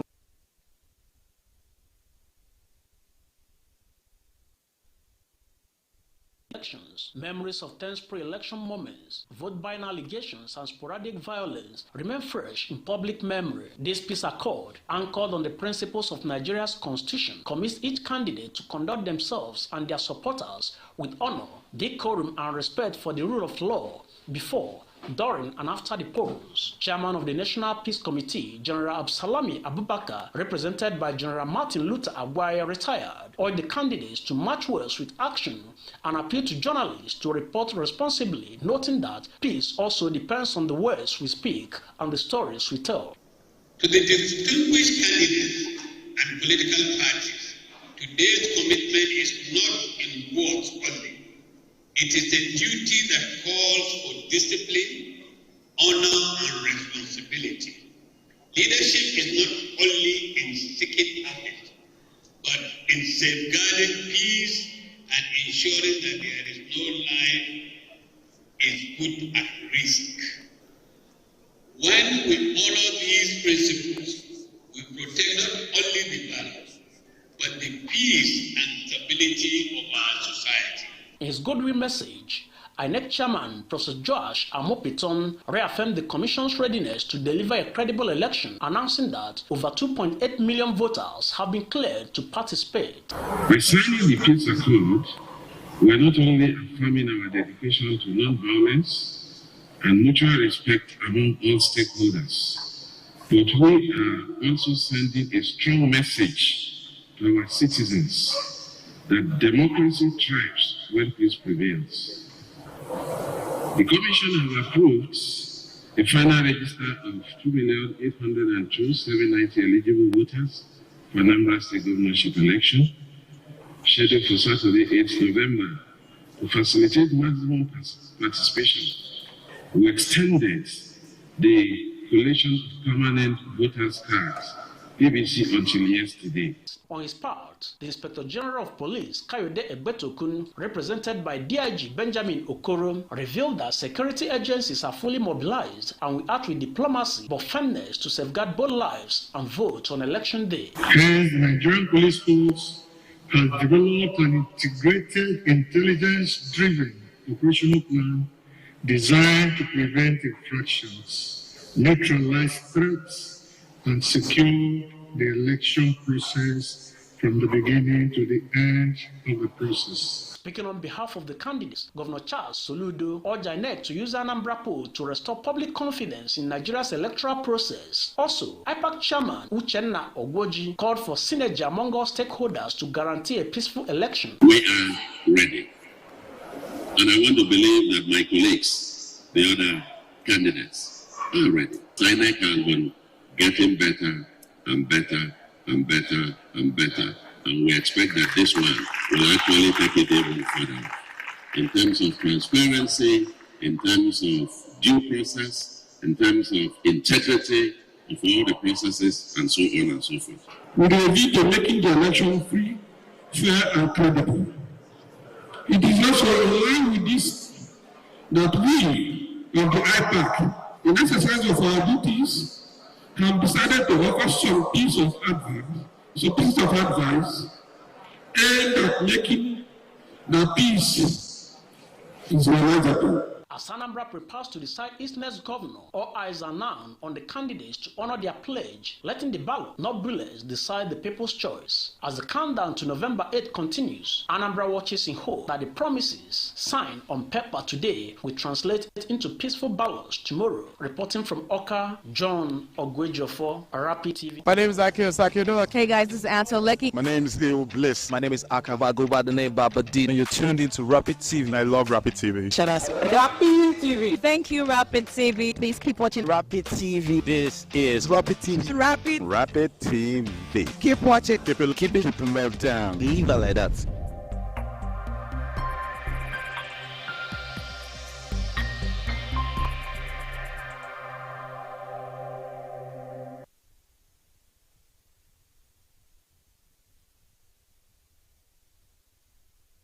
It's decision time in Anambra State.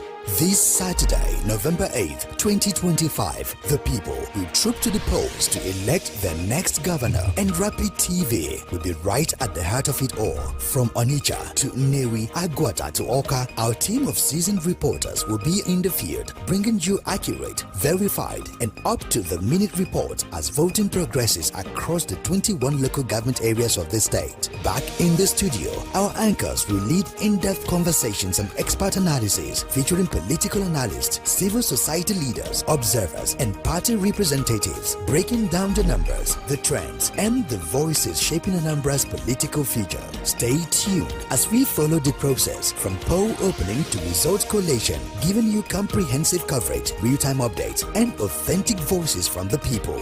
This Saturday, don't just hear the news, experience democracy in action with Rapid TV.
Two polling units, and this is as a result of zero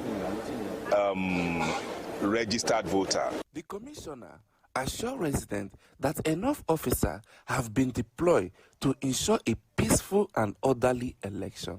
Reporting from Oka. Onwuka Kingsley, Rapid TV News. As residents of Anambra State and Nigerians at large count down to the governorship election scheduled in 4 days, the Independent National Electoral Commission (INEC) says the election will be suspended in any polling unit where bimodal voter accreditation system (BVAS) fails to function. INEC Chairman Josh Amopiton disclosed this during a stakeholders meeting ahead of the Anambra governorship election. Amopiton said the commission has made substantial progress in its operational readiness. INEC has remained open, transparent, and fully accountable management of the process. We have engaged extensively with stakeholders, part of which we are doing right now, at both national and state levels, and made essential election information publicly available, including the final list of candidates, total number of registered voters, and the figure for permanent voters cards collected. The Inspector General of Police, represented by DIG Benjamin Okoro, assures stakeholders that the forthcoming election will serve as a benchmark to correct lapses witnessed in previous polls across the country. We have no candidate in this election. Our only allegiance is to the Constitution, the people, and peace of Nigeria. Let me be unequivocal. The Nigerian police force will be neutral, but not negligent. We'll be fair, but not fragile. We will be civil, but never cowardly. We shall enforce the law without fear or favor, without affection or ill will. Anyone who seeks to disrupt this process by violence, inducement, or intimidation will find the full authority of the law waiting at his or her door. Representatives of political parties, including the APC chairman, Basil Ejidike, Abga National Chairman Sly Ezokenwa, and APC governorship candidate Nicholas Okachukwu, commended INEC for its preparation so far. They, however, urged the commission to ensure real-time uploading of election results on the area portal and suggested measures to curb vote buying and strengthen election security. I think the level of INEC preparedness was reeled out by the National Commissioner in charge of the election here, Dr. Ken. And for me, I have no doubt whatsoever with respect to INEC's commitment to conducting a free, fair, and credible elections. I am one of those that has not ceased to commend the Commission for the improvement that has been recorded in the conduct of elections in the past in the country. And I wish that this very delicious food that the Honorable Rep talked about, I have no doubt whatsoever as to the quality. Maybe they just look at measure of giving their people means of differentiating the background, happening in one or two other states in an election like this. They should be able to know how to identify their own people when they see them. his remarks, the chairman of the Anambra State Traditional Rulers Council, Igwe Chidibem Iweka, represented by the traditional ruler of Umweri, Igwe Ben Emeka, appealed to INEC to deploy multiple network options for result transmission to avoid network-related challenges experienced during the last general election. Unlike we experienced in the last election, we had this problem of network. That at the time we were sharing hotspots, sharing network. So if we are using MTN, you have to also look at other networks. Reporting from Oka, I am John Ogwejofor, Rapid TV. Anambra State, heart of Nigeria's southeast, a land of enterprise, culture and resilience. But its political journey from military rule to modern democracy tells a larger story about Nigeria itself. Created on the 3rd of February 1976, Anambra emerged from the old East Central State. It was part of the nationwide reform by the Murtala Mohammed administration, a restructuring meant to bring governance closer to the people. Before then, the area formed part of the eastern region until General Yakubu Gowon dissolved the regional system during the Nigeria Civil War in 1967. At its inception, Anambra was under military leadership with John Atom Bera and Dati Sadiq Abubakar serving as its first governors. But by 1979, democracy arrived. Jim Nwobodo became the first elected civilian governor. He was succeeded by Christian Ono in 1983, before another military intervention swept away the Second Republic. For nearly a decade, soldiers ruled the state. Among them, Alison Madueke, Samson Omerua, and Robert Okonobi, Herbert Eze, and briefly, Joseph Abulu. In 1991, Enugu was carved out and Awka became the new capital of Anambra. Then came a brief democratic spark, Chukwuemeka Eziife, in 1992, dimmed again by the 1993 coup. The years that followed saw a string of administrators, Dabo Aliyu, Mike Atta, Rufai Garuba, and Emmanuel Ukeagbu, until democracy finally returned in 1999. With the Fourth Republic, Anambra entered a new dawn of people's power. Governors like Chinwoke Mbadinuju, Chris Ngege, Peter Obi, Virginia Itiaba, Andy Uba, and Willie Obiano each wrote their own chapter, shaping the state's democratic landscape. And today, under Professor Charles Chukwuma Soludo, the journey continues with new challenges, new hopes, and a renewed call for governance that reflects the people's will. From its turbulent beginnings under military rule to decades of democratic consolidation, Anambra's story is far more than a timeline of leaders. It is a living chronicle of endurance, reform, and the unbreakable spirit of its people.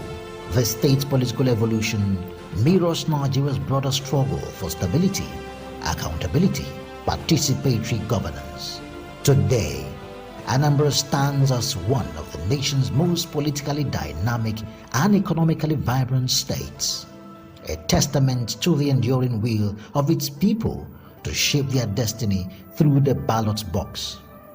It is a powerful reminder that democracy is not a destination, but an ongoing journey we all share.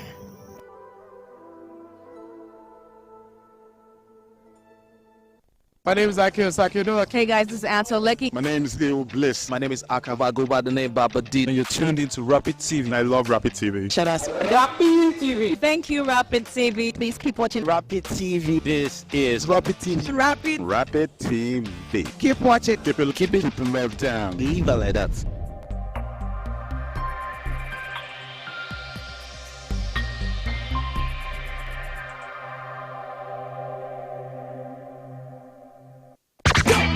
Are you missing out on interviews, music, entertainment, thought-provoking discussions, and more? Don't sweat it, man. We've got you covered. No matter where you are, be part of the action 24/7, online and live. Radio. On Facebook, it's Rapid FM Umuahia. On Instagram, it's official Rapid FM. And on X, it is Rapid FM 965. Tune in to Rapid 96.5 FM or listen to us live on our website at www.rapidfm965.com or radiogarden.com. Better yet, get our mobile app from the Google Play Store. Catch the pulse of the Southeast on Rapid 96.5 FM, the sound of your city. Hey, Oyanam, Official Radio. Correro, your front row seats to the most pressing issues from the corridors of power to the heart of our communities. We bring you unfiltered insight, fearless journalism, and the conversations that matter. And I invite you to this big conversation table as we analyze the top stories, ask the tough questions, and hold power to account. News that informs, analysis that empowers, debate that drives change. Correro, the big conversation, every weekday at 7 p.m. only on Rapid TV.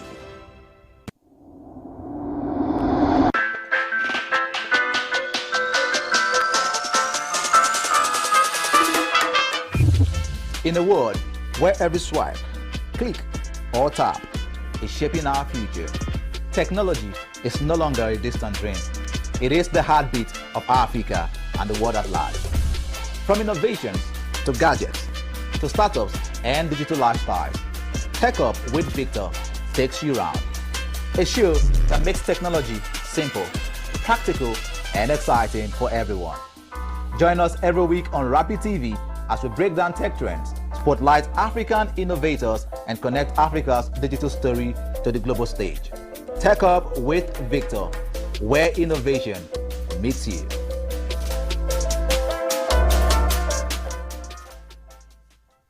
This is Rapid Broadcasting Network, RBN. We connect people, power stories, and amplify voices. On Rapid TV, we're rooted in culture and your window to the stories that matter. From news to lifestyle, we inform, entertain, and uplift. Join Rapid TV on StarTimes Channel 176, Nightcomsat. On Rapid FM, we speak your language from the soulful airwaves of Umuahia to the vibrant culture of Port Harcourt and beyond. More than broadcasters, we're creators, amplifying that voice within with powerful content across TV, radio, and digital. Join us at rbnradiotv.com and all our social media handles. One network, one voice. Rapid Broadcasting Network, RBN. The sound of your city, rooted in truth, driven by impact.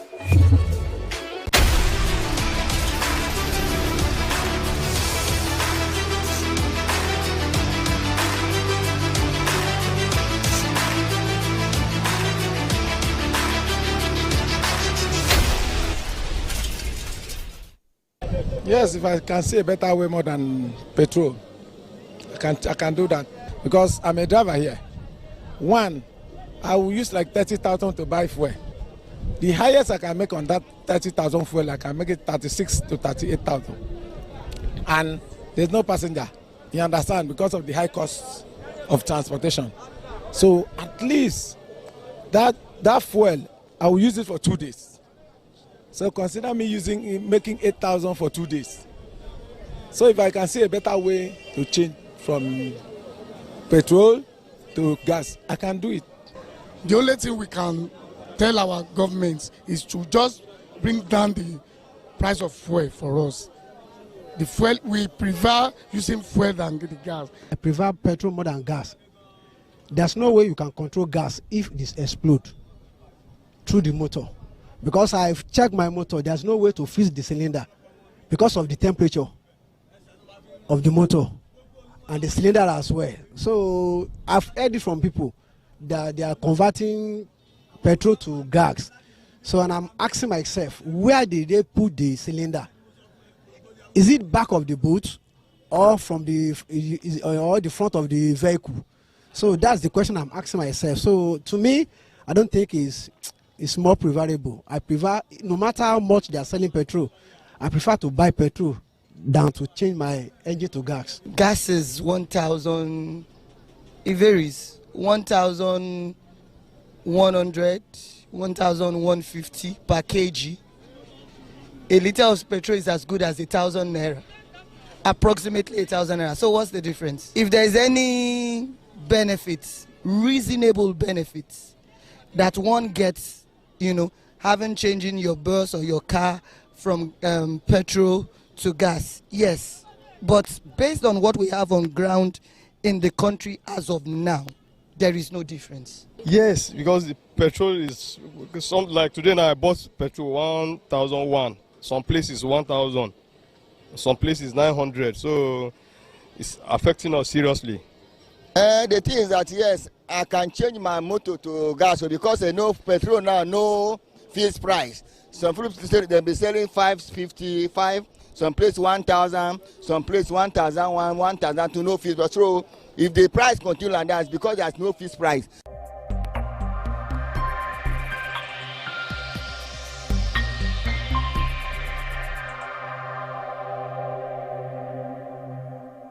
With just days to go before the Anambra State governorship election, the Independent National Electoral Commission, INEC, has showcased its readiness, completed staff training, and configuring over 6,000 bimodal voter accreditation system, BVAS, to ensure a smooth and credible poll. Speaking in Oka during a stakeholders briefing, Commissioner for Anambra State, Ken Ukago, highlighted the Commission's meticulous preparations in a bid to make the election truly inclusive. Ukago revealed that assistive voting devices will be deployed for persons with disabilities, while sign language interpreters will be stationed at 25 polling units to ensure that the deaf and hard of hearing are not left out of the democratic process. Assistive voting devices will be deployed where needed for persons with disabilities, PWDs. Additionally, the Commission has approved the deployment of sign language interpreters to 25 polling units to assist the deaf and hard. Our guidelines guarantee priority voting for the elderly, pregnant women, and nursing mothers. He noted that 76 media organizations, a host of local and international observers, and more than 67,000 party agents have been accredited to monitor and report the exercise, guaranteeing transparency and accountability. We have duly accredited domestic and international observers, media organizations, and party agents to monitor the process at every level. This should have a secure ID tag with a unique QR code to ensure authorized access only. 76 media organizations with 550 personnel will provide comprehensive coverage during the election. 114 domestic observer groups and 7 international observer missions have been accredited for the election. This meeting embodies INEC's commitment to transparency and collaboration with all electoral stakeholders to ensure every voice is heard as we discharge our constitutional responsibilities. We are rapidly approaching the finish line. The legal framework guiding this election is clear and unambiguous. As Anambra prepares to head to the polls, INEC's blend of technology, accessibility, and robust oversight promises an election that reflects the sovereign will of the people, a true test of democracy in action. From Oka, John Ogwejiofor, reporting for Rapid TV. Under the bright sun in Oka, journalists gathered at Central Bank of Nigeria office, where officials of the Independent National Electoral Commission, INEC, were inspecting sensitive materials ahead of the Saturday governorship election. Speaking during the inspection, the State Resident Electoral Commissioner, Queen Ago, addressed journalists with calm assurance, revealing that polling units across the states will officially open by 8:30 a.m. on election day. As early as 6 o'clock, they will move to the polling units to set up. Our election starts by 8:30, but we have mandated that by 7 they will be there and set up fully so that election will take place peacefully. That must happen. So that's why we're here today, for everybody to see the sensitive material, which is the main material for which we're organizing the election.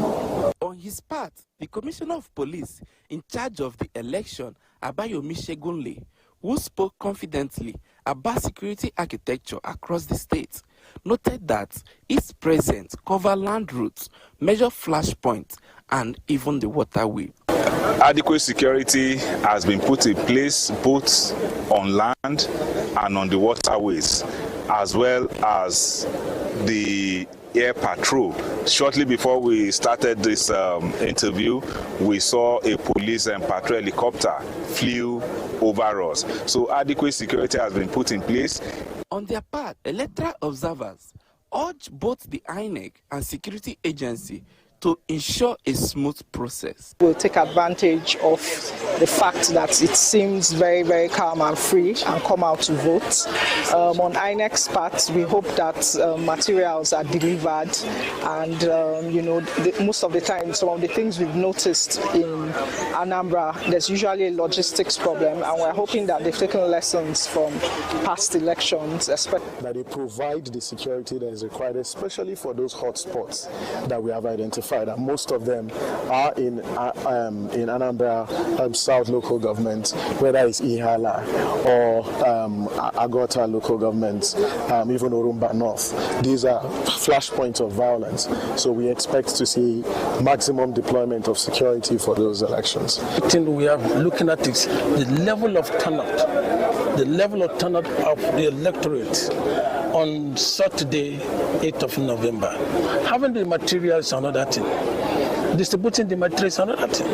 But the major thing is the electoral turnout on Saturday. Speaking with a party agent, they call on INEC and security agency to ensure that the electoral material arrives safely at polling units across the 21 local governments of the states. We now witness the distribution of the materials.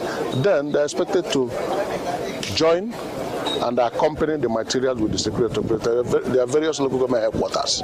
My only advice is for the security operatives to work according to the line of the duty. And also for INEC to be very, very transparent in whatever they are doing. From Central Bank of Nigeria here in Oka, it has been a day of tense activities as officials from INEC completed the inspection of sensitive material ahead of the forthcoming election. For now, all eyes remain on INEC as preparation enter the final phases. Reporting from Oka, Onwuka Kingsley, Rapid TV News.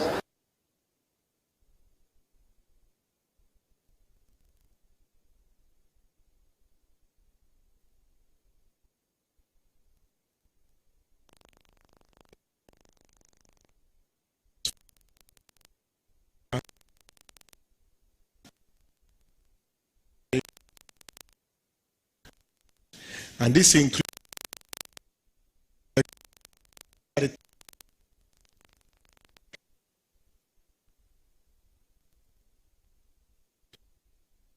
form the party.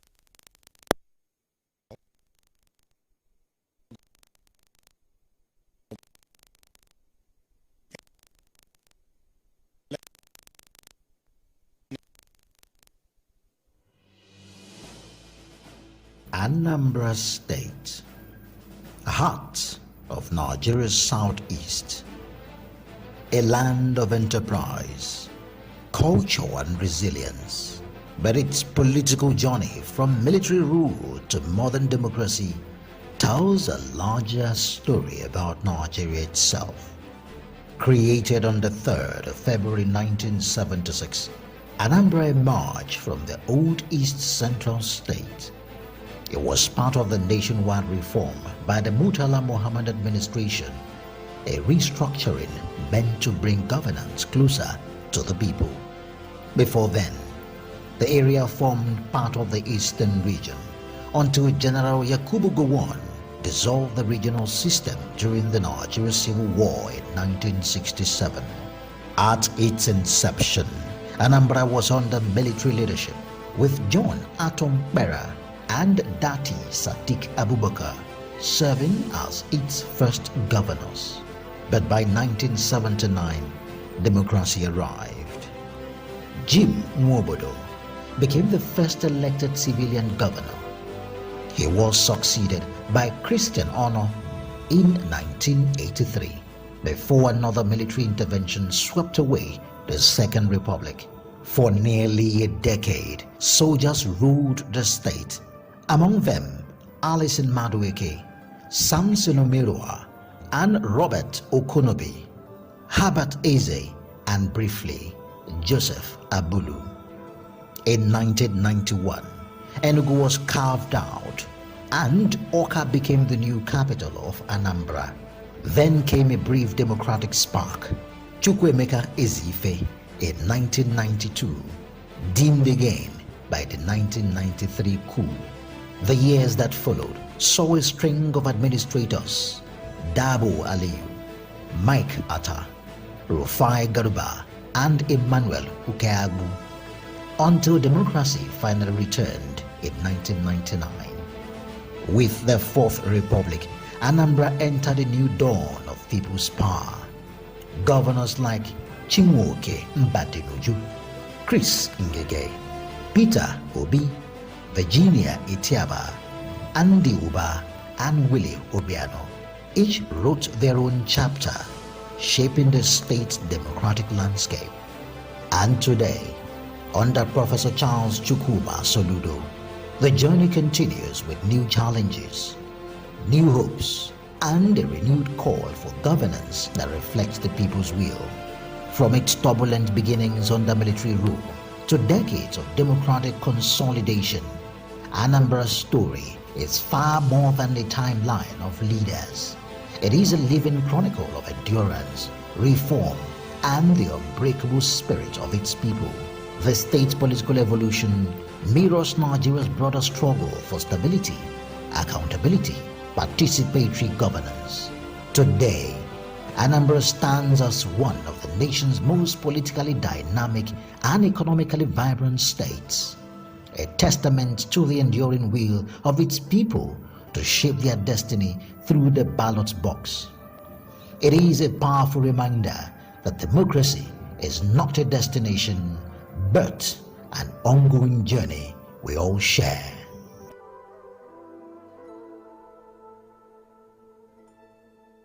My name is Akio Sakiodo. Hey guys, this is Anto Lecky. My name is Leo Bliss. My name is Akava. I go by the name Baba D. And you're tuned into Rapid TV. I love Rapid TV. Shout out Rapid TV. Thank you, Rapid TV. Please keep watching Rapid TV. This is Rapid TV. Rapid TV. Keep watching. Keep it melt down. Leave it like that.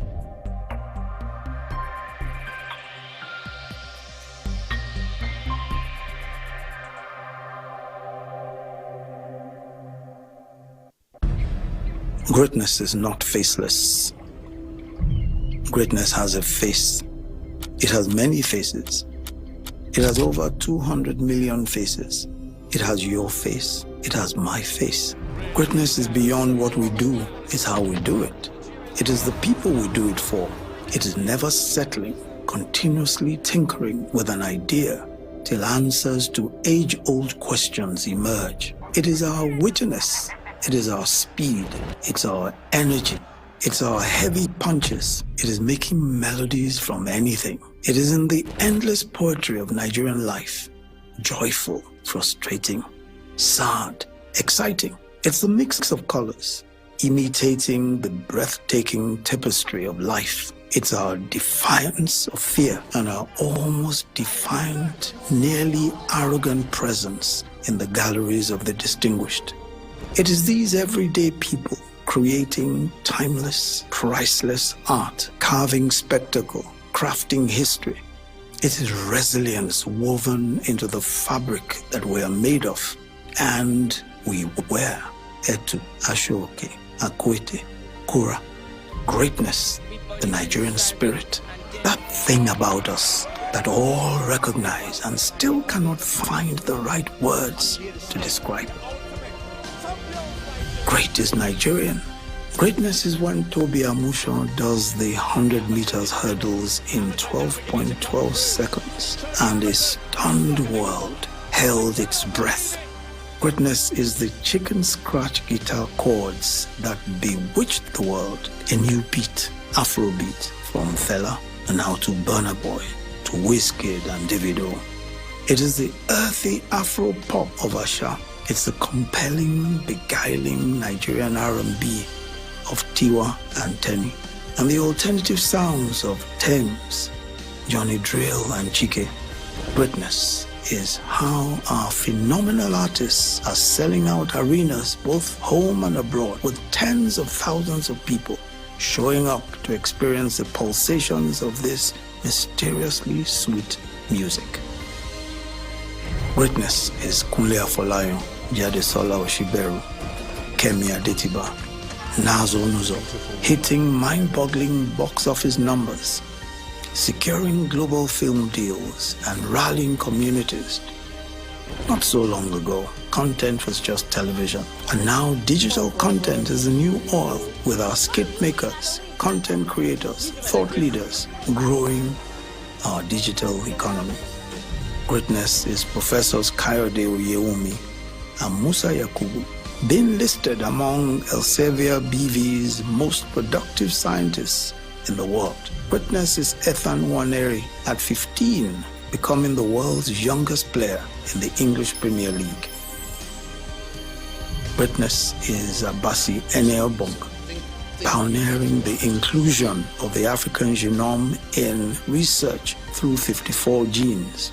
And Aisha Tofa, building and nurturing a tech ecosystem through Startup Kano. Greatness is Amina Mohammed. They are idiots